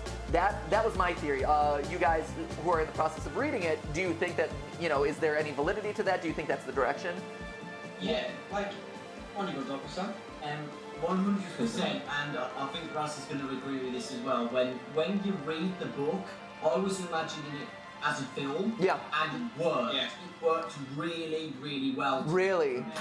Yeah. Yeah. The way it's written and described is fantastic. I think Scott said in his post that was it Kira? She worked on the dialogue and he worked on the descriptions inside the restaurant, and you can clearly see that aspect of it. I think he was the one that was in it. She cleaned the sort of the stuff up. Yep. But as Dawko said, when you are reading it, you imagine it, and it's a smooth transition. If you were to read. Okay, so the book is well written. You don't have to know anything about the game.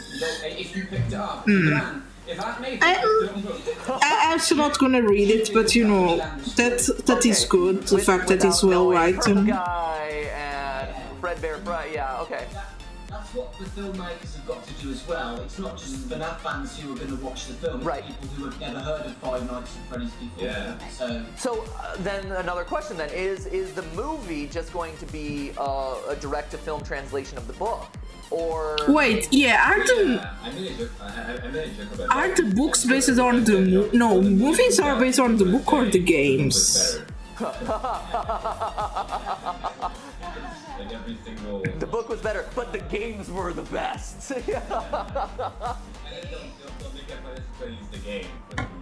Oh man, Five Nights at Freddy's, the movie, the game, the movie. Yeah. Sorry, Raz.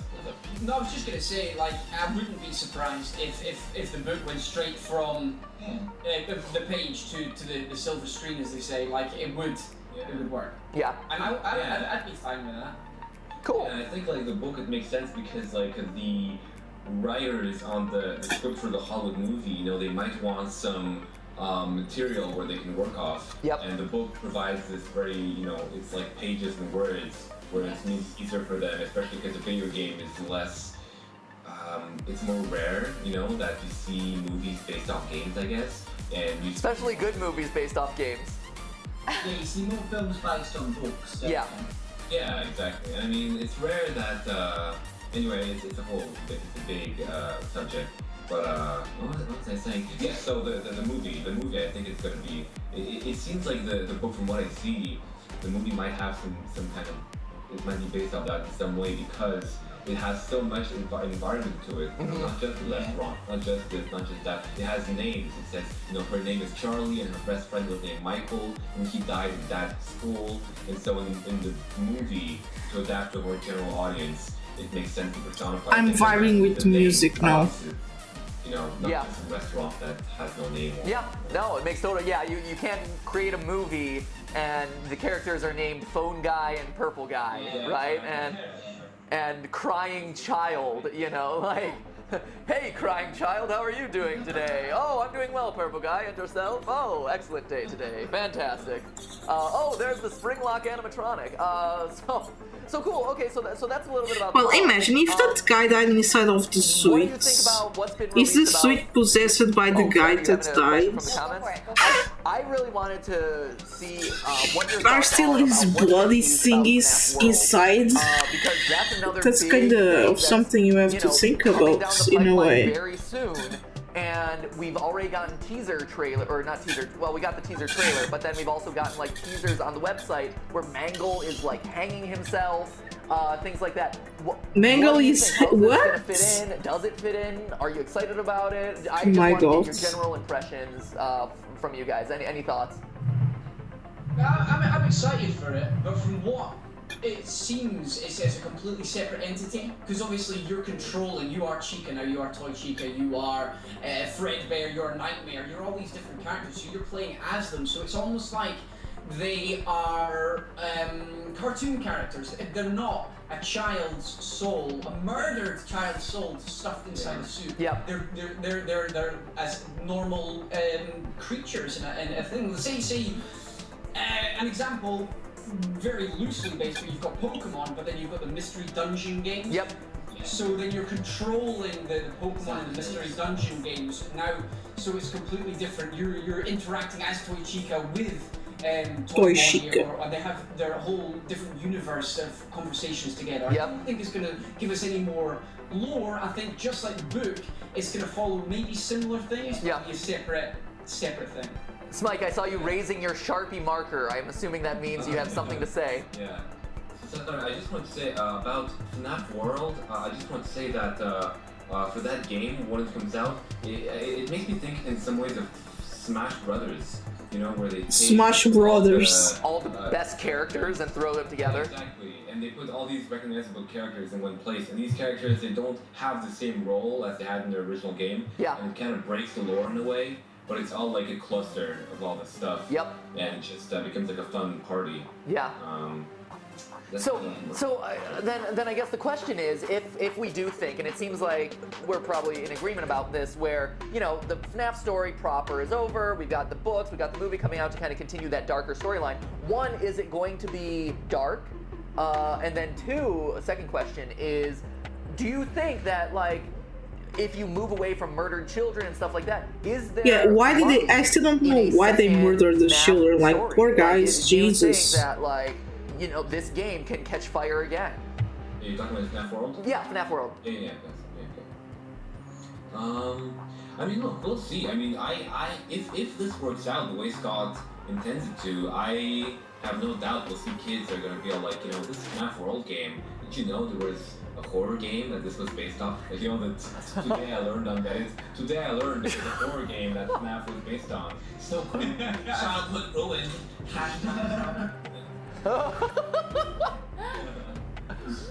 I think it's still got life.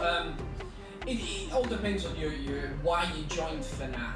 Did you join it for the horror element, or did you join it for the storyline? Because it's still going to have the story elements. Because it's still going to be, you're still going to have the enemies. So I'm sure the Purple Man's going to be in some form in there. I think I heard. Yeah, the Purple Man. The Purple Man, it was the guy that worked on it, right? Version that Scott put up on Halloween. So he's going to have that, and he's going to add in little jokes like that. So there's going to be something. Jokes, well, okay, kind of weird. If you like Final Fantasy sort of games like that, you're going to enjoy it. I'm sure he's going to add in some sort of harks back to the series, and it does seem to have some sort of dark element involved. And I think he's got some tricks up his sleeve. You know what he's like with hype, generating buzz. He's a one-man marketing machine. Right. And he's got something big to reveal still. I think. A dark element to it. Yeah, definitely. I mean, these teasers, what he's been.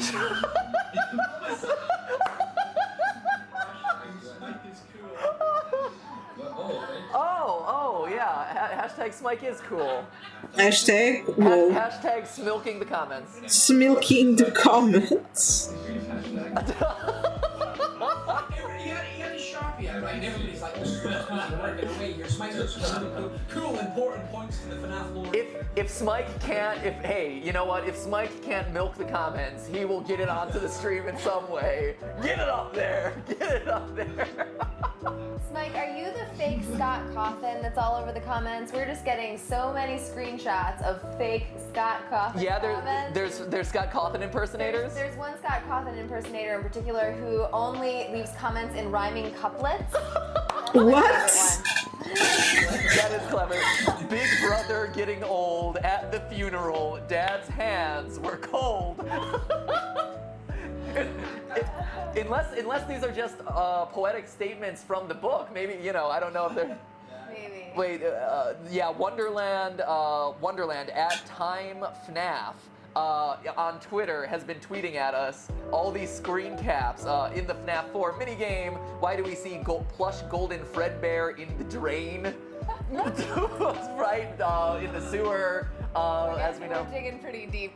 Right, so that's why, there's always got to be those Scott Cawthon impersonators. Was something happening on the website, Steph? I saw a couple people call out websites. No, that was also fake. Oh yeah, the website had some clues. Yeah.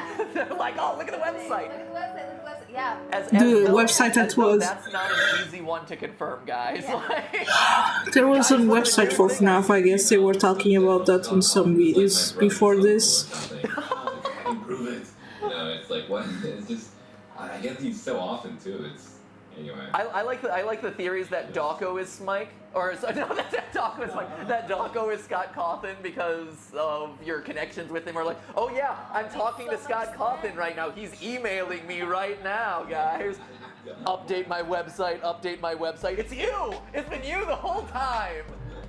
Confess. Confess. So what do you have planned for us next, Scott Cawthon, aka Dawko? The website is just updated.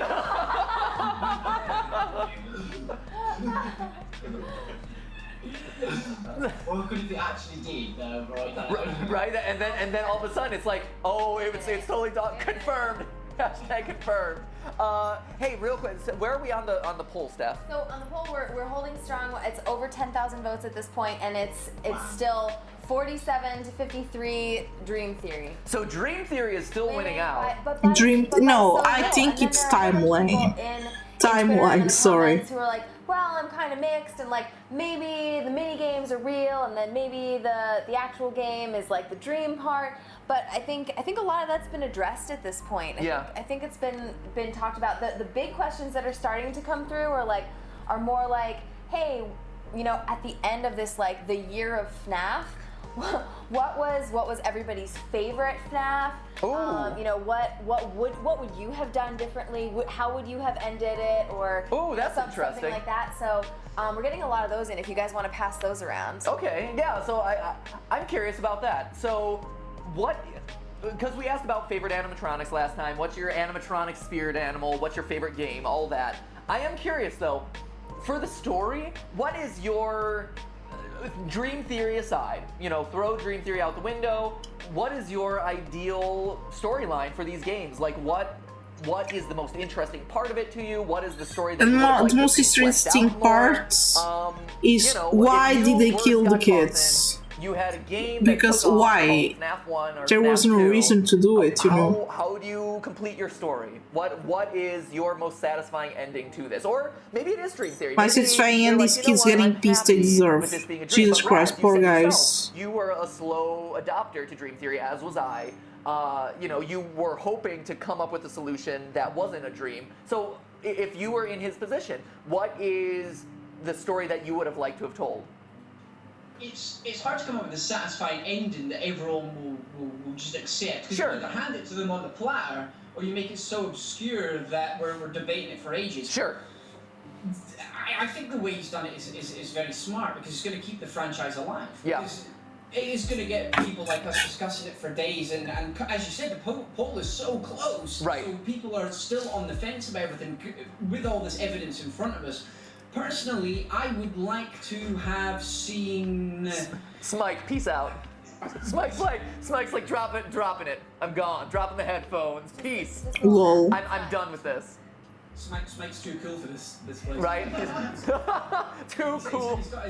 He's got his shout out on the internet now. He's off. he's like, yeah. Now that hashtag Smike is cool is trending, I'm done with you guys. I got it happening. I'm out of here. Smike, glad you could join us. Thank you so much for tuning in today. It's great to have you as a part of the stream. You know, thanks for rushing here to get here on time. You're the best, buddy.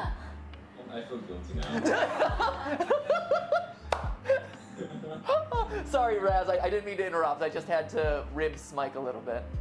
No, that's cool. I'm always in favour of stopping stuff for jokes. It's the best. It's the best way to stay alive.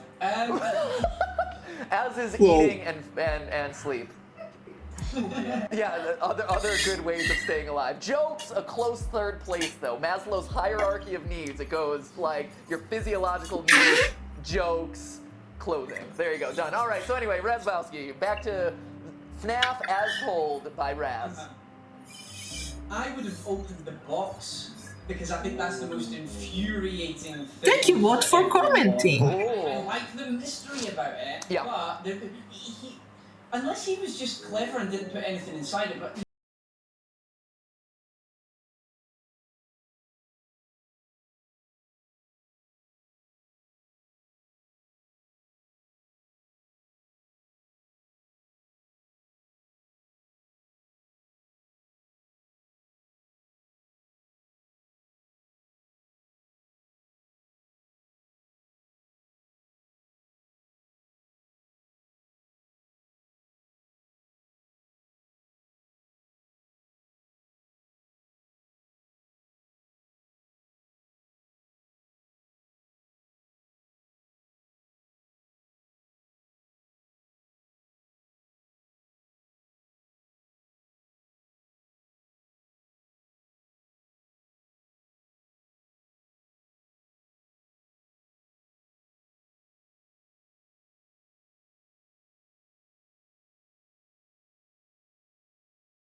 Kind of his take. And I think at this point the community, and Scott, if you're watching right now, we're talking to you, I think at this point the community is okay with it.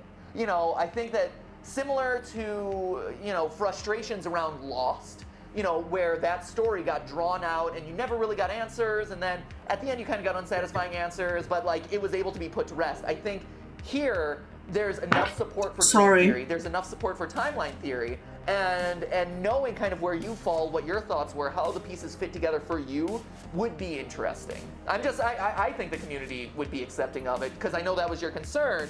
Still talking to Scott, aka the camera right now, but I know that was one of your big concerns. So it's okay, man. We'll support you. We love you. Hashtag love equals love. There you go. So hugs. Oh, hugs for Scott. Hashtag hugs for Scott. So okay, so Raz wants to open the box. I want to open the box. Michael, Dawko, what do you guys think? Michael, how did you know my real name? Yeah, we've met in person. You know, we're beyond just Smike at this point. You and me. Okay. For me. Yeah. What is the story that you want to tell, Dawko? For me, I wish if I created the game, I would have branched out the mini games so we understood it easier. Yeah. Yeah, I don't know how do you access the mini games. When you're in the Freddy costume, you scan around the room. I wish you did more cutscenes, which explained a bit more, for example, because. For example, my favourite trailer for Five Nights at Freddy's was Five Nights at Freddy's 3. Yeah. Because of the amazing animation he did. So I wish maybe he did like a cutscene at the end of FNAF 4 or something where we started to see some things like through cutscenes rather than mini games. Yep. That makes sense. Yeah, that makes total sense. You know what though? This is gonna sound so trite or like trivial. But I wish, if I were Scott, I would have added more of these cool little moments that have like very, very little chance of happening and that just scare the crap out of you.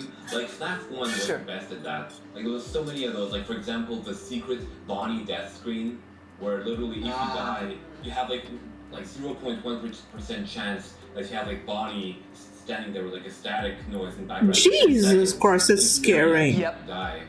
And that was just so cool. Like, that's just something I always thought about in horror games. It'd be awesome. And I think it's nice because when you're an indie game developer and you're not a big company, you can do these cool little things.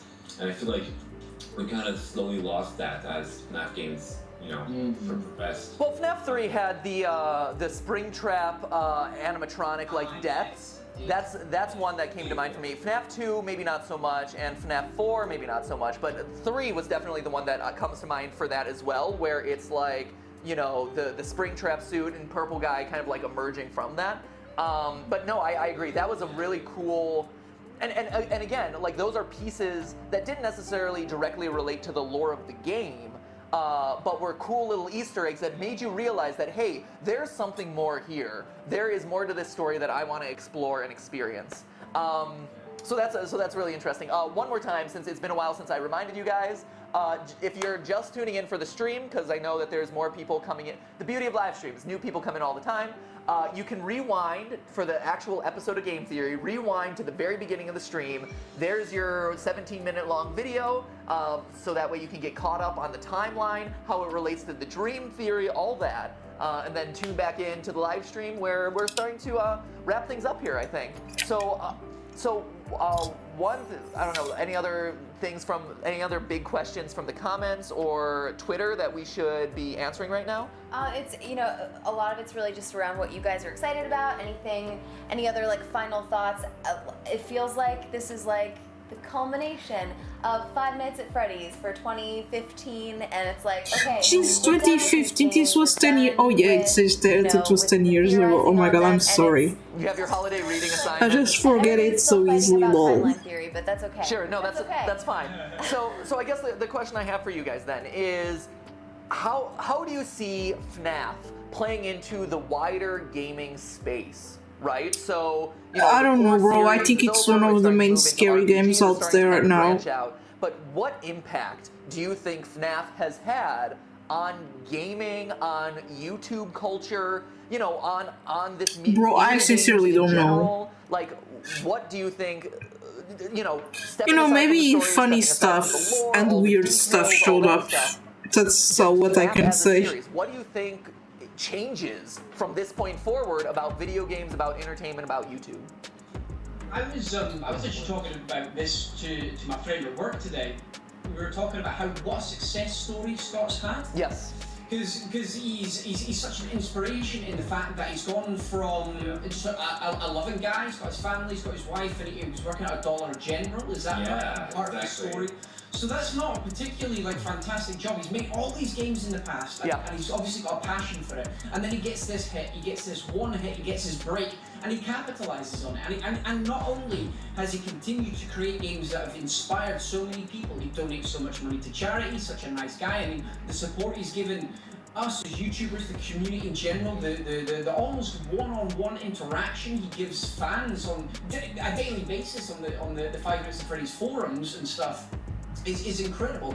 And I think a lot of people have taken stock from that. I mean, you have all these inspiring kids, basically. They're like 10 to 15, sometimes they're a little bit older, and they're going out and making their own FNAF games. They've seen that anyone... people made their own FNAF games now.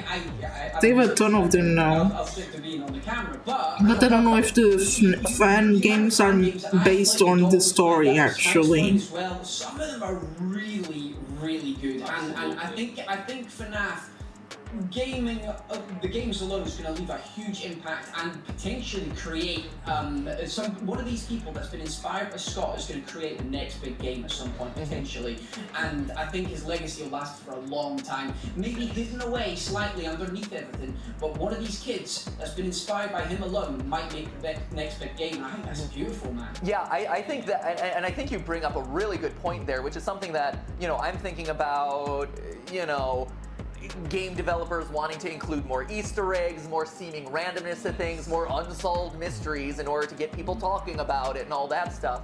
But I think you bring up a really good point, which is a very positive part of this. Positive.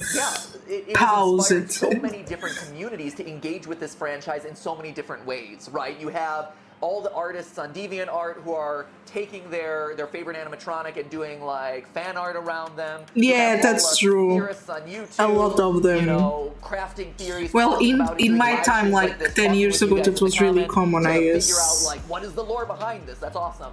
But to your point, Scott, in doing this, has inspired so many people to be independent game designers, to go out and make their own fan games, to show that, like, hey, you can be one guy who has a passion, and look at what you can accomplish, look at what you can do, and that's an incredibly positive impact to leave for a very dark, scary game. But and for a game that a lot of time gets a lot of hate because of it being a sellout and cash grabby and all this stuff, but you're totally right. Like, it's a cash grab. That it's inspired so many people to create, is it actually true that FNAF is a cash grab? To do their own artwork, to do their That's own kind of games. depressing. Like, an incredible legacy to leave, and like you said, even though if it gets forgotten down the line, or like it starts with Scott and like 6 Nights at Tommy's becomes like the next Six Nights at Tommy's, like becomes the next game, and it was inspired by 5 Nights. Great, that's awesome. And so I think that's a really good point to make there. What about you, Smike, Dawko? Any thoughts?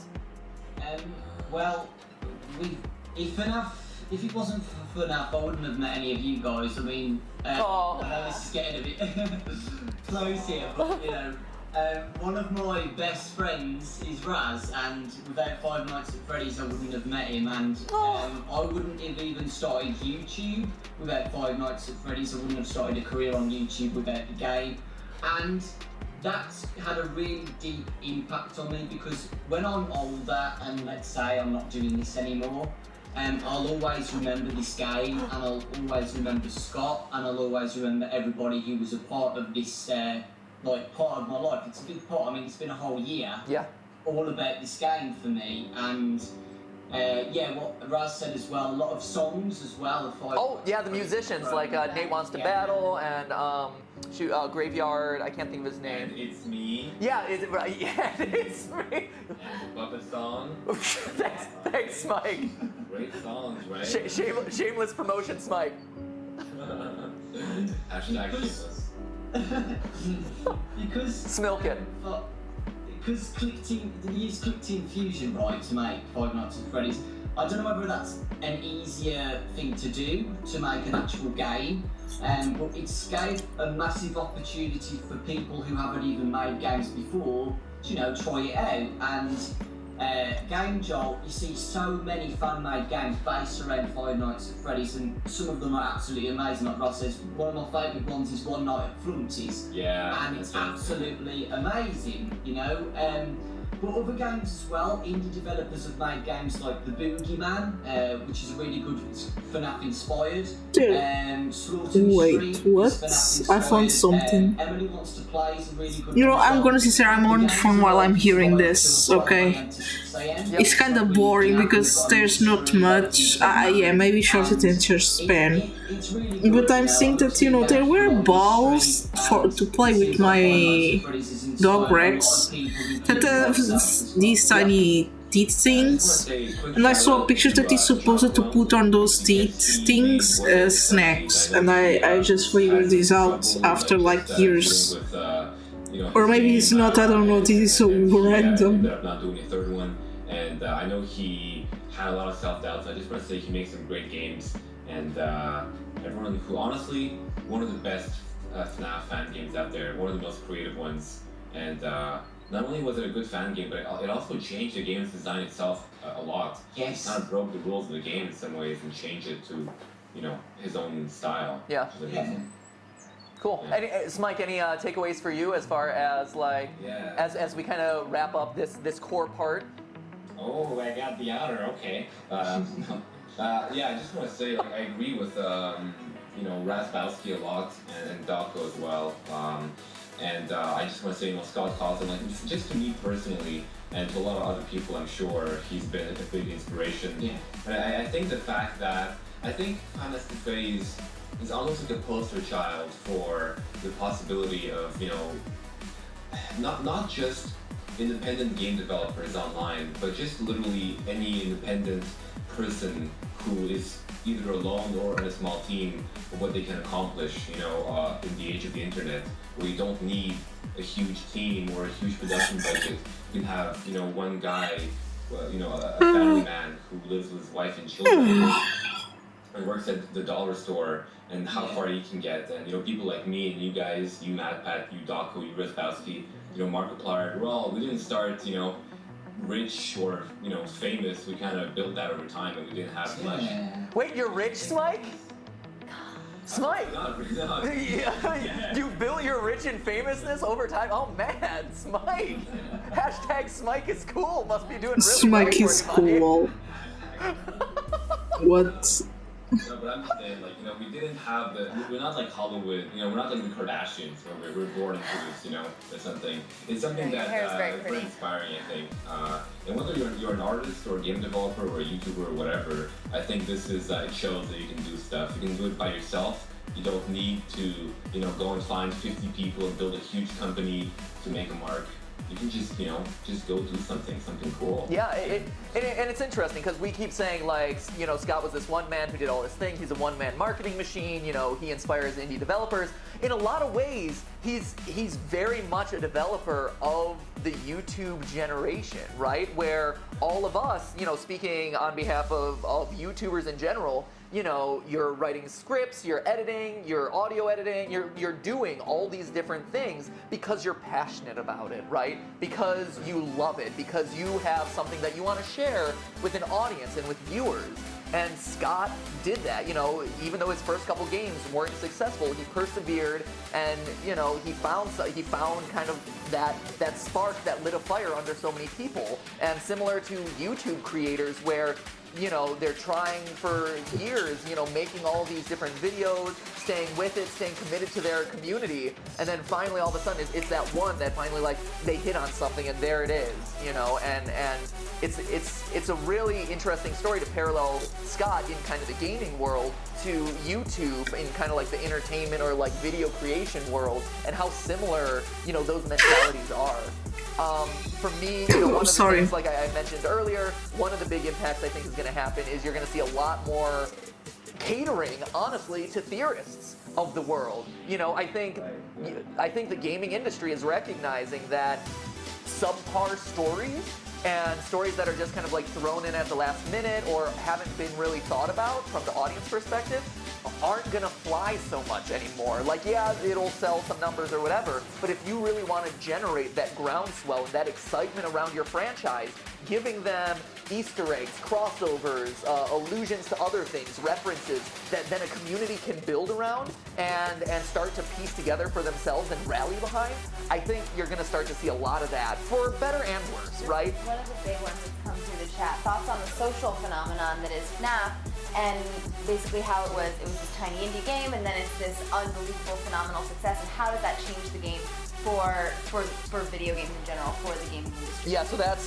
who is that? That's Calvin Ball? That was Calvin Ball in the chat, but it was also, I mean, it was so many others, and the chat is going so fast. Yeah, so Calvin Ball is the one that we were able to pull out. Yeah, I mean, it's very true, right? Like, this game shows that, yeah, like, gameplay, that's a core component of it, and the gameplay was that perfect fusion of what YouTube really loves, which are jump scare reactions. You know, it's like, oh my gosh, I'm so scared. You know, like, it's funny to see people scared, because YouTube, at its core, is founded between a relationship between a creator and the audience and the person who's watching, right? And so, you know, when you're scared, when you're emotional, when you're, you know, happy, those are the moments that you are most true to life. Like, those are the true moments of humanity. And it's like, you know, when you're scared, you're not worried about how you look or how you're acting or how you sound. You're just scared, right? And I think that's a big reason why horror games in general have worked so well on YouTube, is you get to see those kind of genuine moments with some of your favorite creators, and Scott was able to hit on that.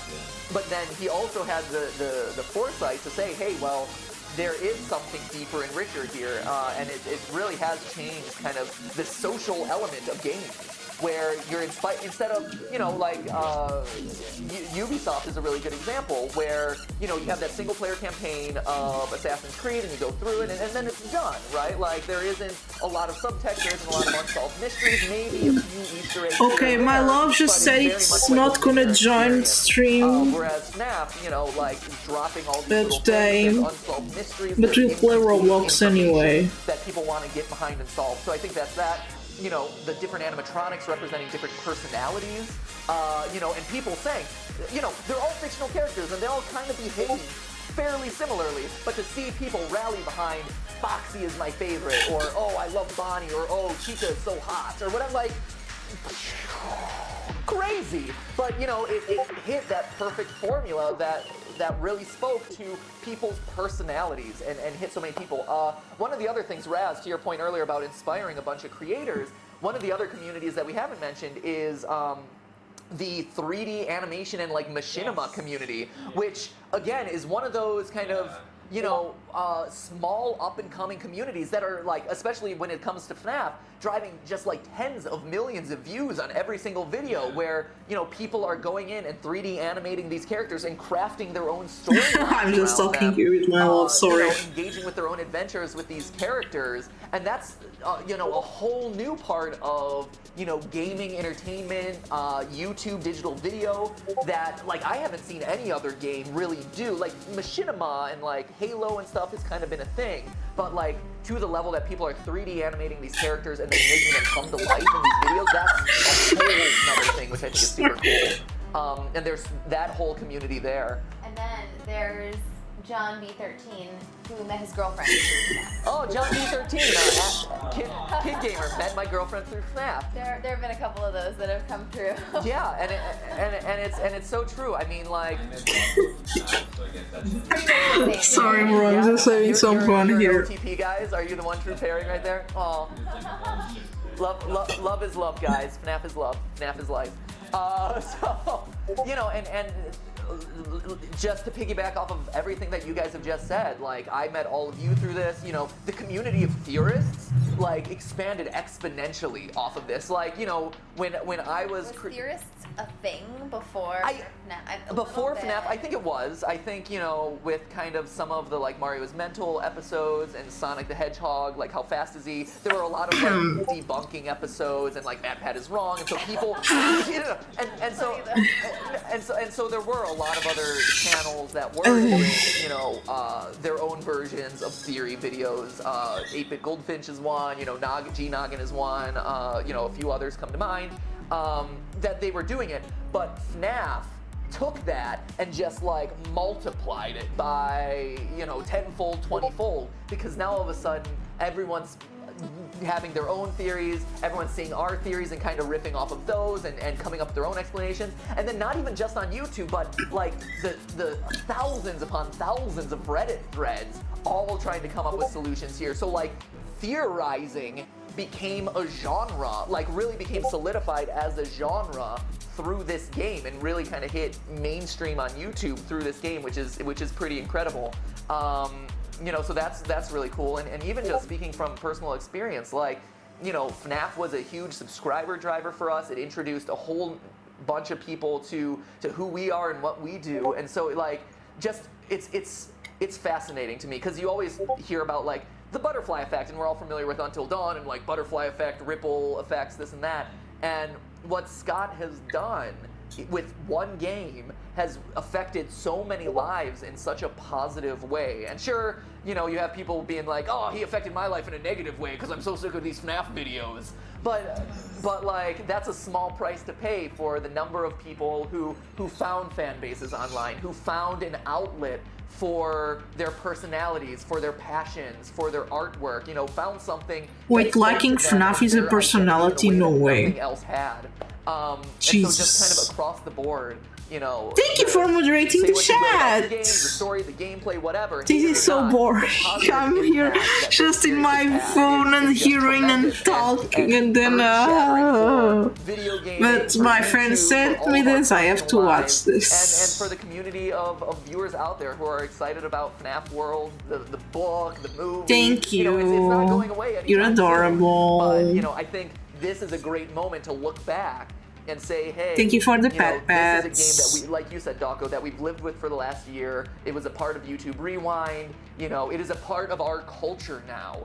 You know, and to the outside world, outside of YouTube, they probably still don't know what Five Nights at Freddy's is. But to us, it has been so all-consuming and such a big part of who we are and what we do that, you know, to not pay its service and take the time to thank Scott for what he created would be a disservice, because I thought you said thanks God to what he created, and I was what?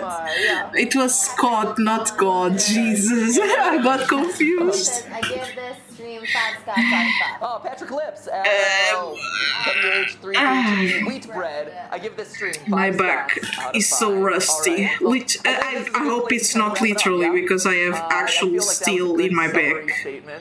So it doesn't get rusty. Oh my god, no, I'm scared. Thank you for joining, and thank you, Ryan, who was earlier in the stream. So Dawko, Smike, Razbowski, Ryan, and other Ryan from 8-Bit Gaming. Guys, if you have not checked out their channels, please do so. They're great FNAF theorists, going even deeper than I do on a more regular basis. But then also doing stuff that isn't just about FNAF. You know, there are other games out there. Right? I know it's mind-blowing. So what? There are other games. That's true. You know, playing Yoshi's Woolly World. Yoshi's what? Playing all the FNAF fan-made games. I'm actually, you know, gonna look at you guys. How many FNAF fan games there are? Playing games on the live stream. I'd like to test out some of these because I haven't gotten a chance to play them. So I'm definitely gonna check out One Night at Flumpty's. So I'm excited about that. That's a good one. Is it? Is it a good one? Good. Cool. Yeah, it's amazing. So guys watching the stream, subscribe to them. Again, Dawko, Smike, Razbowski, 8-Bit Gaming. Give them some love on YouTube and on Twitter. Thank them for all their work. Thank you guys so much for joining. After this, the links to everybody's channel and Twitter handles will go in the description. They're not in there right now, but we'll get them in right after this. Yep. And you can also explain sort of how to watch this video after. Yeah, and so just as a reminder to all of you who are tuning in right at the tail end here, just a quick reminder, if you're just tuning in, if you missed part of the stream, as soon as this one's done, it's being published live, publicly on YouTube on the Game Theorist channel as the latest episode of Game Theory, because it is. The first 17 minutes are Game Theory. This was a big experiment. Oh, that's why this is a... You could just cut that part. Oh my god. Proper rewind, watch it from the beginning, and then... Oh my god, Jesus. I survived 2 hours of streaming, of talking. With all these great guys who joined us today. So, you know, thanks to them. You know, there are some cool stuff, I'm not gonna lie, you know, but... and thank, you know, you, the viewers, Jesus, is a lot, you know, see. an incredible 2015. Honestly, like... I like the content, I like what they talk about, so... Yeah, I learned some stuff. You know, the theorizing that you guys have been sending all of us on Twitter and in the comments, the requests for new videos, you know, the discussions that you guys have wanted to have, it's been incredible and it's been so exciting, and I can't wait to continue to see what happens both with FNAF and with gaming in general in 2016 and over analysis of all this other stuff. Now, if you'll excuse me, I need to go see Star Wars because I have not seen Star Wars yet. I've been working on this video, right? After reading the chat, I can tell you the entire plot. Oh no, you know the whole plot of Star Wars? There were a lot of lies. Good. Don't worry. Spoilers. I'm A glad. lot of lying. Okay, a lot of lies in Star Wars. Okay, so... Oh, thank goodness. I was so good. Voldemort appears as Darth Vader, guys. Wait, what? No way. Yoda and Gremlin? There's not a Star Wars Gremlins crossover? Yeah, Yoda Gremlins tie-in. No? Okay, well, good. So, we've been working on this theory all week, and special shout out to Earl, who edited this video together and was an absolute champ. This one was under a tight timeline, and then we had the last minute edition with the book release and stuff like that. So, thank you to him. Thank you guys for an incredible 2015. Hopefully you enjoyed it. And remember, that's just a theory. A game theory. Okay then. What? No, okay, let's all do it together, shall we? Okay, ready? Okay, 1, 2, 3. But hey, that's just a My god, they're not sinking. Wait. Okay. Let's try it one more. What are you doing, Smite? Jeez. Okay, one more time. I'll start with the but hey, and then you guys come in with that's just a theory. Okay, ready? Here we go. We got it this time, guys. Don't worry. But hey, that's just a theory. A game theory. Thanks for watching. Oh, and hey, that was just a stream, a live stream. Also, thanks for watching. Hey, let's say goodbye to everyone in the chat like we do. Mike, you can start spamming people left and right in the chat now. Spam it away. So Spam again, Spike. yeah, spam Smike, Spike spam. Bye. John B, see you sir. Jenny Guzman, here it comes, and there it went. Let's see, Jem McGravy, good night from the UK. Sweet dreams, Jem. Gabe Moore also joined us in for a game theory, so there you go. Oh, hey, Asura Kishin, Star Gamer, everyone saying the tag with us, which is awesome. Yeah, that's awesome. So we all nailed it. Thank you everyone for joining us in for that. Bye, Josh, bye. Let's see, Josh Rolls, Carlos Sanchez says hi, Smike. Deny.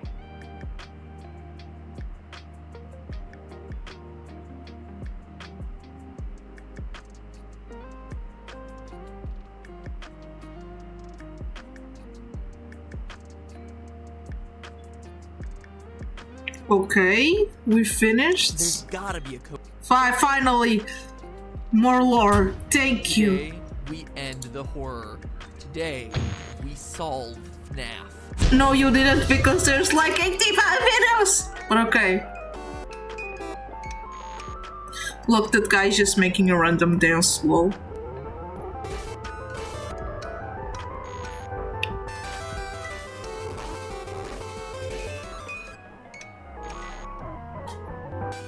Hello, Internet! Welcome to Game Theory, where, after months of intensive therapy, I'm back to finally put the original FNAF tetralogy to rest. It's done. No more Halloween updates, no more FNAF 5 rumors, and no more fan.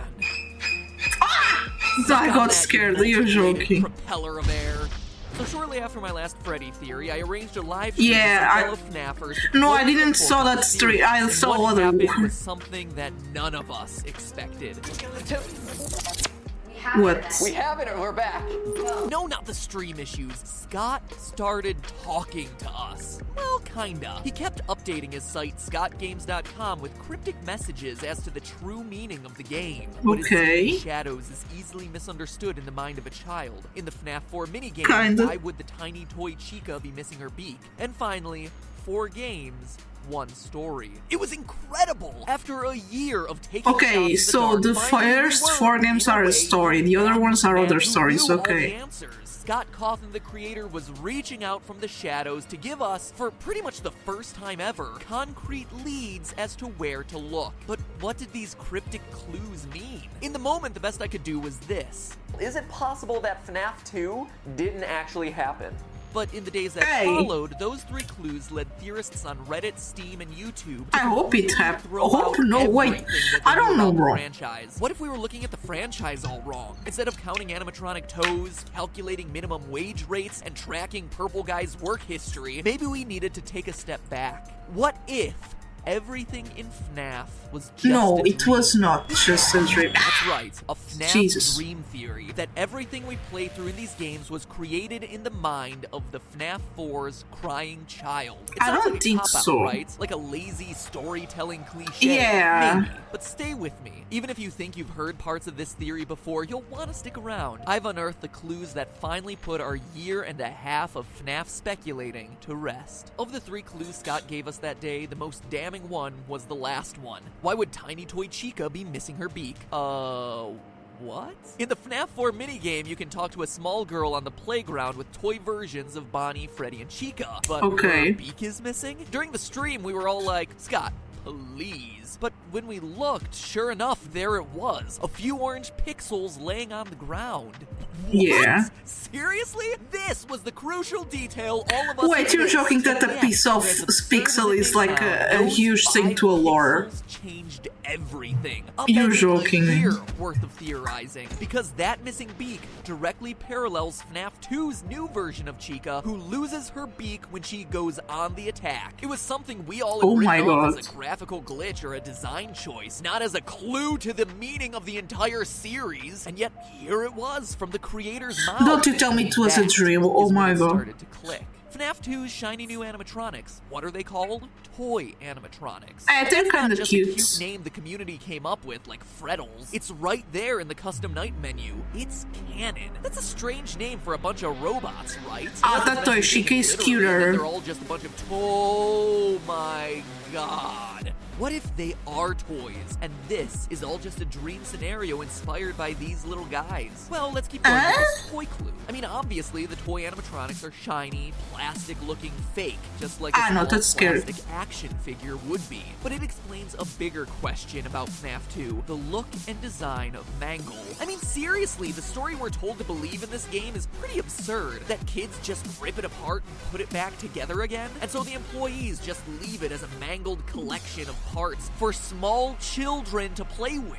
What parent would ever be comfortable letting little Timmy touch that thing? Oh, and here's a cute thing for you to play with. What? Oh my gosh! Who could have seen that coming? But if we assume FNAF 2 is in the mind of a child who has seen all these toys, Mangle makes a whole lot more sense. He's just a dismantled toy. Think about Sid from Toy Story, who fuses various toys together to create hideous abominations. Jesus. Mangle's 2 heads. I don't care how much it has 2 heads. No one planned him to have 2 heads. In fact, note that Mangle appears in a girl's room. An insignificant detail? I don't think so. The Chica Beak shows that this girl's toys fall apart, just like Mangle, the tear apart, put back together toy. And toys explain Jesus FNAF Christ. 1 too. The crying child of FNAF 4 has 4 plushies in his room. The crew from FNAF 1. Plushies, as in soft, stuffed animals. What are the original 4 animatronics made out of? Soft materials. Fur and fabric, not plastic like the toys. So much so that the one thing that we hear about them throughout the series is that these old animatronics collect odors and never get washed, just like an overused and overloved stuffed animal. But the parallels don't stop there. Why is Foxy I don't think my plushies don't smell bad. Like, what? How about Foxy's jump scare popping in abruptly from behind a wall? Awfully similar to the way the brother scares the crying child throughout FNAF 4, in his foxy mask, no less. And how's Golden Freddy fit into this? Well, in the hidden FNAF 4 Easter egg, we see on the TV that the show Fredbear and Friends features the Golden Fredbear alongside the core 4 of Foxy, Freddy, Bonnie, and Chica. That's your cast from the first game. The dream of FNAF 1 was inspired by this show and the plushies, hence it not containing any of the other animatronics. Even the fact that the child doesn't have a Golden Freddy plush, and that instead he has his imaginary friend, a psychic friend Fredbear, who appears and disappears at will, directly references Golden Freddy's ghost that's true. in FNAF 1 and 2. In fact, I love these. They're so entertaining. An animatronic can be explained under this theory. The recurring elements of the phone and the fan, right there. Come on, the fan is the cute. fact that no one in their right mind would work in a place like this. Dream, firing an employee for something like odor is a child's imagination of what employment is like. How about the weird metaphysical hoops that you have to jump through to access FNAF 3's minigames? Well, dreams have Okay, you're joking. It was really a dream. Oh my god. Perfect sense. FNAF 3's Springtrap is directly inspired by the girl in her golden body finger puppet that pinches and traps her finger. The idea that the animatronics stuff you into suits comes from this girl spreading the urban legend that if you die, they hide your body and never tell. The naked endoskeletons no come way. from this time trapped in the supply room. Balloon Boy is the dream version of this kid, excited to go to the birthday party. No way. Have a single balloon each. Even the oddballs of Shadow Freddy and Shadow Bonnie fit under this theory. They're the product of the crying child being freaked out by the shadows that Golden Freddy and Bonnie cast onto the wall. I'm watching FNAF lore videos. Dream theory even rolls up the purple guy. Let's pull in Scott's second clue. What is seen in shadows is easily misunderstood in the mind of a child. Yes, he could be referencing the shadow animatronics, which are literal shadows. Yeah, but more likely referencing where are those? guy helping a fellow employee. Where are those animatronics?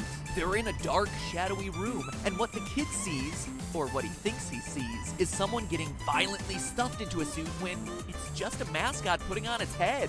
No way, it was all a dream, bro. We're at Disneyland and then saw Mickey Mouse suddenly take off its head. It would blow your mind. Why, though? There's no murder happening. It's just employees going about the daily grind. In fact, that's why Purple Guy is purple. In the Atari-style games, shadows are represented not with black, but with purple, as indicated by the shadows cast by the animatronics on stage. That's why Shadow Freddy... I think the shadow animators never show up in the game 3D, but I guess they show in 2D. Color. Still skeptical? So was I. Sure, it answers a lot and smooths out the timeline, but there was still one piece of the puzzle No way, that the was dream missing. theory is the One thing right that was one. nagging me. It still felt like a convenient explanation, but not an intentional one. Not something that Scott had planned for the series. All I needed was just that one detail that made everything fit together. But then, while writing this script, it finally dawned on me.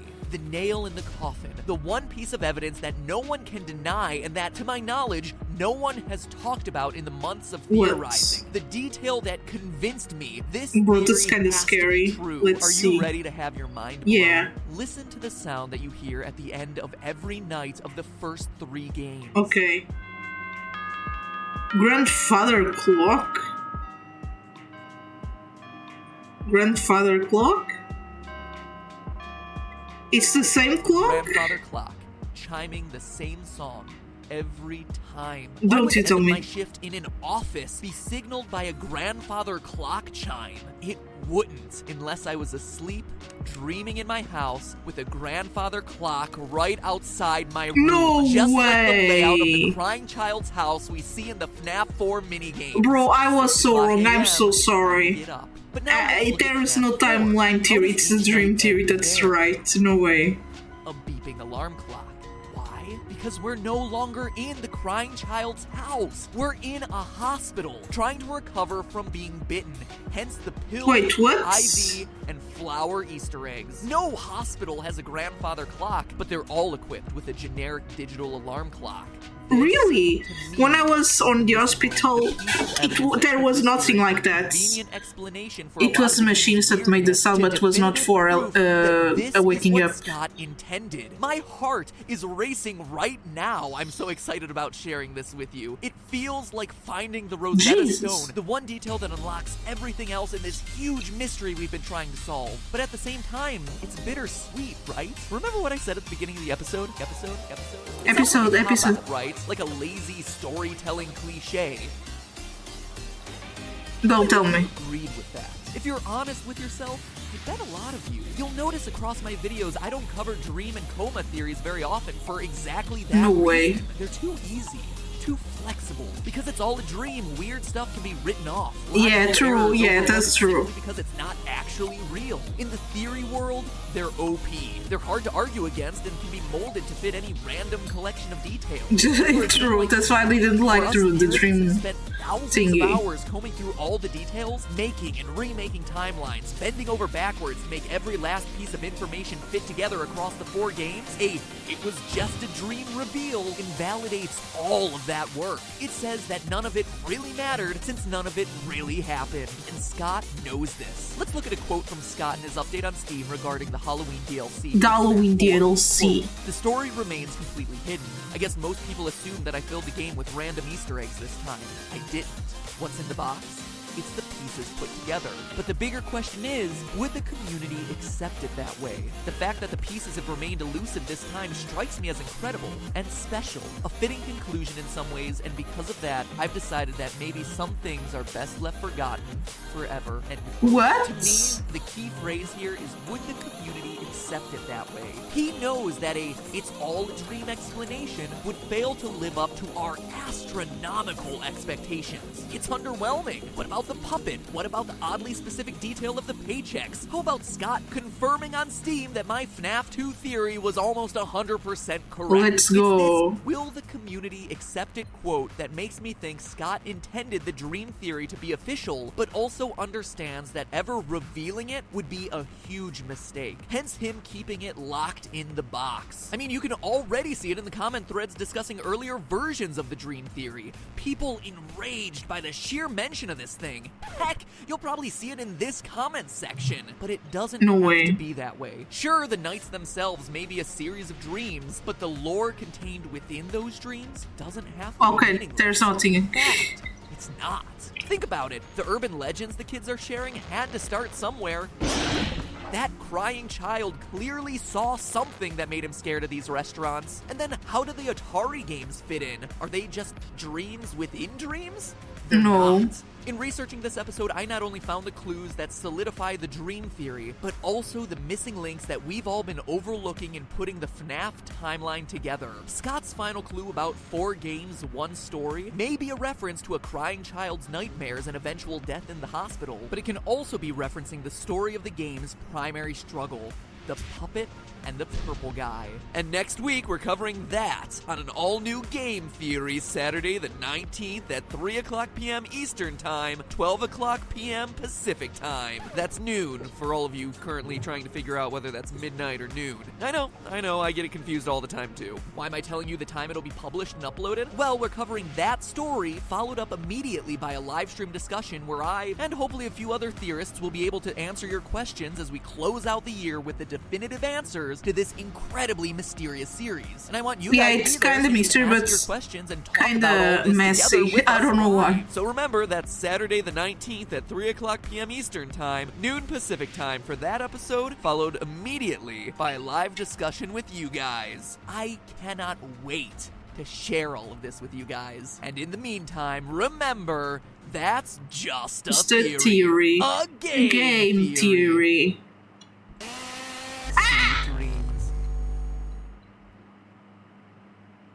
Okay, so now we'll be starting the community gameplay, okay? Let's start Roblox. We're gonna proceed with Blocktail, sorry.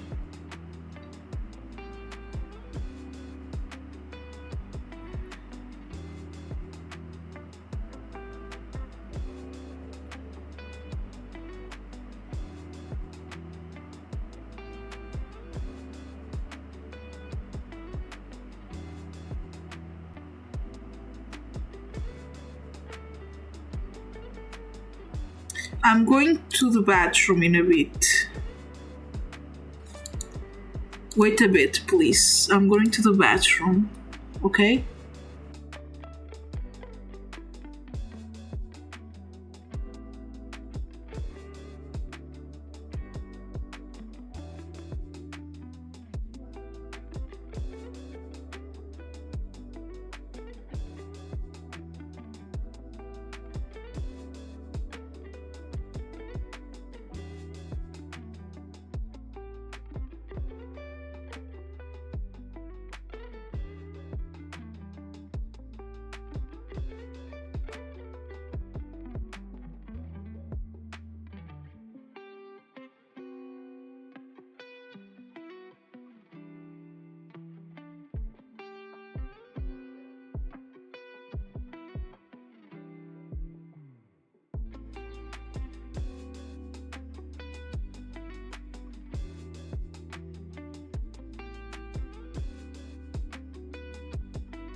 I'm back. Let me change the category of the stream.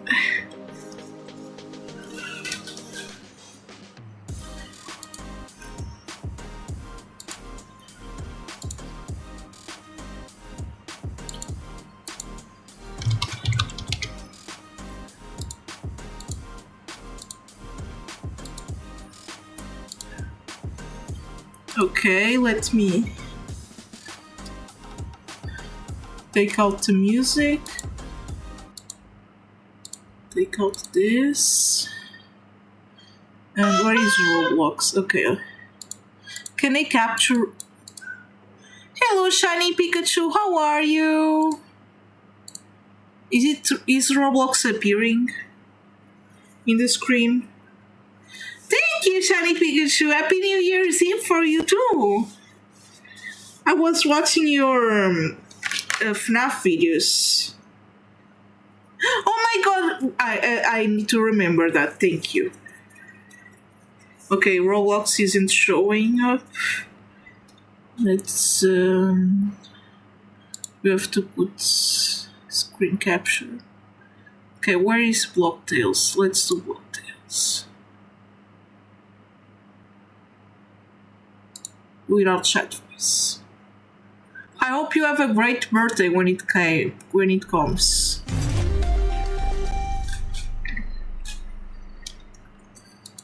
Okay, let's see. This music is so weird. Ooh. What is this? Bah. So cute. Okay, but there's something up there, or... But yes, it will. Don't you worry. All of them are.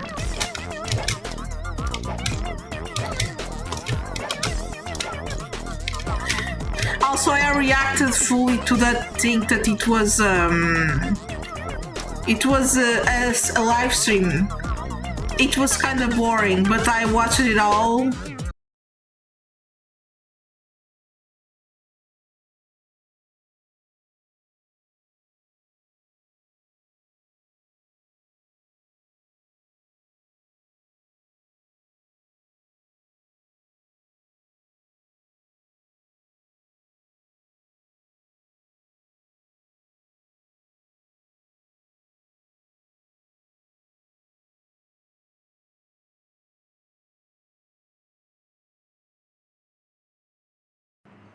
There was a live stream in the playlists. But don't worry, I watched it. I know, sorry, I'm fixing it. There was a live stream in the playlist. Ikranger was asking you if I should skip it since you didn't answer. I just watched the whole thing.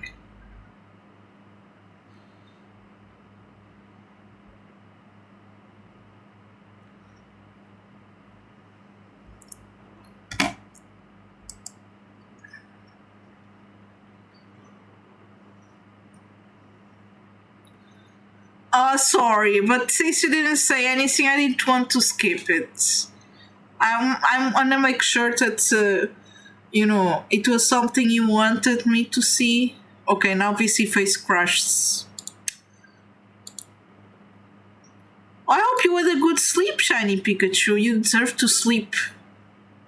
Sleep is good for your health.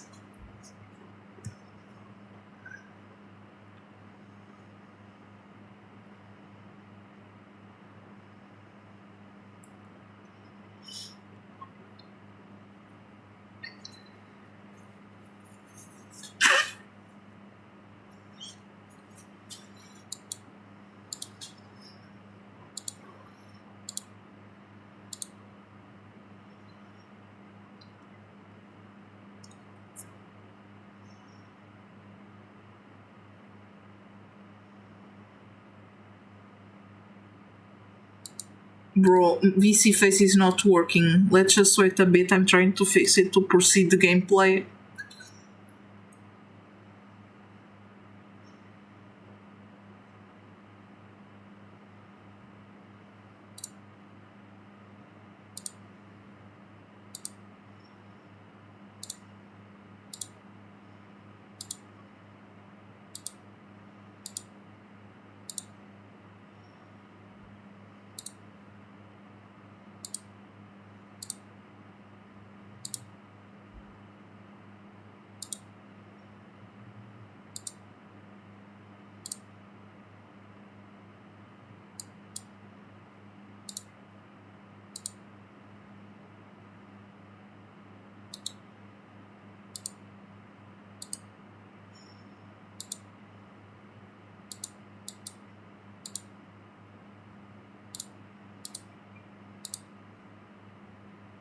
Bro, why isn't VC face working?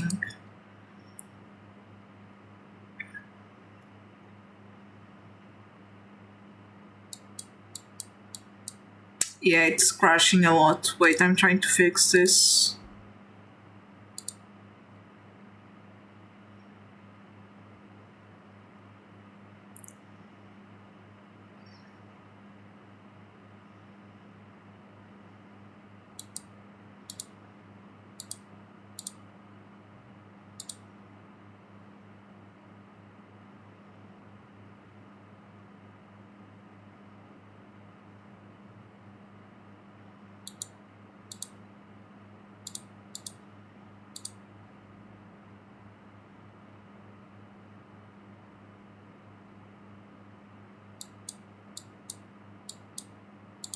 It's still crashing, oh my god. Sorry, I'm trying to fix this.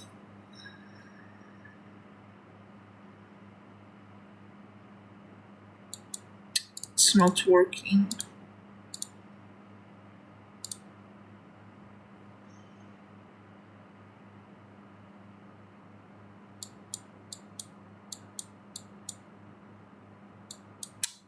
Still not working. Oh.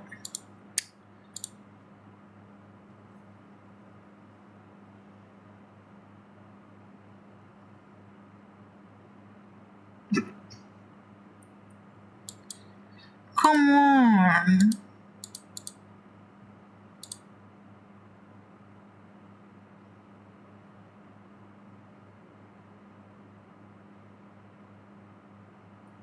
Ah, finally. It's fixed.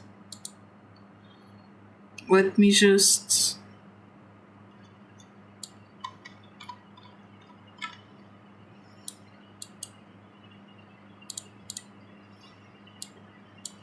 Okay. Almost done. Okay, now it's good to proceed. Sorry. Let's go. Okay, what do we have to do? Journal.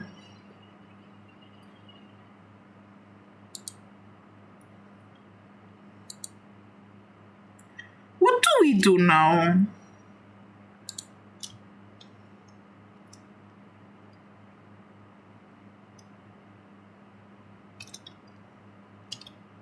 Oh my god.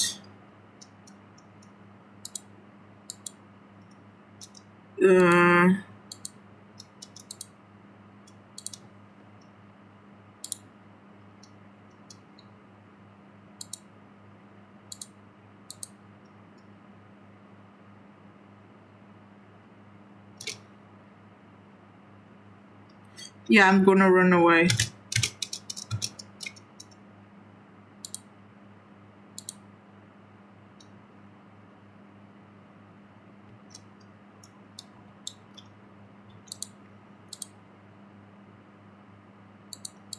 Okay, what do we do now? Let's talk to them. Let's see. Donation. Donate. Yeah, I guess.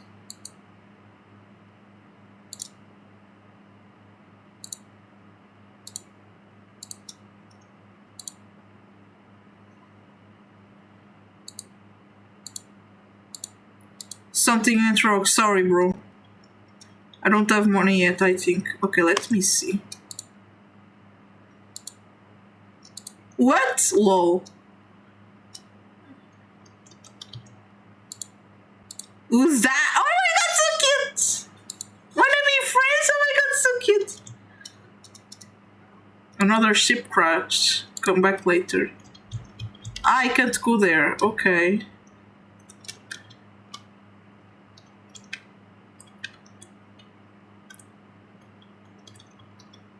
Oh, there's someone here. Hello.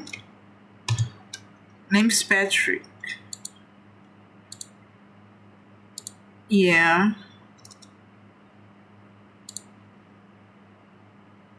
East Beesville. Roblox HQ. West Beesville. Airport, car shop and train station. Docks. Beach.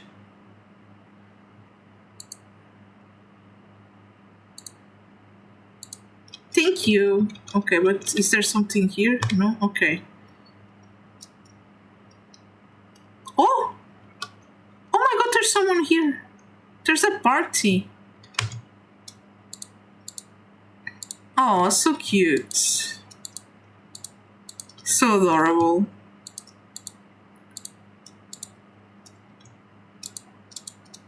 Cake. Yeah, I love cake too.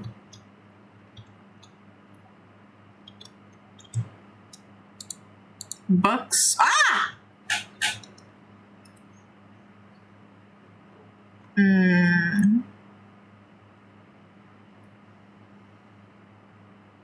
Should I buy?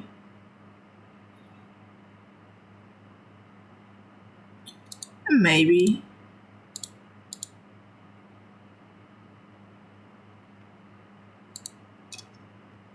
Maybe it was a bad idea.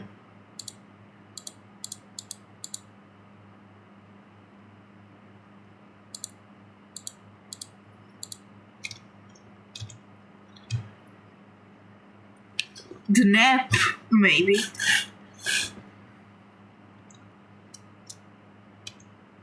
Dog park. There's a dog park.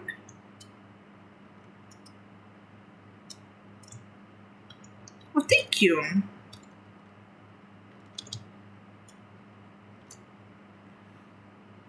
Dixon. I love the sound slow. No, thank you. Send potato lol. I can't go here. But can I go there?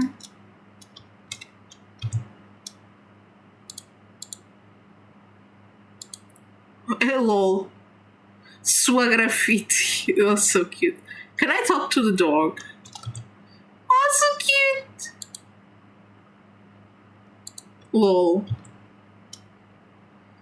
That's so adorable.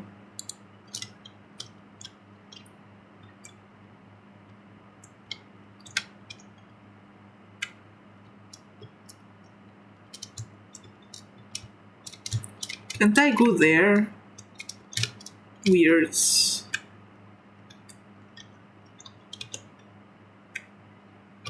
Ooh, I guess I can go by here. No? Okay.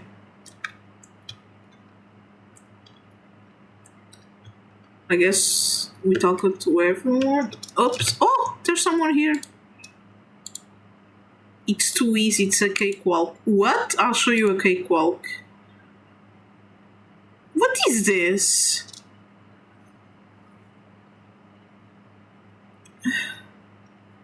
Are these cards?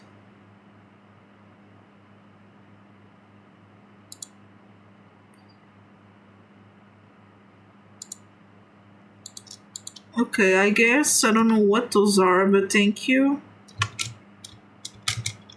Okay, let's go and try see what's here.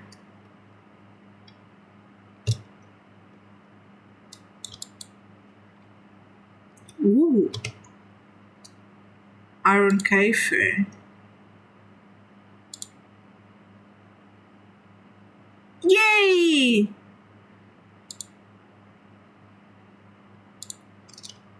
Thank you. Ooh, oh my god, what? No way.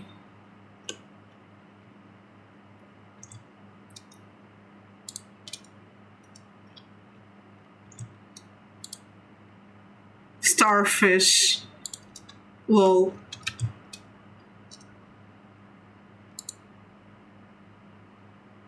Hon, lol.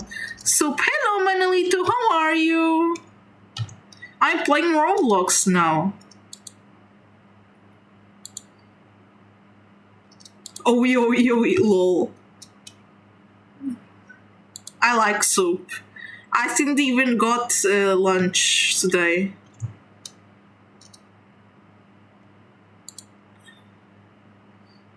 What game did you buy? Now, is it a good game?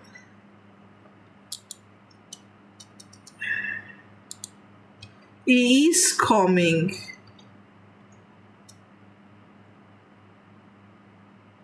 Who?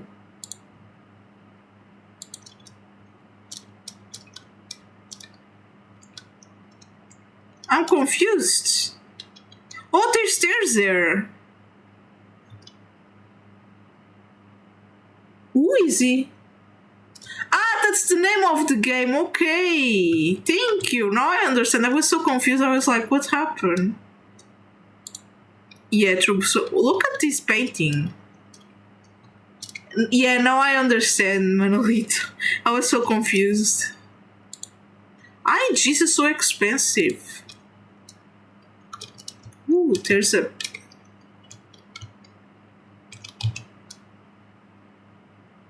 Is it a new game? Is it a game that was released some time ago?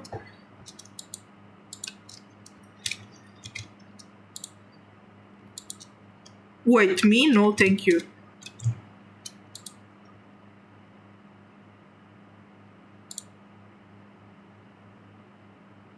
Aww. You're welcome.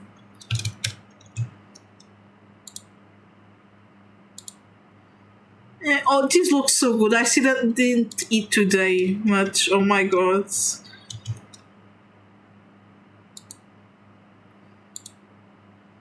Lol, true. That's kind of funny. Ooh, early access.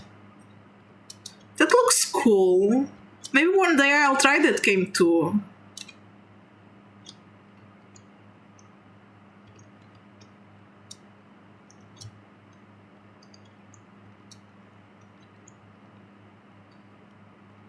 Now we're trying to see what's here. Talking with people. Look, doggos. Bark, lol. Let's talk with the doggos. So cute! It's so adorable! It's so cute! Woof woof bark bark woof woof bark woof bark woof. Bark bark woof woof bark bark woof woof bark. Sorry. Hi. So adorable. Gow gow. Oh my god, so adorable! This is Roblox Blocktails. Blocktails.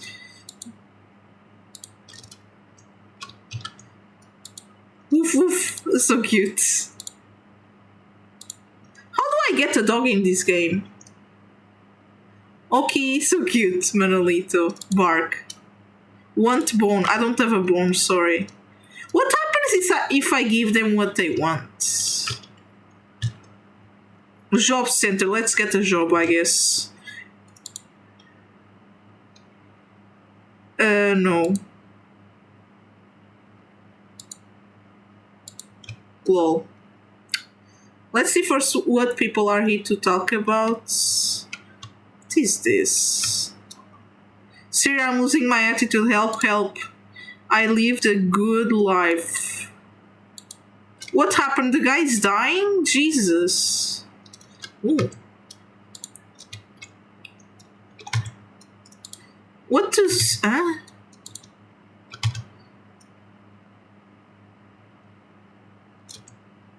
What is this? Why it doesn't talk? Okay, let's see what's there in those stores. I'm still learning how to play this.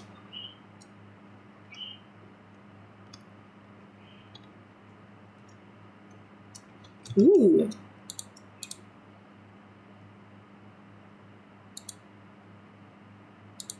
Okay, let me see what's here anyway. Yes.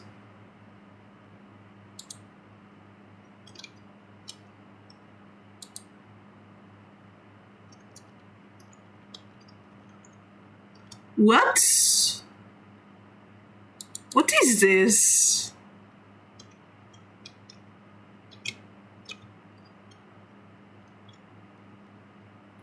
Huh?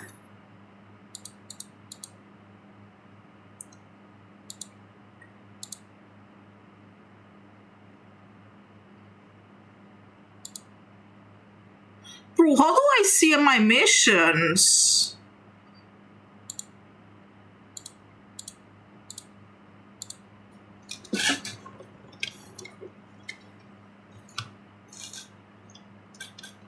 These weirds.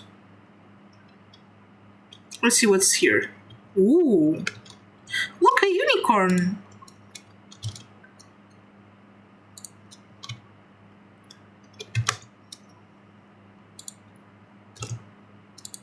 Can I get a plushie? Ooh, so cute. Yeah, this is awesome. No way, bro. That's kind of crazy.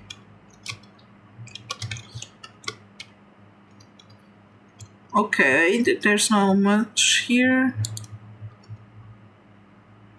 Map.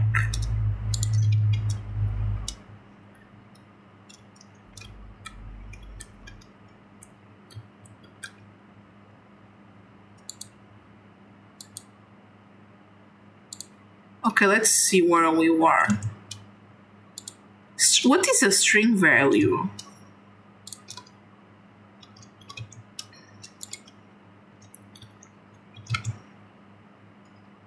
These sounds are so random. Okay. Ooh.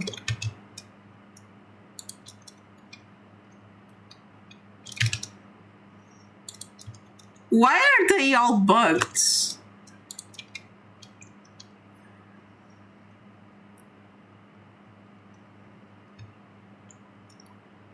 Let's see what's here.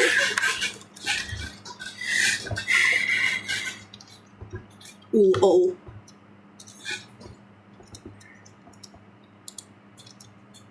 Okay, oh yeah, we had a fight here.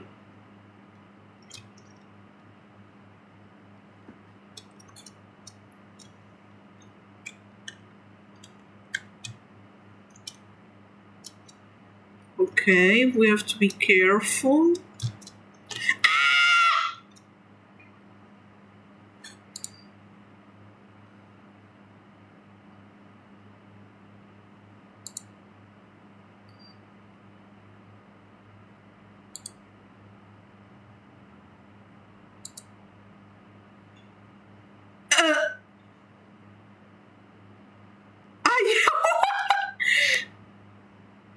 What? I guess, lol. Bro. The music and I died and I won at the same time. Why do I have to evacuate? What's happening?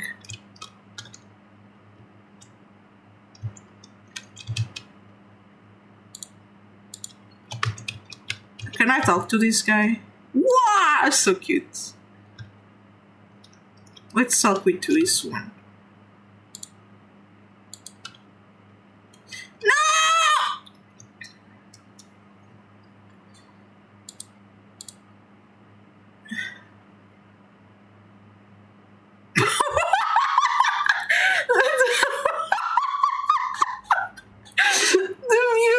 So random, like what? Jesus Christ. What? Oh my god, no way.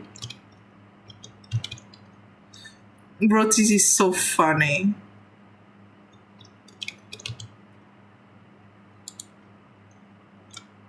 Oh, cheeseburger. How do I use my cheeseburger? I need my cheeseburger.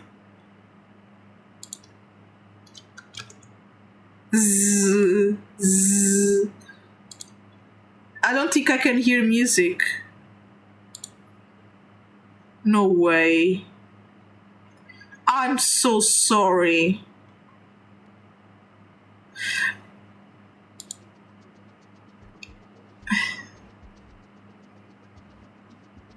Wait. Wait.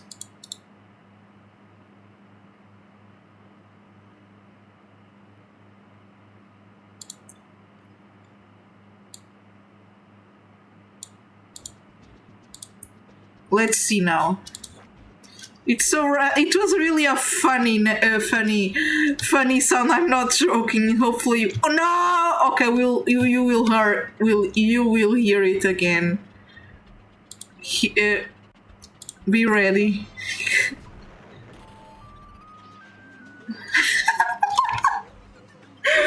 Oh bro, it's so glitch because I died but I won at the same time. It's so crazy. Like Jesus. Oh my god, cute tiny face!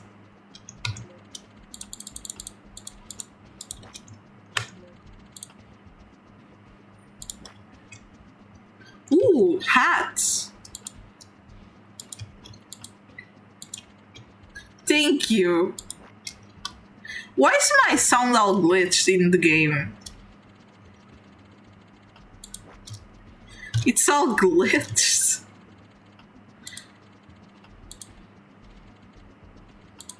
No, I don't work here, sorry. Ooh, money.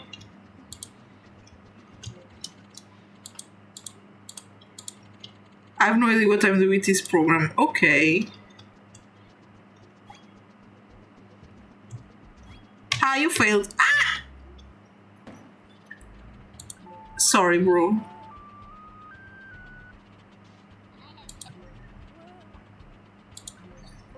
I don't have more bombs.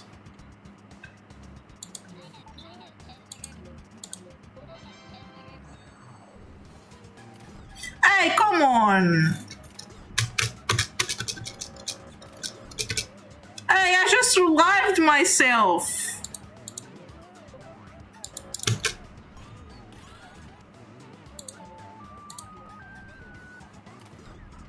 Hey! Oh. I died. bro, I guess. Well, but I guess for now it's good. We just played for 30 minutes. We'll try next time, okay? I hope you enjoyed this playthrough. It was kind of simple, not much, okay? I hope you enjoyed it. So yeah, now it's time to finish the stream. Remember, tomorrow and Friday there is no stream because I have stuff to do, unfortunately, okay? But it's good to stream too. Like, it's good stuff, like fixing my glasses and stuff. It's kind of cool. But yeah, I hope you enjoyed the stream. Thank you so much for being here. Hope you enjoyed. Thank you so much. Keep shining and see you next week, okay? Have a great day and bye. And also, Happy New Year. Thank you. Bye. Okay, who are we gonna raid now? Raid browser. No, don't leave me. Oh, don't worry, Manolito. I will be on Discord if you need. You're so cute. That's so cute, Kitty. Oh my god. Where did you get that one? I love kitties. Where did you get that tiny kitty? That's so adorable. Okay. Let's... okay, you prefer English, right? Okay, let's do Sayaeka with art, okay? So I hope you enjoy and have a great stream, okay? Raiding in 10, 9, 8, 7, 6, 5, 4, 3, 2, 1. Good raid, bye, and thank you for telling me where you get emoji.